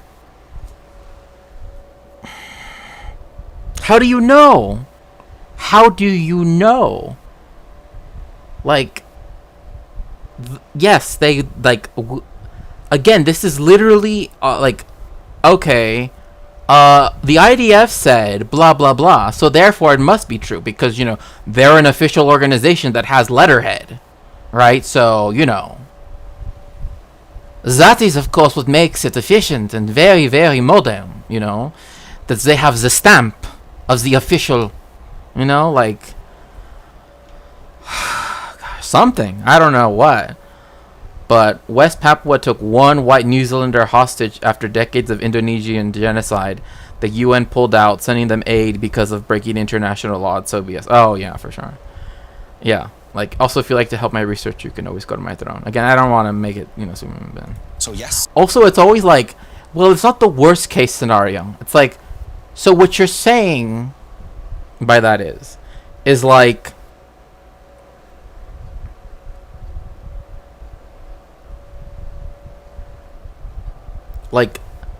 the siege of Stalingrad, right?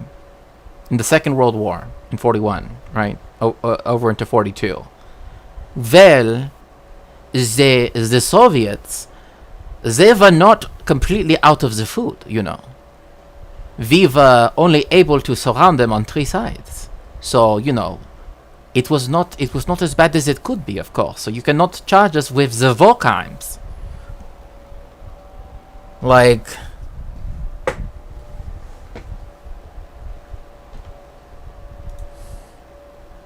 my God, like, Israel is trying to instrumentalize that as a victory for its own security apparatus, whose ability has been called into question lately. But I'm not sure as... But am I wrong, Seth? Am I wrong, though? Like, come on. Like, well, you know, the siege of Leningrad, of course, was caused a lot of casualties. But we did not have the same thing as, you know, the Allied bombing of Dresden. Far worse, you know, like it's like, oh, well, if you don't have this, then you don't have that. Bruh, they're bombing all over the whole country. Like, like, what else do you need? Right? Like, if Germany was bombed once by some random country, you think they would be there. It's not the worst case scenario, you know. It was just once. Hans, it was just the one time. Just the one time. Okay? They have the right. You know, like, no. How calculated that step of escalation is, and I think, and then I'll be finished. I think the biggest problem on the Israeli side here is that they're moving closer to an extremely dangerous and brutal war without actually having a plan And on an exit where strategy. to go in the medium run. Yeah, I think. Like, I know. Well, I'm just saying, like, he does it. Like, why bring up carpet bombing? Like, who? They're bombing all over the place, right? That's like, oh, you want them to just, you know what I mean? It's like, it's not the worst. It's still breaking the international law, of course, but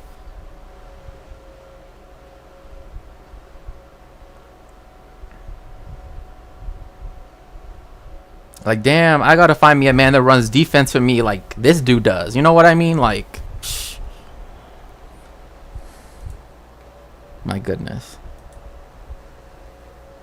It's a typical colonizer gaslight tactic. Right, 1000%. They say that to indigenous peoples all the time. Again, upper class white men saying bombing isn't that bad. Like, you know how many Americans act like 9/11 happened to them personally, even though they live in like Liberty, Kentucky, and hate New York, by the way. Oh, we can't be living among those New Yorkers. You know exactly how they are. But over here in Liberty, Kentucky, there's a reason why they call it Liberty, because over here we got real freedom. Unbridled spirits. The spirit of Kentucky. Right? Like, okay, bro. Then in that case, it's like, okay, you expect, yeah. It's like, okay then. Why don't you go then to the Lebanon and hang out in here, and then we'll see how you feel about it. Where were you when 9/11 happened? At home, tucked away, and safe. 99% of Americans. 99.9999999% of Americans. It's like, if there was any incident caused by another country that killed half of the amount of people that perished on 9/11, oh, that country, like if China did the, oh, it's over. It's over. Biden would literally be the last president ever because he would ride into battle. You know what I mean? Like, it would be Jover. It would literally be Jover. The exit strategy is not so much the problem, and here I would differ with you. I think in Lebanon there is a clear goal that can hardly be achieved with political means. There's beyond the imminent question of Israeli citizens moving back into the north of the country, and in order to facilitate that and make that possible, to move Hezbollah. Isn't it? So there's this book called Blind Fanatics that talks about how, like, liberals, as long as you can word it in a really, in a way that makes it sound very, like, mechanical and official, right? He just said that Israel cannot accomplish its goals politically.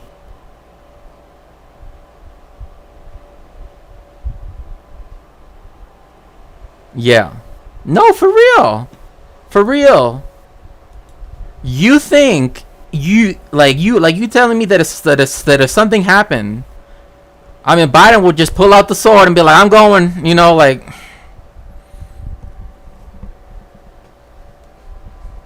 like if it was done to Atlanta or New Orleans, I'm not so sure. Well, I mean,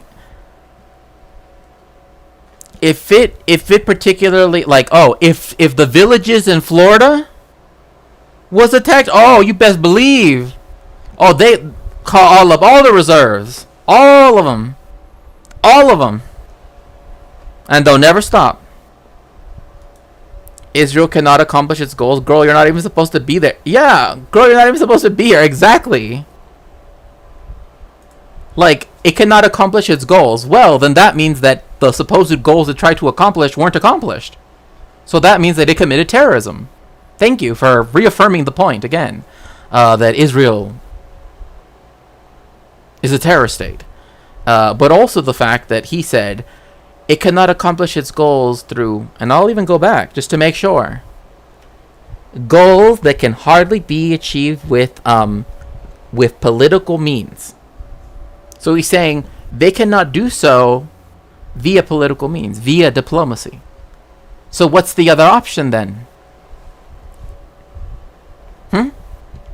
What's the other option then? Daniel Dylan Böhmer, tell me.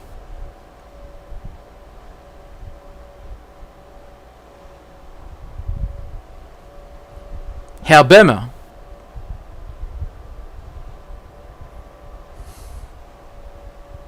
Was ist die Lösung für diese Frage? You know what I mean? Like, okay, fine. If they can't do it by political means, by diplomatic means, then what's the other option then? If it was the French Quarter in New Orleans, Sojo over. Oh, yeah. I mean, Israel, yeah, it's kind of a self-report too, because everyone asking for peace and ceasefire, so that's not Israel's goal. Right, exactly. Sag mir warm.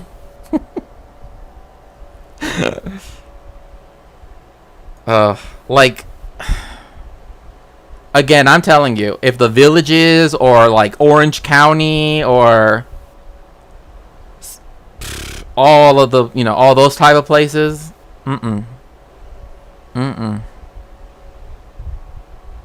As beyond the imminent question of Israeli citizens moving back into the north of the country, and in order to facilitate that and make that possible to move Hezbollah away from the border, I think the more essential security interest of Israel vis-a-vis Hezbollah is destroying its missile capability. Well, this is more than this is very 150,000 naive. missiles. And that what? So it has to destroy its missile capability. Bro, they shot one missile. One. At the Mossad headquarters, which is a legitimate military target, because everyone there is working towards the blah blah blah, right?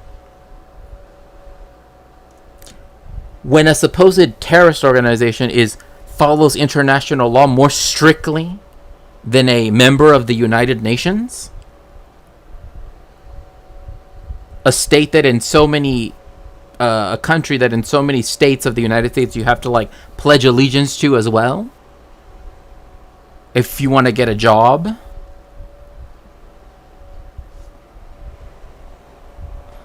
Like, what is this?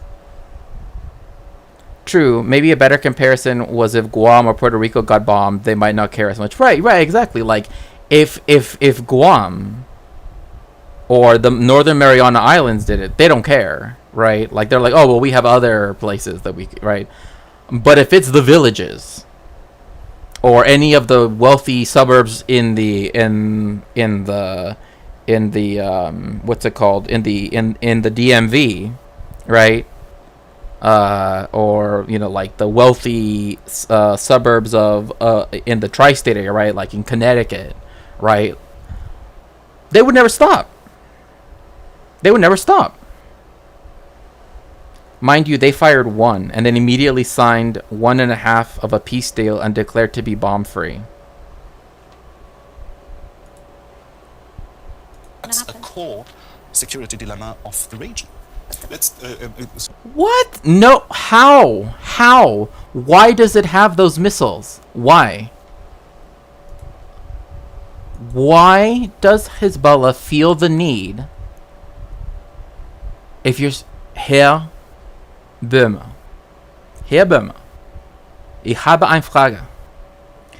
Why does Hezbollah have? Why does it feel the need to have those weapons? Because if it's the biggest danger to, why is it then that Israel can continue to have nuclear weapons when it's Sagen Sie uns jetzt? Judas.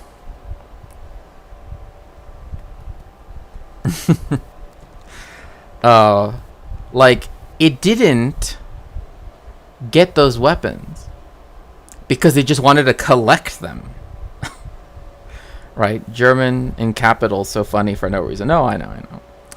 Right? But it didn't get them for no reason. It did it because in 1982 and in 2006, right, the IDF was technologically far superior to Hezbollah and the Lebanese Standing Army, right, of the very weak state of Lebanon.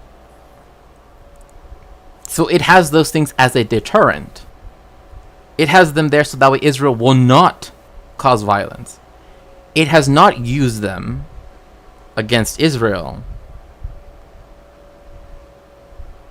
in a offensive way, only in coming to the defense of the Palestinians. Yeah, of course it's very reliant on peace vibes, for sure. But to say that it's a security dilemma of the region, that doesn't even make sense.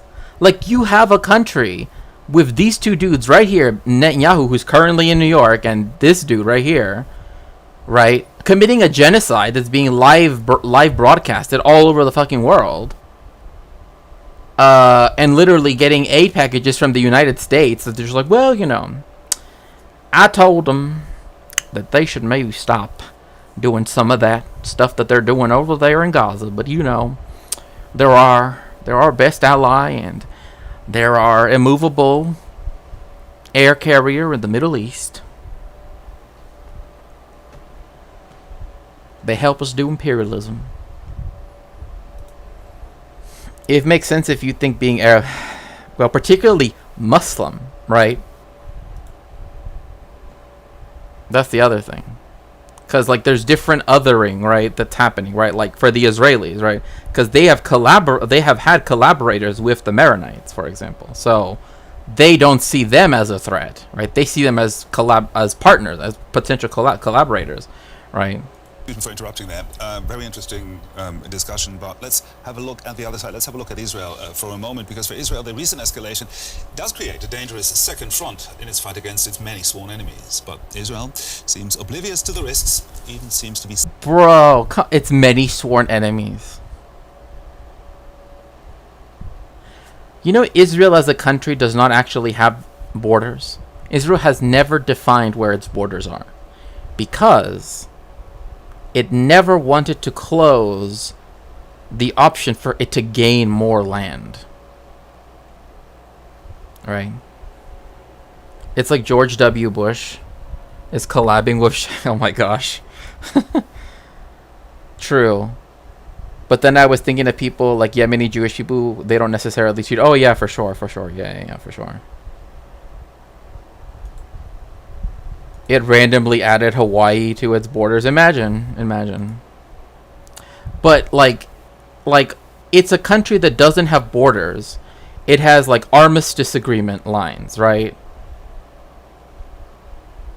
And yet people are like, it needs to defend its border. It doesn't have borders.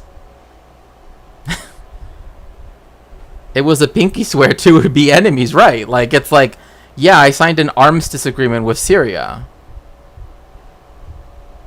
again, same thing with between like what divides Korea is an armistice agreement. Technically speaking, the Korean War is not over.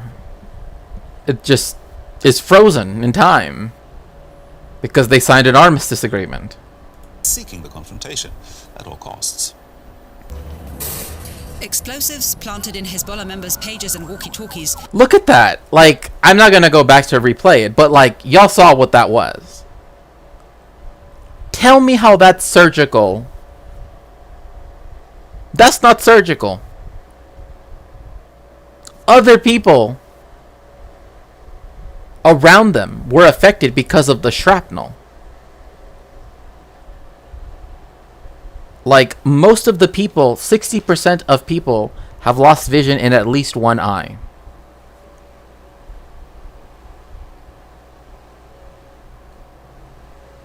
And most of the wounds are maxillofacial or the hands.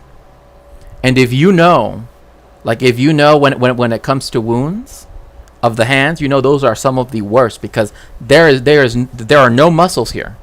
This is all little tiny little ligaments and little tiny little. So this is why, like, I remember once I was talking to someone who, again, I understand, ACAB is ACAB, I will say that. But I did want to speak to him about stuff that he had seen when he was like a police officer. And he told me, particularly when it came to injuries, and he said the worst injuries he ever saw, because he was teaching a short course on like how to defend yourself, right? But I wanted to kind of know a little bit more. And he said, never use your hands. The worst wounds I've ever seen have been people's hands, because they try to stop everything with your hands, right?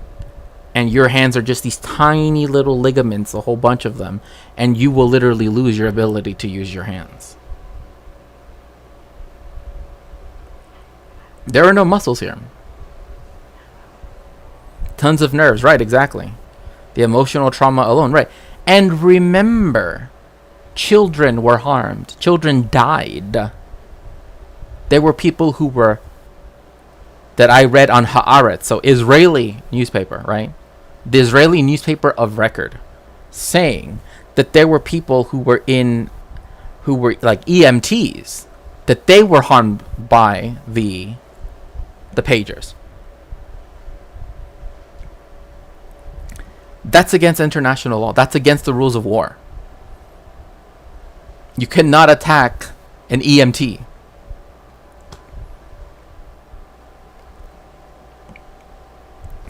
If you do not know who is holding the device that you're about to detonate, because it's spread out over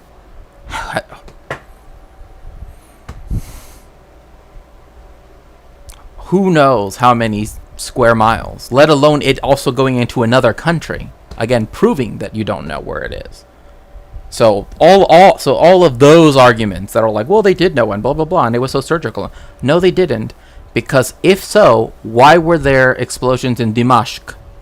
Why did they happen in Syria? If it was only for Hezbollah in Lebanon, why did it happen in Dimashq in Syria? Why did it happen at this market? Why did it happen to an EMT? Why did 2 children, at least that we know of, die because of this? That's not surgical. Yeah. It doesn't mean nation borders. It means state borders, i.e., as much as land power the government can get. Right, exactly. Best army in the world. Well, I mean, they always try to sell it off as the most moral army in the world. Which, by the way, dropping leaflets saying you need to get away from Hezbollah infrastructure to civilians. Oh, thank you so much, the kitten caboodle. Thank you so much for, oh my goodness, 6 months in advance. Thank you so very much. I appreciate that. If you know about the UN's history of genocide denial and resistance to even admitting genocide exists, you realize the war crimes laws are based on, well, I mean, again, I know that the Genocide Convention, well, I know Oh, oh, that's very sweet of you, the kitten caboodle.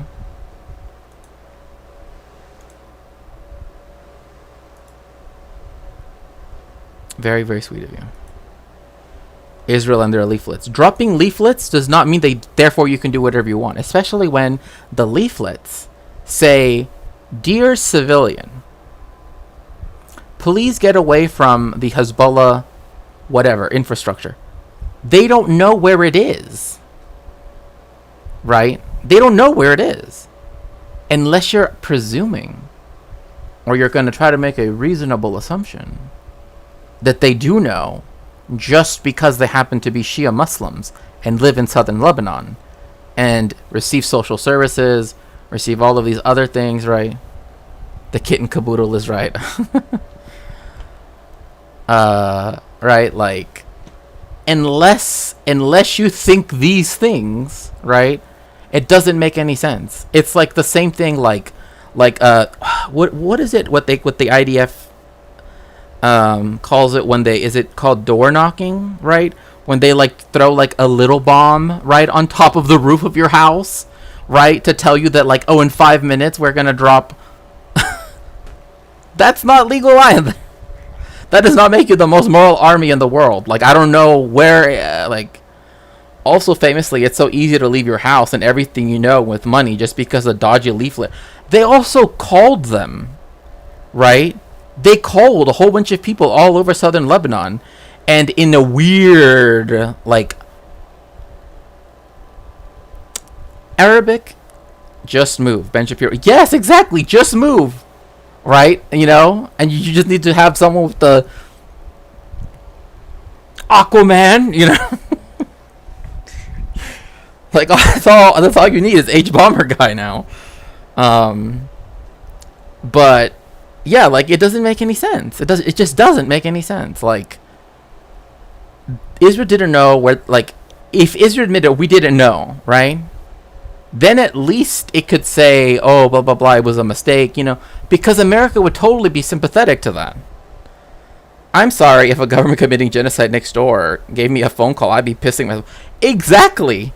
Especially when the people they have done that to before are the people that Hezbollah was trying to defend against being genocided, right? Because they do that all the time with the people in Gaza, right? All the time. Doesn't mean I can suddenly afford to. I mean, as she said, right? Even though she was being talked down to by Herr Böhmer, right? People are living in tents on the side of the street. Like, they don't have the luxury of having all these, like, you know, summer camps and all of these other things, like hotels that that the government can just be like, okay, we'll just stay here instead. Right? So these people with their children are now even more vulnerable to the attacks that Israel is doing, right? Very similar to the Palestinians in Al-Mawasi, in the safe zone. Because that's what they told them. They said, oh, there's a safe zone over here in Lebanon. Would you trust the IDF if it told you where a safe zone was? I sure wouldn't. Because 100 times out of 100, well, infinite times out of infinity, they've proven that they lie. To be honest, might need a Lebanon emote too. I actually was considering that. In fact, on Discord now we have stickers, and we have an Algeria one. If I was rich, I'd be like, okay, I'm moving to like, again, the people that live in these villages, like, a lot of them do, like, agriculture, right? Like, they're workers of the land. Like, this is their ancestral land, right? Going back a long time, right? But they have to be displaced, so then that way some, like, retiree who decided that, like, you know what? I'm going to retire in Israel, you know? Yeah, displacement is so harmful too, but also now you have internally displaced persons, right? in a country that doesn't have a real government that can take care of them, and a country that was hosting refugees from a neighboring country.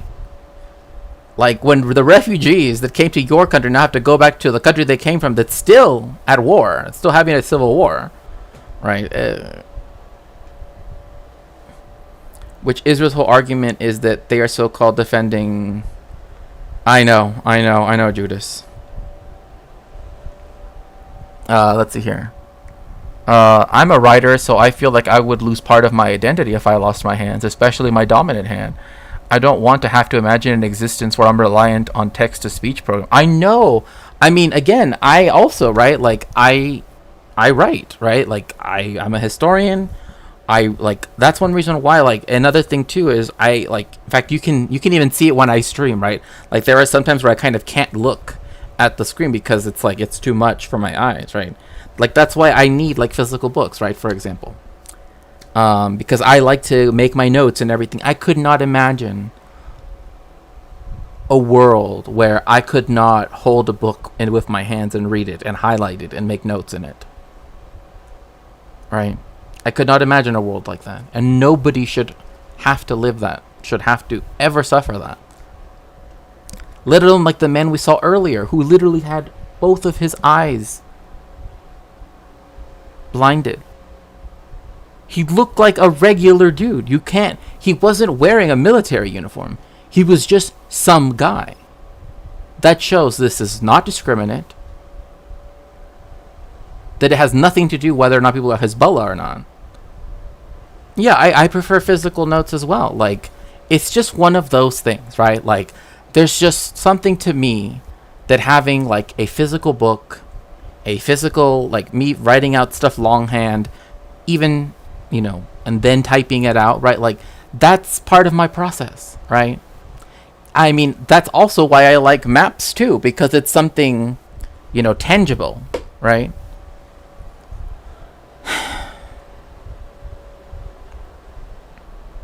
But besides that, I think about all of the children that now have, and again, I know that really I should include everyone, right? But there are people who will never get to have some of those experiences. And because the war getting worse, I'm afraid. There are innocent people that have nothing to do, that all they want to do is live their lives in peace.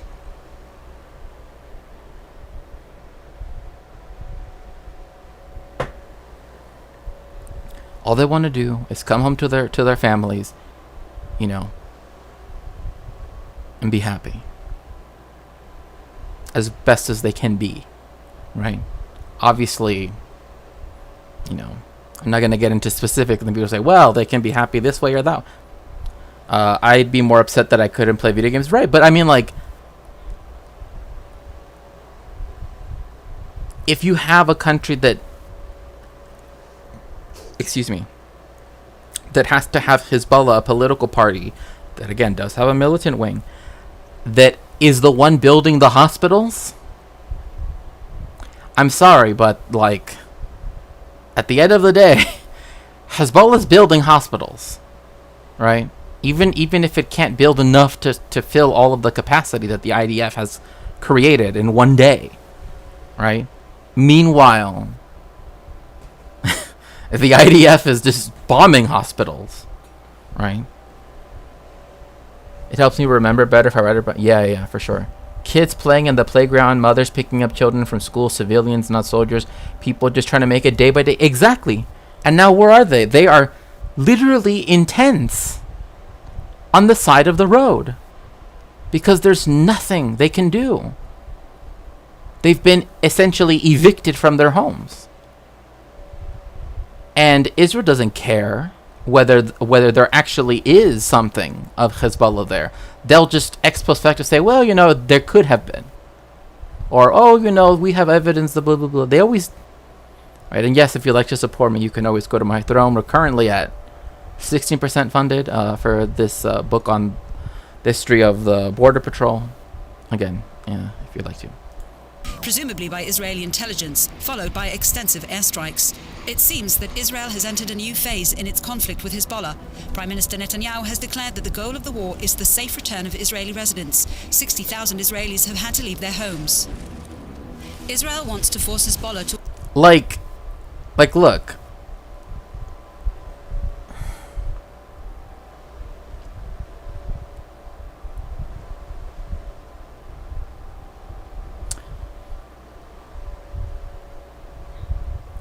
Even those 60,000 displaced people should also be able to go home, right? You know what I mean? Like, for me, it's not an argument of one group should and one group should not. It's that this could have all been stopped by not committing a genocide, right? By not trying to forego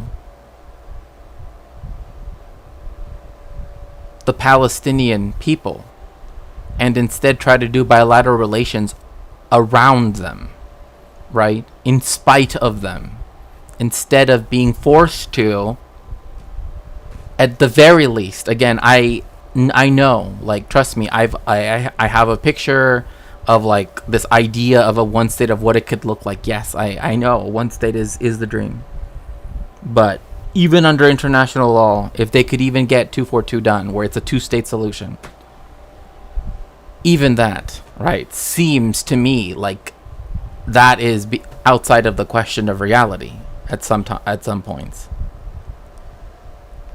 I'm curious what the blowback will be. Recent update: Lebanon is now calling for a ceasefire in both Gaza and Lebanon officially. Yeah, but Netanyahu's in New York. And his official orders to the chief of staff was that the war is not to end. So we have to see. The whole thing is worse than even the conditions that led to Osama, and yeah.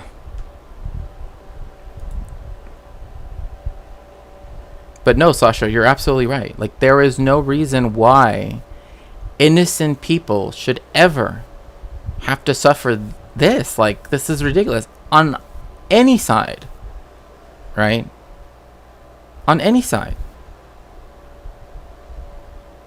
Not one person. It doesn't matter whether, I mean, I know people, I've been emphasizing children, but one of the reasons why is because, again, like, with the 8-year-old girl that perished, like, you cannot tell me it was surgical and, we knew everything before.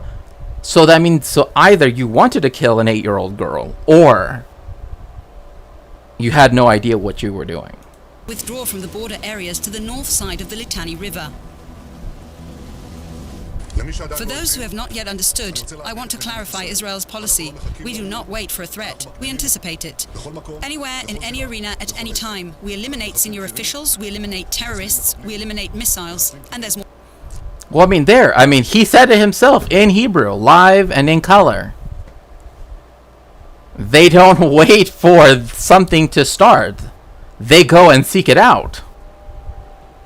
Yeah, like, no war crime will justify... Like again, nothing justifies the taking of an innocent life. Nothing. And in fact, in Jewish thought, there is the belief that saving even one life is saving the world entire. And to have people trying to use this, like, veil of this distorted form of Judaism that they want to use as a shield while they go out and perpetrate war crimes is really sad to me. It's beyond, because it only makes anti-Semitism worse and worse and worse and worse.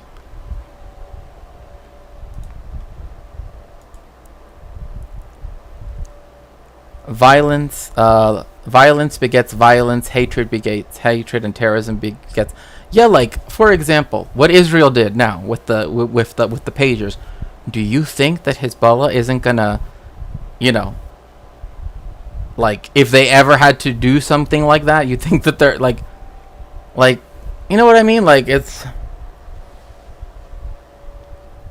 Yeah, they also bombed the hospital. Oh, God. Has v'shalom in Gaza. I was gonna say, yeah, the scary part is that maybe they're telling the truth. Well, it was surgical and they don't care. I mean, even... Yeah. The latest death toll stands at... And this is only... the latest death toll is...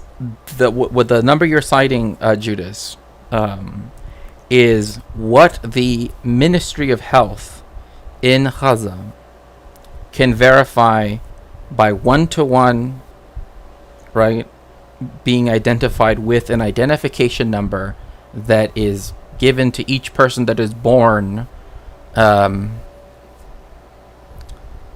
Gaza, right? So the number is very low, actually. Ralph Nader, who I know some people might know that name, a few weeks ago, maybe it was a couple of weeks ago, came out with an article in the Washington something. But we already have, earlier in June, the Lancet come out that said that the number then in June could be about 186,000 fatalities, I should say. Fatalities. So that's deaths only. Then the Ralph Nader that was brought up by Democracy Now! Said it could be, and again this was now weeks ago, could be up to 300,000 deaths. And we don't know. We know the lowest possible number is that 42,252. That is the lowest possible number that it could be, because that is verified at morgues that are at hospitals. Like, yeah. In kind, never yet another 100. Yeah. Also, hello, Eric. Splue. I know. And this is all since October 7th, which is an arbitrary place to start. Right, again, like, the reason why October 7th happened is because, well, many things. But one of them was, of course, the Abraham Accords. So, Trump didn't help. Two, in fact, Trump says he wants them to finish the job. Like, think about what that means. Imagine him telling Netanyahu, finish the job. I'll help you whatever you need to do to finish the job.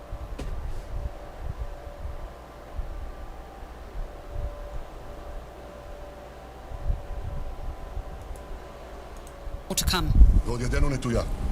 But it's still unclear whether this strategy will work. For the people in the country's north, the intensification of the conflict is having far-reaching consequences. Streets are empty and hospitals have been evacuated. And yet it is uncertain if Hezbollah will give in despite the heavy blows dealt to its leadership.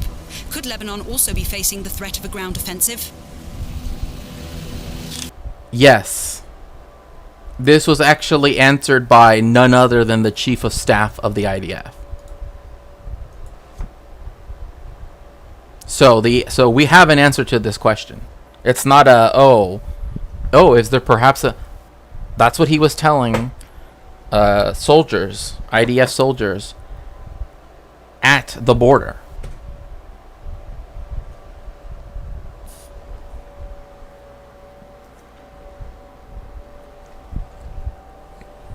Which, by the way, if the death toll is 300,000, let's say, that means at least 1 in 6 people in Gaza have been killed by the state of Israel. 1 in 6. Think about that. Imagine that for every 6 people you know, of every 6 people you know, 1 of them would be gone. I'm glad people give a fuck now. When I was growing up trying to talk about genocide or anything else in the Middle East with the proper analysis, it was considered very niche. And again, not including disease and poverty deaths caused by the state. Right, exactly. I mean, those are included too. I mean, in the genocide. I mean, like, Anne Frank died of typhus, but she still died because of the Nazis. You know what I mean? Just a completely unhinged reprisal. Right. What is and again, this was even said by the by Herr Böhmer, right? Even he said, what does Hezbollah want? Well, it wants them to stop. It wants them to stop what's going on in Gaza. If they sign a ceasefire with Hamas, a permanent ceasefire, they will stop.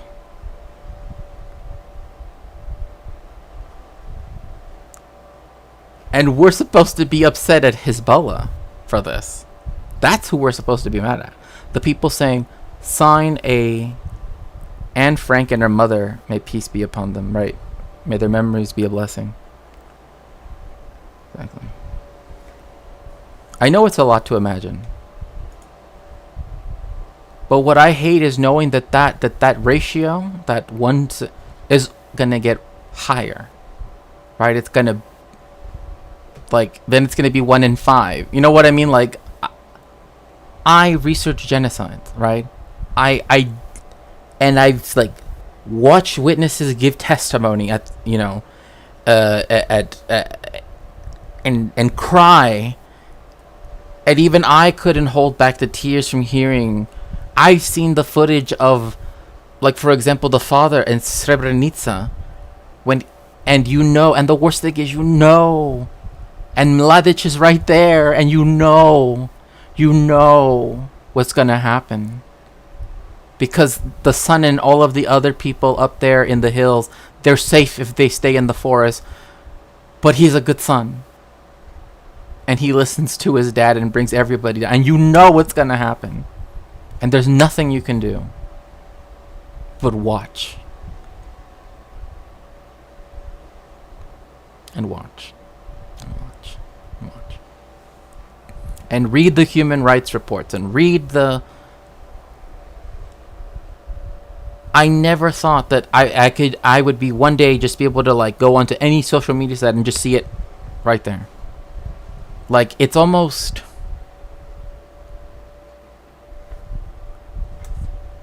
I don't even know what to say.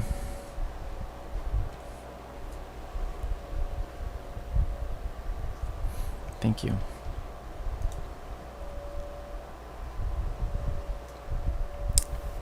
But... like, again, this topic is not easy to talk about. I understand that. But the way how other people are talking about it is very different from what's actually going on, and from the way in which people who are, who work with genocide studies, who work with international law, like, even the German guy, right? He was like, yeah, it's against international law, but it could be worse. Bro, if it's against international law, it should stop there. We shouldn't have to wait for an escalation. Like, hearing the tears of mothers who decades after what happened have to relive that moment in the courtroom is painful. Painful. You can feel their pain. You can feel it. Because they lost their husband and their sons for no other reason than they were Bosnian Muslims. That was the only reason why. The pain of hearing even the wheezing of through the tears of someone who, you know what I mean, like who's run out of air and from crying so hard whilst they're trying to give testimony, and they have to watch the video as well, the same video that you've watched time and time and time again when you were doing when you were doing your coursework for your PhD years ago.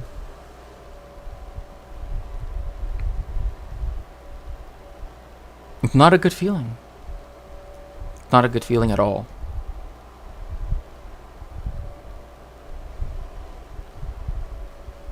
Or to see those little houses in Rwanda, ones that are made out of a light brown brick, that are in little rows, and they look so quaint. but then you know what actually happened inside of them. And you have to hear, I was brought to this one, number 17, blah, blah, blah, da, da, da, da, da. It's so heartbreaking.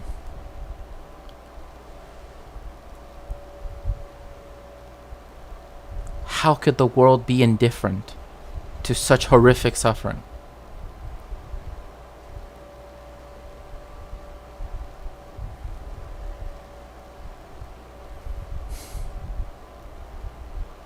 Nothing justifies even one innocent life being taken.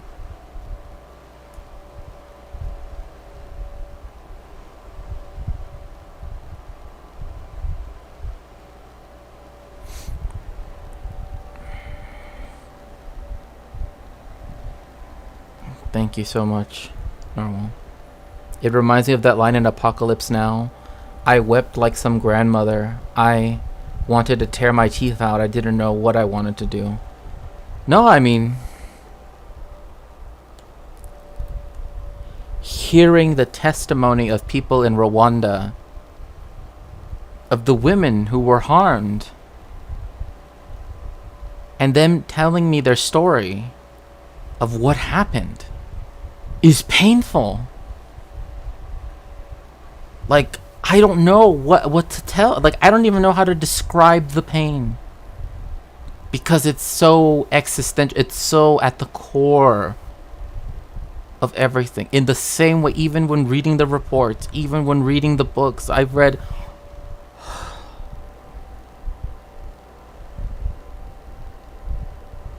Jürgen and all of the other ones, I've read all of their articles, all of their book chapters, all of the books, all of the stuff. It doesn't make it any easier. And again, they say very similar things. It's not easy, right, to write about these things or to research about these things or to have to go to look at the evidence, the physical evidence, or worse, have to know the people that got away with it. It could very easily pass you by and you wouldn't even know. Right. It's a horrific feeling. Sorry, I didn't mean to go off on another. I apologize. I shouldn't have. But it's hard. Breaking international laws already extreme. Right, exactly. Like that's the end. That's the end. Like, if Israel really cares about law and order and blah blah, blah, it should turn it Netanyahu. If they really cared, they would just turn themselves in. If they know that they will be proven innocent, right?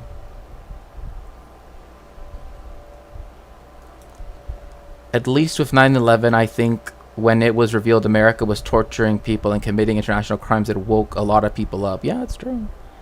I mean, yeah, with Guantanamo Bay and all that. And also Abu Ghraib and all of that stuff, yeah. Not enough people would maybe start questioning the war more, right, yeah. I mean, now we're in this weird period where, like, where people, like there was a period of time where it was like everybody was against the war for the most part, right? Like it was a general consensus thing. And now we're starting to get people again that are like, well, actually, did you see what Rwanda did in the DRC yesterday? I don't know. I don't know. I wish I could answer that question with a yes or no, but I honestly don't know what. So I'm just gonna say no for now. No, that was fine. Thank you. And I'm so sorry. I feel like I keep going off on these tangents and stuff, but it's just like, thank you for being here. I really do appreciate it. Like, I know you don't have to be here. I know you never had to subscribe or like or contribute to the purchase of a book or anything. But I'm so glad that there are some people in this world that are willing to listen and to talk to me. I would have never have expected that.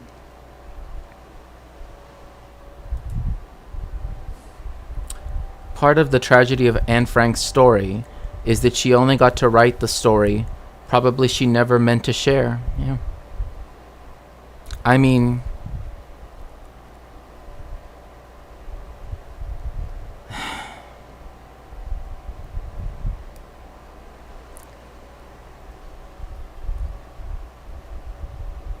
I could not imagine. Just cannot imagine. I don't know. Watch your furries and tangents and all. I think I just got censored when I talked about kids. Oh no.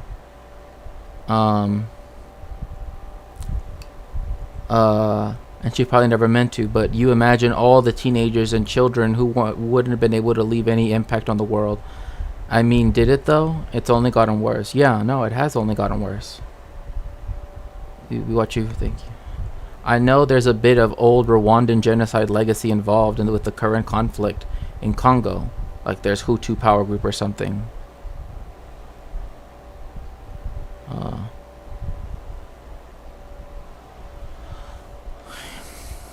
Yeah, let's pick up right there. Can this whole operation be successful without a ground offensive?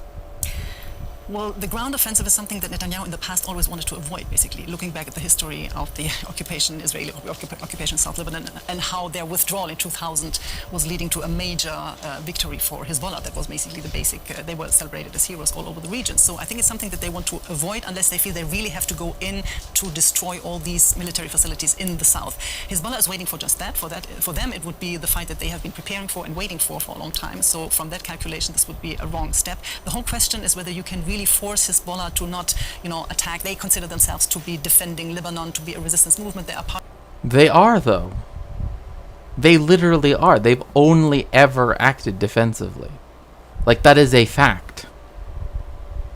That is literally a fact. Like, Hezbollah only operates in Lebanon.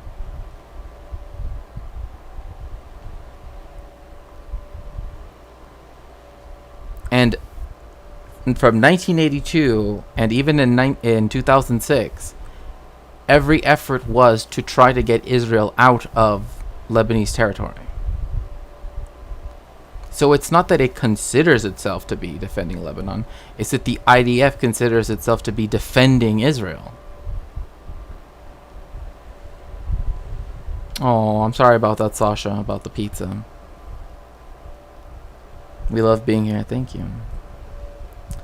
The emotional toll of screaming for your right to stop being genocided is evil, I imagine. And not only that, but for someone else to try to help you in a way that can materially affect the genocidaire, right? By attacking their military bases, right? And thus drain resources from the full impact of the genocide.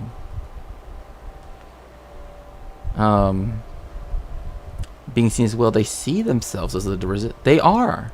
They've proven themselves. What have they done since 2006? Run in elections, provided social services, built hospitals. Even they said they built hospitals. It's not their fault, however, that because Israel decided to reach 50%, like half of the casualty rate of their 2006 incursion, right, that involved 33 days of occupation in one day, is not Hezbollah's fault. That's Israel's fault. Of the axis of resistance. So in the end, everything will be settled on through diplomatic means. I mean, in the end, they will sit down, and it will. The big question is how to implement the resolution 1701 that forces Hezbollah to withdraw. Who could take over in the south of Lebanon? See, this is the problem, right? They want to enforce resolution 1701. What about resolution 242? What about resolution 242?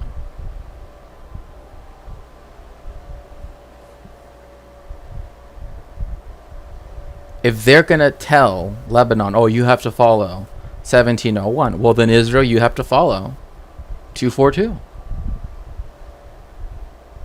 You have to let the Palestinians have their own state with their capital in East Jerusalem, and for them to be able to have all of the rights of any other state with no preconditions and no post conditions either,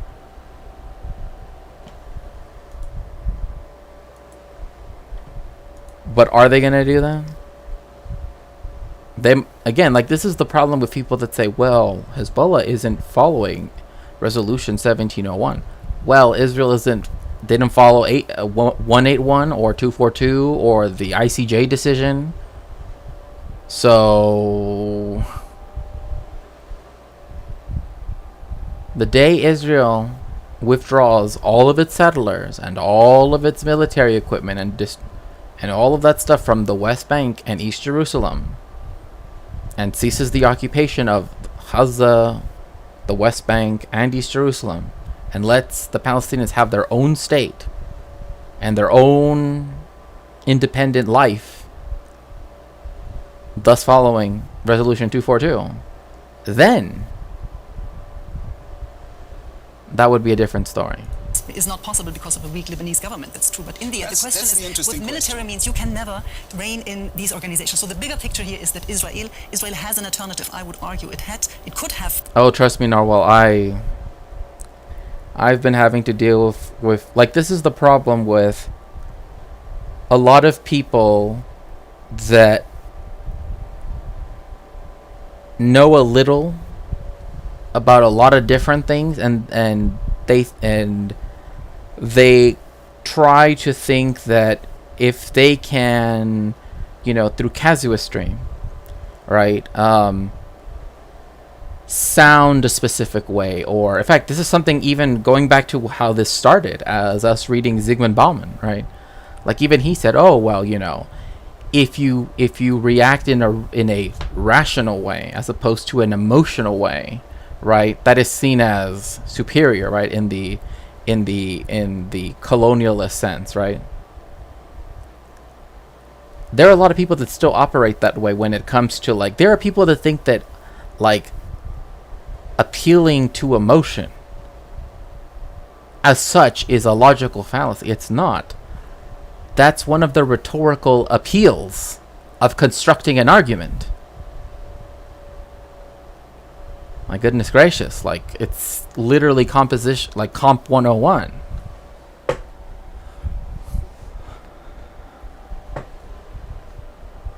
Yeah. I mean, it's just like all, like, and the fact that they think that, like, online debate does anything. It doesn't. Sorry, it's not real debate. I mean, there are people who are professionals, rhetoricians, right, that have said, like, this isn't debate. I'm gonna believe them because they actually know rhetoric theory, right? They actually know this stuff. They're not just some whatever on the internet, right? Same thing with when it comes to talking about, like, genocide and international law as relates to that.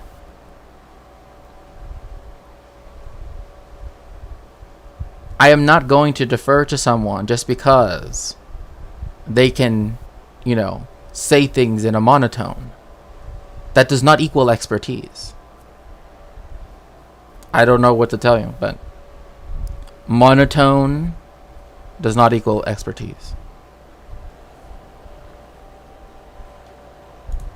Partners in the region to control and to confront Iran, which is at the very back of all these threats from an Israeli point of view. But this government, Netanyahu, is not calculating like this. He wants to stay in power. He has to do what his radical partners, his radical ministers, messianic ministers ask him to do, which is occupying Gaza, which is annexation of West. So what he needs to do is to form a coalition with the West, with the region, with countries like Saudi Arabia, Qatar, the United Arab Emirates, which is something that was on the table now for months from the Biden administration. This is where everybody has been working on, whereas this Israeli government is refusing to walk down that diplomatic road. I would like to come back to what you mentioned, the Lebanese government. I mean, we're only talking about Hezbollah. We're never talking about Lebanon as a country and its government. What can the... Oh my gosh, in this 26-minute video that I somehow have made it last like 6 hours, something like five almost going on 6 hours. They only now mention the fact that Lebanon is also a country.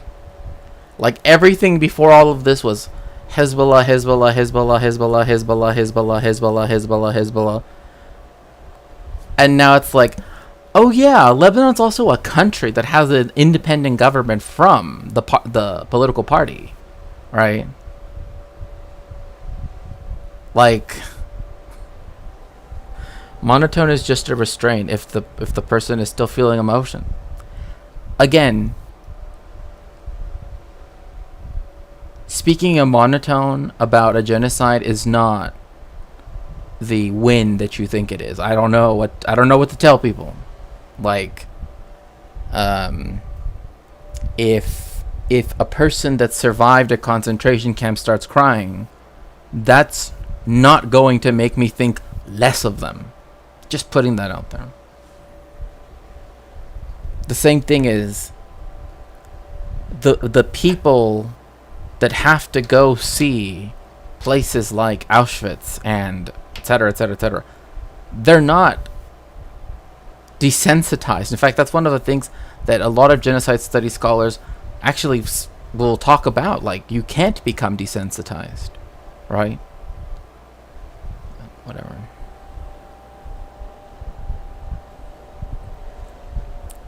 Yeah, right. They have done a great job of saying we were at war with Hezbollah rather than we're at war with Lebanon.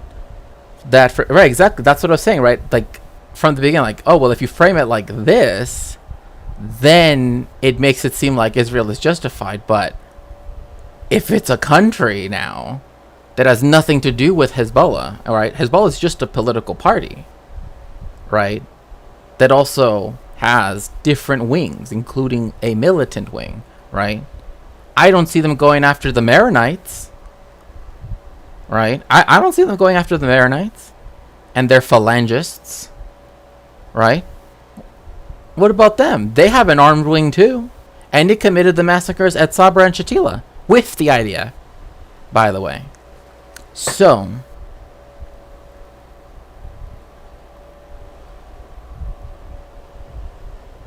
gives them very undeserved plausible deniability. Well, you know, again, if it's gonna be reasonable suspicion, or a reasonable assumption, I should say, right? Is it a reasonable assumption? Well, international law doesn't function on that. So, no, I don't care if they had a reasonable assumption.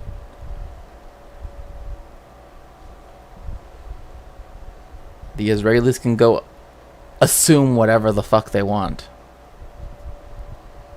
I think of it differently. I don't think of a distinction between reacting emotionally and logically. You can scream and cry at someone and still make sense, and you can be chill and measured and still be an idiot. No, sure. Beat me to it. This is like watching a debate Nazis turn to 1,000 because literally debating if people deserve to live. Right. Like, I'm not gonna, like, if the people who are on, like, for example, this Lebanese woman here, literally turned over to the German guy and said, that's already illegal under international law, which should be the end of it.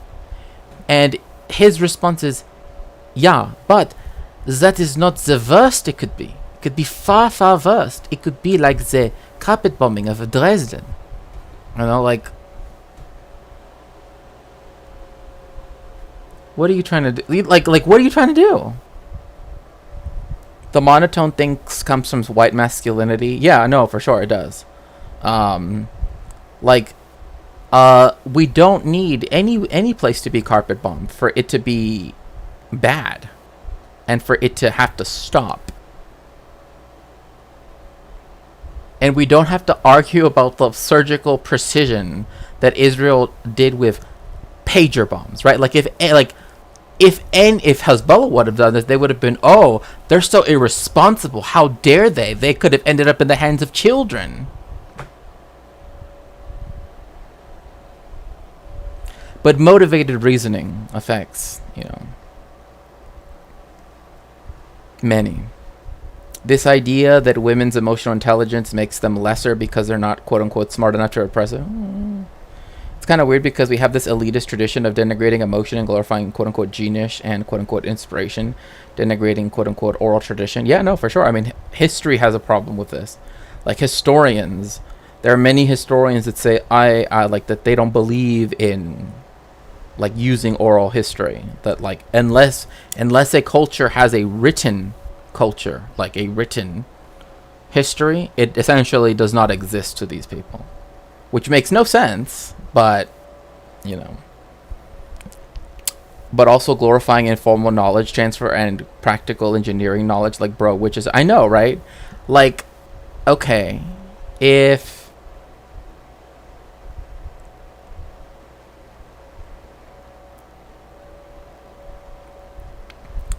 again, there's a difference. There's a difference between knowing something and learning it, right? Like, there's a difference between knowledge production and, for a specific purpose, compiling things, right, that you want to add up to something, right? That's not learning. I thought Hezbollah might have drugs in the car.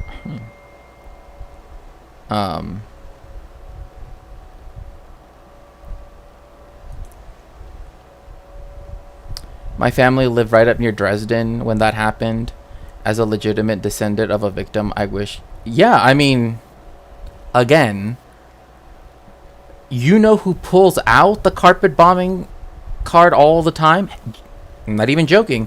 Holocaust deniers. I'm not saying that he's one, but like David Irving, whose movie about the trial involving him, we're gonna watch on Saturday. Like, literally, that's what they always bring up. Well, the Allies did it's like, that doesn't justify the Holocaust. Like, I don't know what to tell you. Nothing that what the Allies did justifies what the Nazis did. I don't, like, a lot of unwritten history cultures also did have written history, but it wasn't seen as valid. Right, exactly. Same thing with like the Mexica in Mexico. The Spanish destroyed everything they didn't want, right? Natives have written language for... Right, yeah, for sure. 100%, yeah. Don't be... Yeah, stiff upper lip.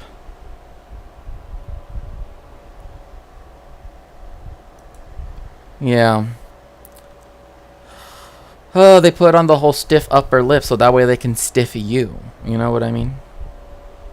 Misbehaving. Lebanese government do, or is it too intertwined with Hezbollah? Well, the Lebanese government at the moment is a caretaker government. It's not even government. We don't have a president. I mean, this is the major issue in Lebanon. The weaker the state becomes, the stronger Hezbollah becomes. So, unlike in 2006, when the war with Israel lasted 1 month and ended up with the resolution 1701, we had a strong government then. Fuad al-Sanura was very vocal, and the international community trusted us, and we had the support of the Arab countries as well. The Gulf countries chucked a lot of money in Lebanon for reconstruction efforts. The Saudis put money in the central bank to stabilize the economy. But since then, a lot of this changed. Now Lebanon is isolated on an Arabic level because of Hezbollah's interference in the region. Since then, I mean, its interference, its meddling in Yemen, supporting the Houthis.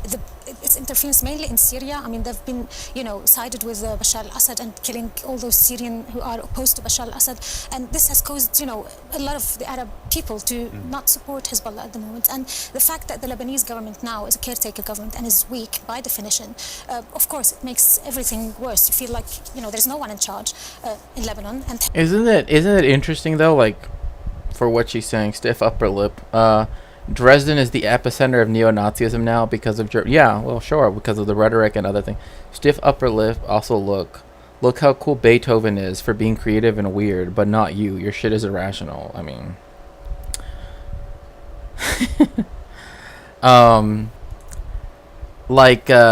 I was taught that this was the correct behavior, which was problematic later when I was told that being too restrained with the kid on the autism. Again, like,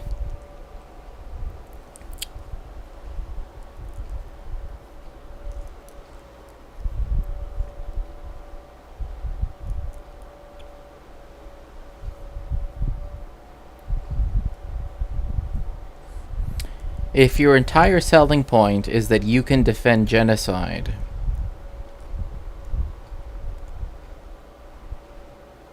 well, first, if that's your selling point, stop.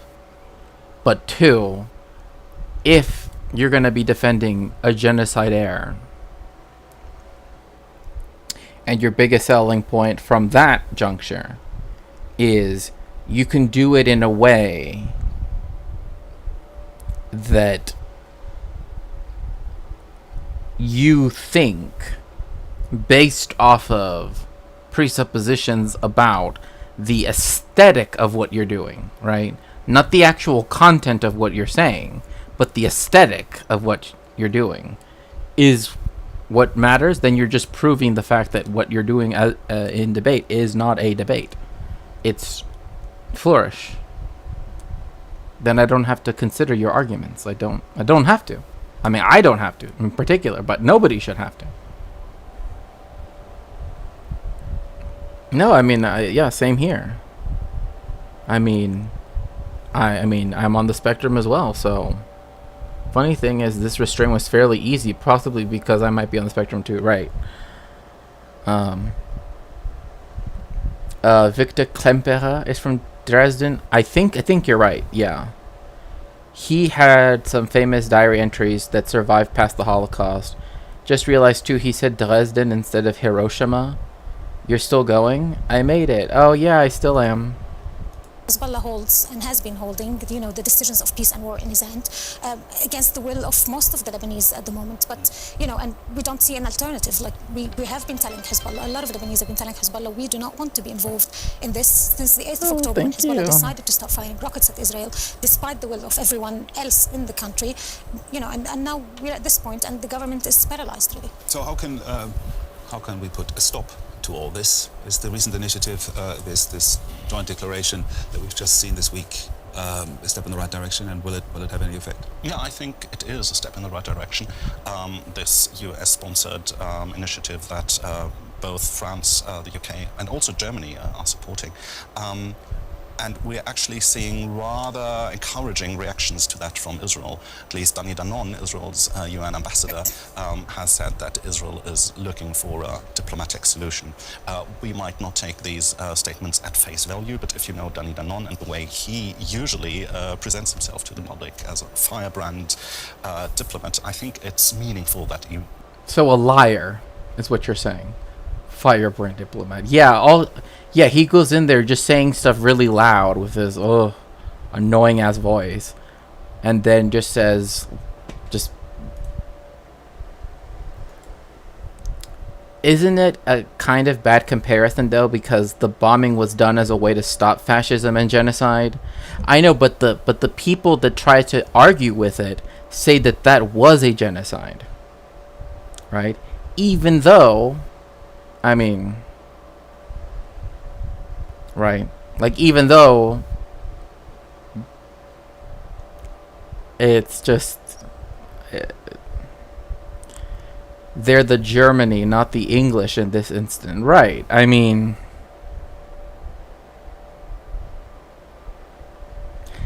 yeah, but again, the difference is that, I mean, he chose carpet bombing, right? He chose to use that as the example because I guess he is taking it from the example of Gaza, right? Gaza is being bombed so much so that it's going to take 20 years for them just to clean the rubble from Gaza. Not even build anything, just to clean it off. Oh my goodness. Thank you so much, Omega Star, for the tier 1 sub to Fancy Philippe.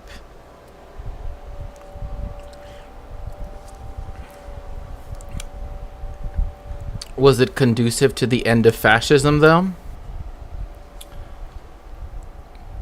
You know, it's interesting because there are some people that say that it emboldened, like that it actually helped the morale of the German people at the time because it made them feel more attacked.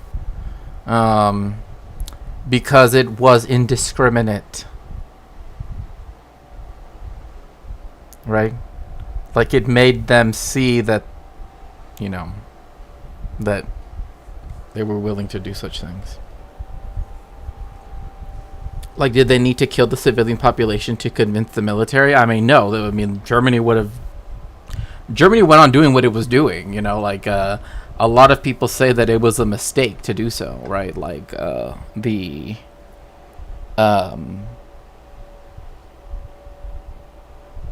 yeah, that it was a mistake tactically and also like in right, because essentially it's always been used as a kind of, well, the Allies did this, right? Even though, of course, but here's the other thing, is that the main thing that Holocaust deniers do is they add a 0 to the amount of fatalities, right? There were about 20,000 to 25,000 fatalities. They say it was 250,000 fatalities, right? So they lie, right, to make it such a big number, so that then, not that 25,000 is not a big number, but you see my point. To make it an even bigger number, right? To stretch it beyond what it actually was, even though the evidence we have is from the people in the city itself, like literally a person who was in the morgue, right? And even anyway, I'm not gonna go into detail because I actually know the details, so I don't want to get into. Oh yeah, it would have been another doozy. Yeah, I thought it was a joke. I'm sorry.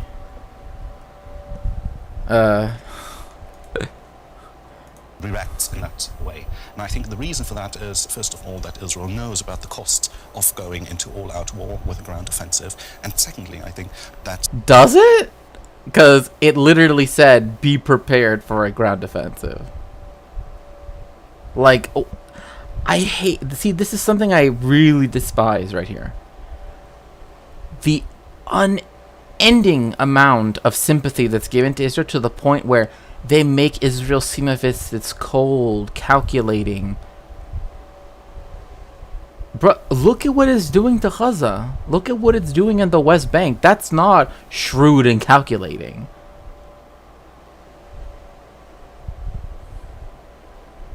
Right, even what it was. Yeah, it's still a war crime. Right? It still would be war crimes, yes.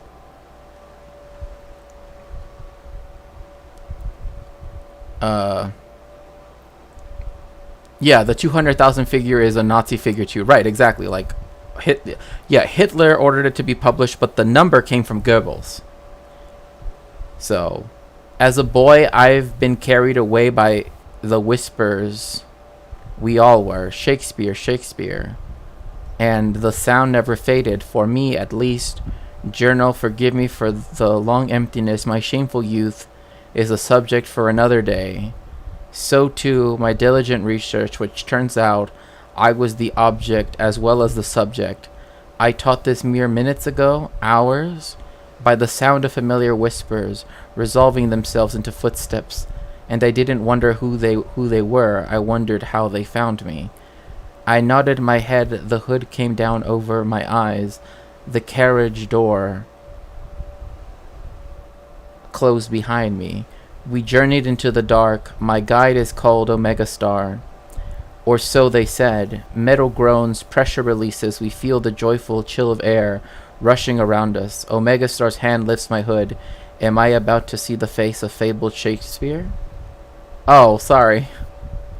Yeah, the deniers now say 500,000. Right, that's right. 250,000 was the OG by Goebbels. And now they double it. So poetic. No, it was really good. I was like, oh, what's this? Don't read my. I'm sorry. Look, I obviously like to read, so you just gave me something to read. Like most parties in the Middle East, Israel would like to know who is going to rule in the White House for the next 4 years before making other major decisions and major steps. Right, we have one. What? Imagine if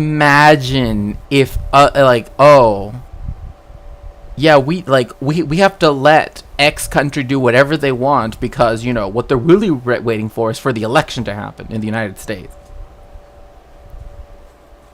My God, these people. Oh God, Herr Böhmer. You live. Minute left, very briefly. You think this crisis and all-out war there can be avoided? Very briefly, please. I think it can be avoided, and I feel Israel would have an alternative that with this government is not very viable. So I'm afraid that the whole Gaza point will only come to an end when we see the results of the American elections. It needs to stop where it started in Gaza. Netanyahu has to accept that he has to end the war in Gaza and allow the Palestinians to have their own state finally. Nasrallah did say that if this war stops, we will stop. I think it... Yes, I agree with her completely. That's literally what Nasrallah said. Stop attacking the Palestinians, and we will stop attacking your military installations. Doesn't seem like a bad deal. Literally, don't do something. Imagine. 25,000 documented deaths, potentially. So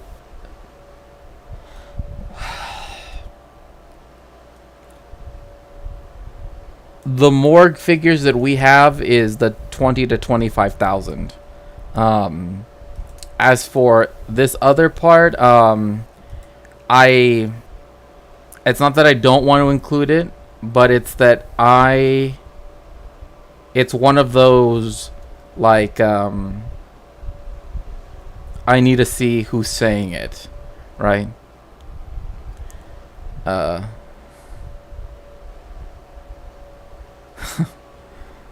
have to remember to do that in the opposite order, right? I just want to make sure, because I don't want to be like, and also this, right? Because I know some people cite different,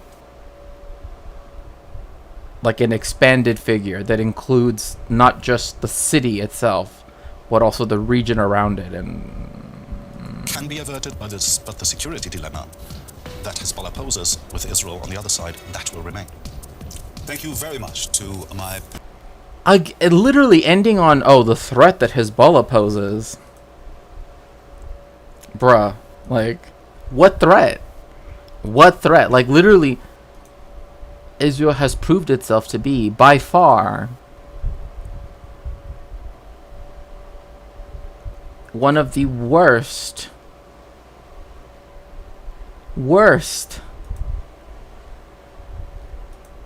like, you can't trust. Like, you can't trust at all. Like, there's no way you could ever trust. Like, it's just not a little trouble, a lot of trouble. I mean, I have a little trouble when people start doing number games like that, as if lower number would be right. Exactly. Like, same thing with Gaza. Like, when people are saying that the number is far, far higher, it's not like, they want it, they don't see it as like a high score. It's a tragedy. An absolute tragedy. Just anyway.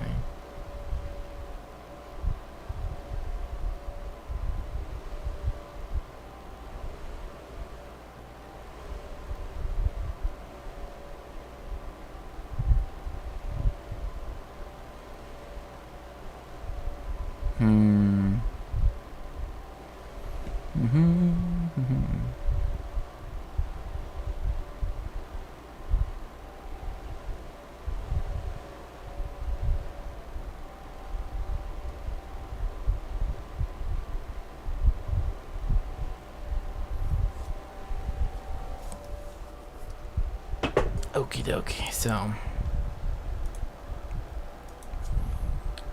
my sister was asking if the Palestinians would end up as the Native Americans here in the US, and honestly, that never crossed my mind. It makes me severely sad to say that it's very likely.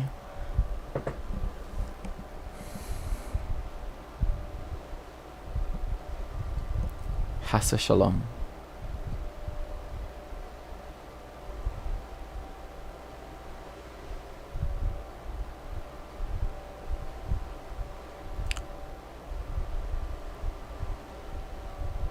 May we see the liberation of Palestine speedily within our days.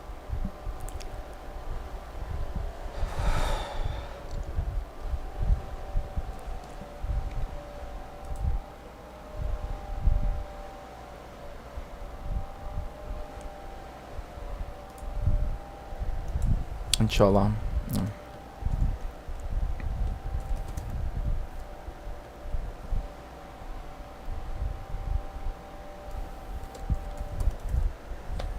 Okay.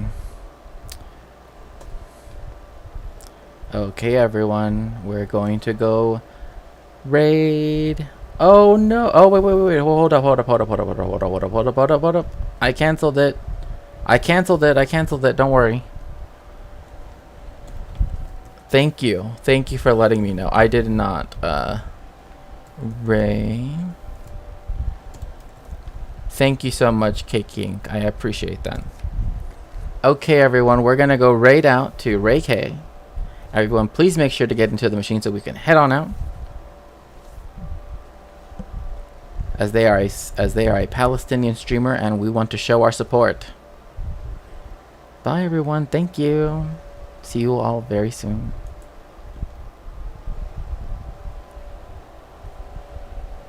Thank you so much. Oh. Thank you. Thank you for letting me know. I will raid next time. Yeah, I just saw that, so thank you. I appreciate it.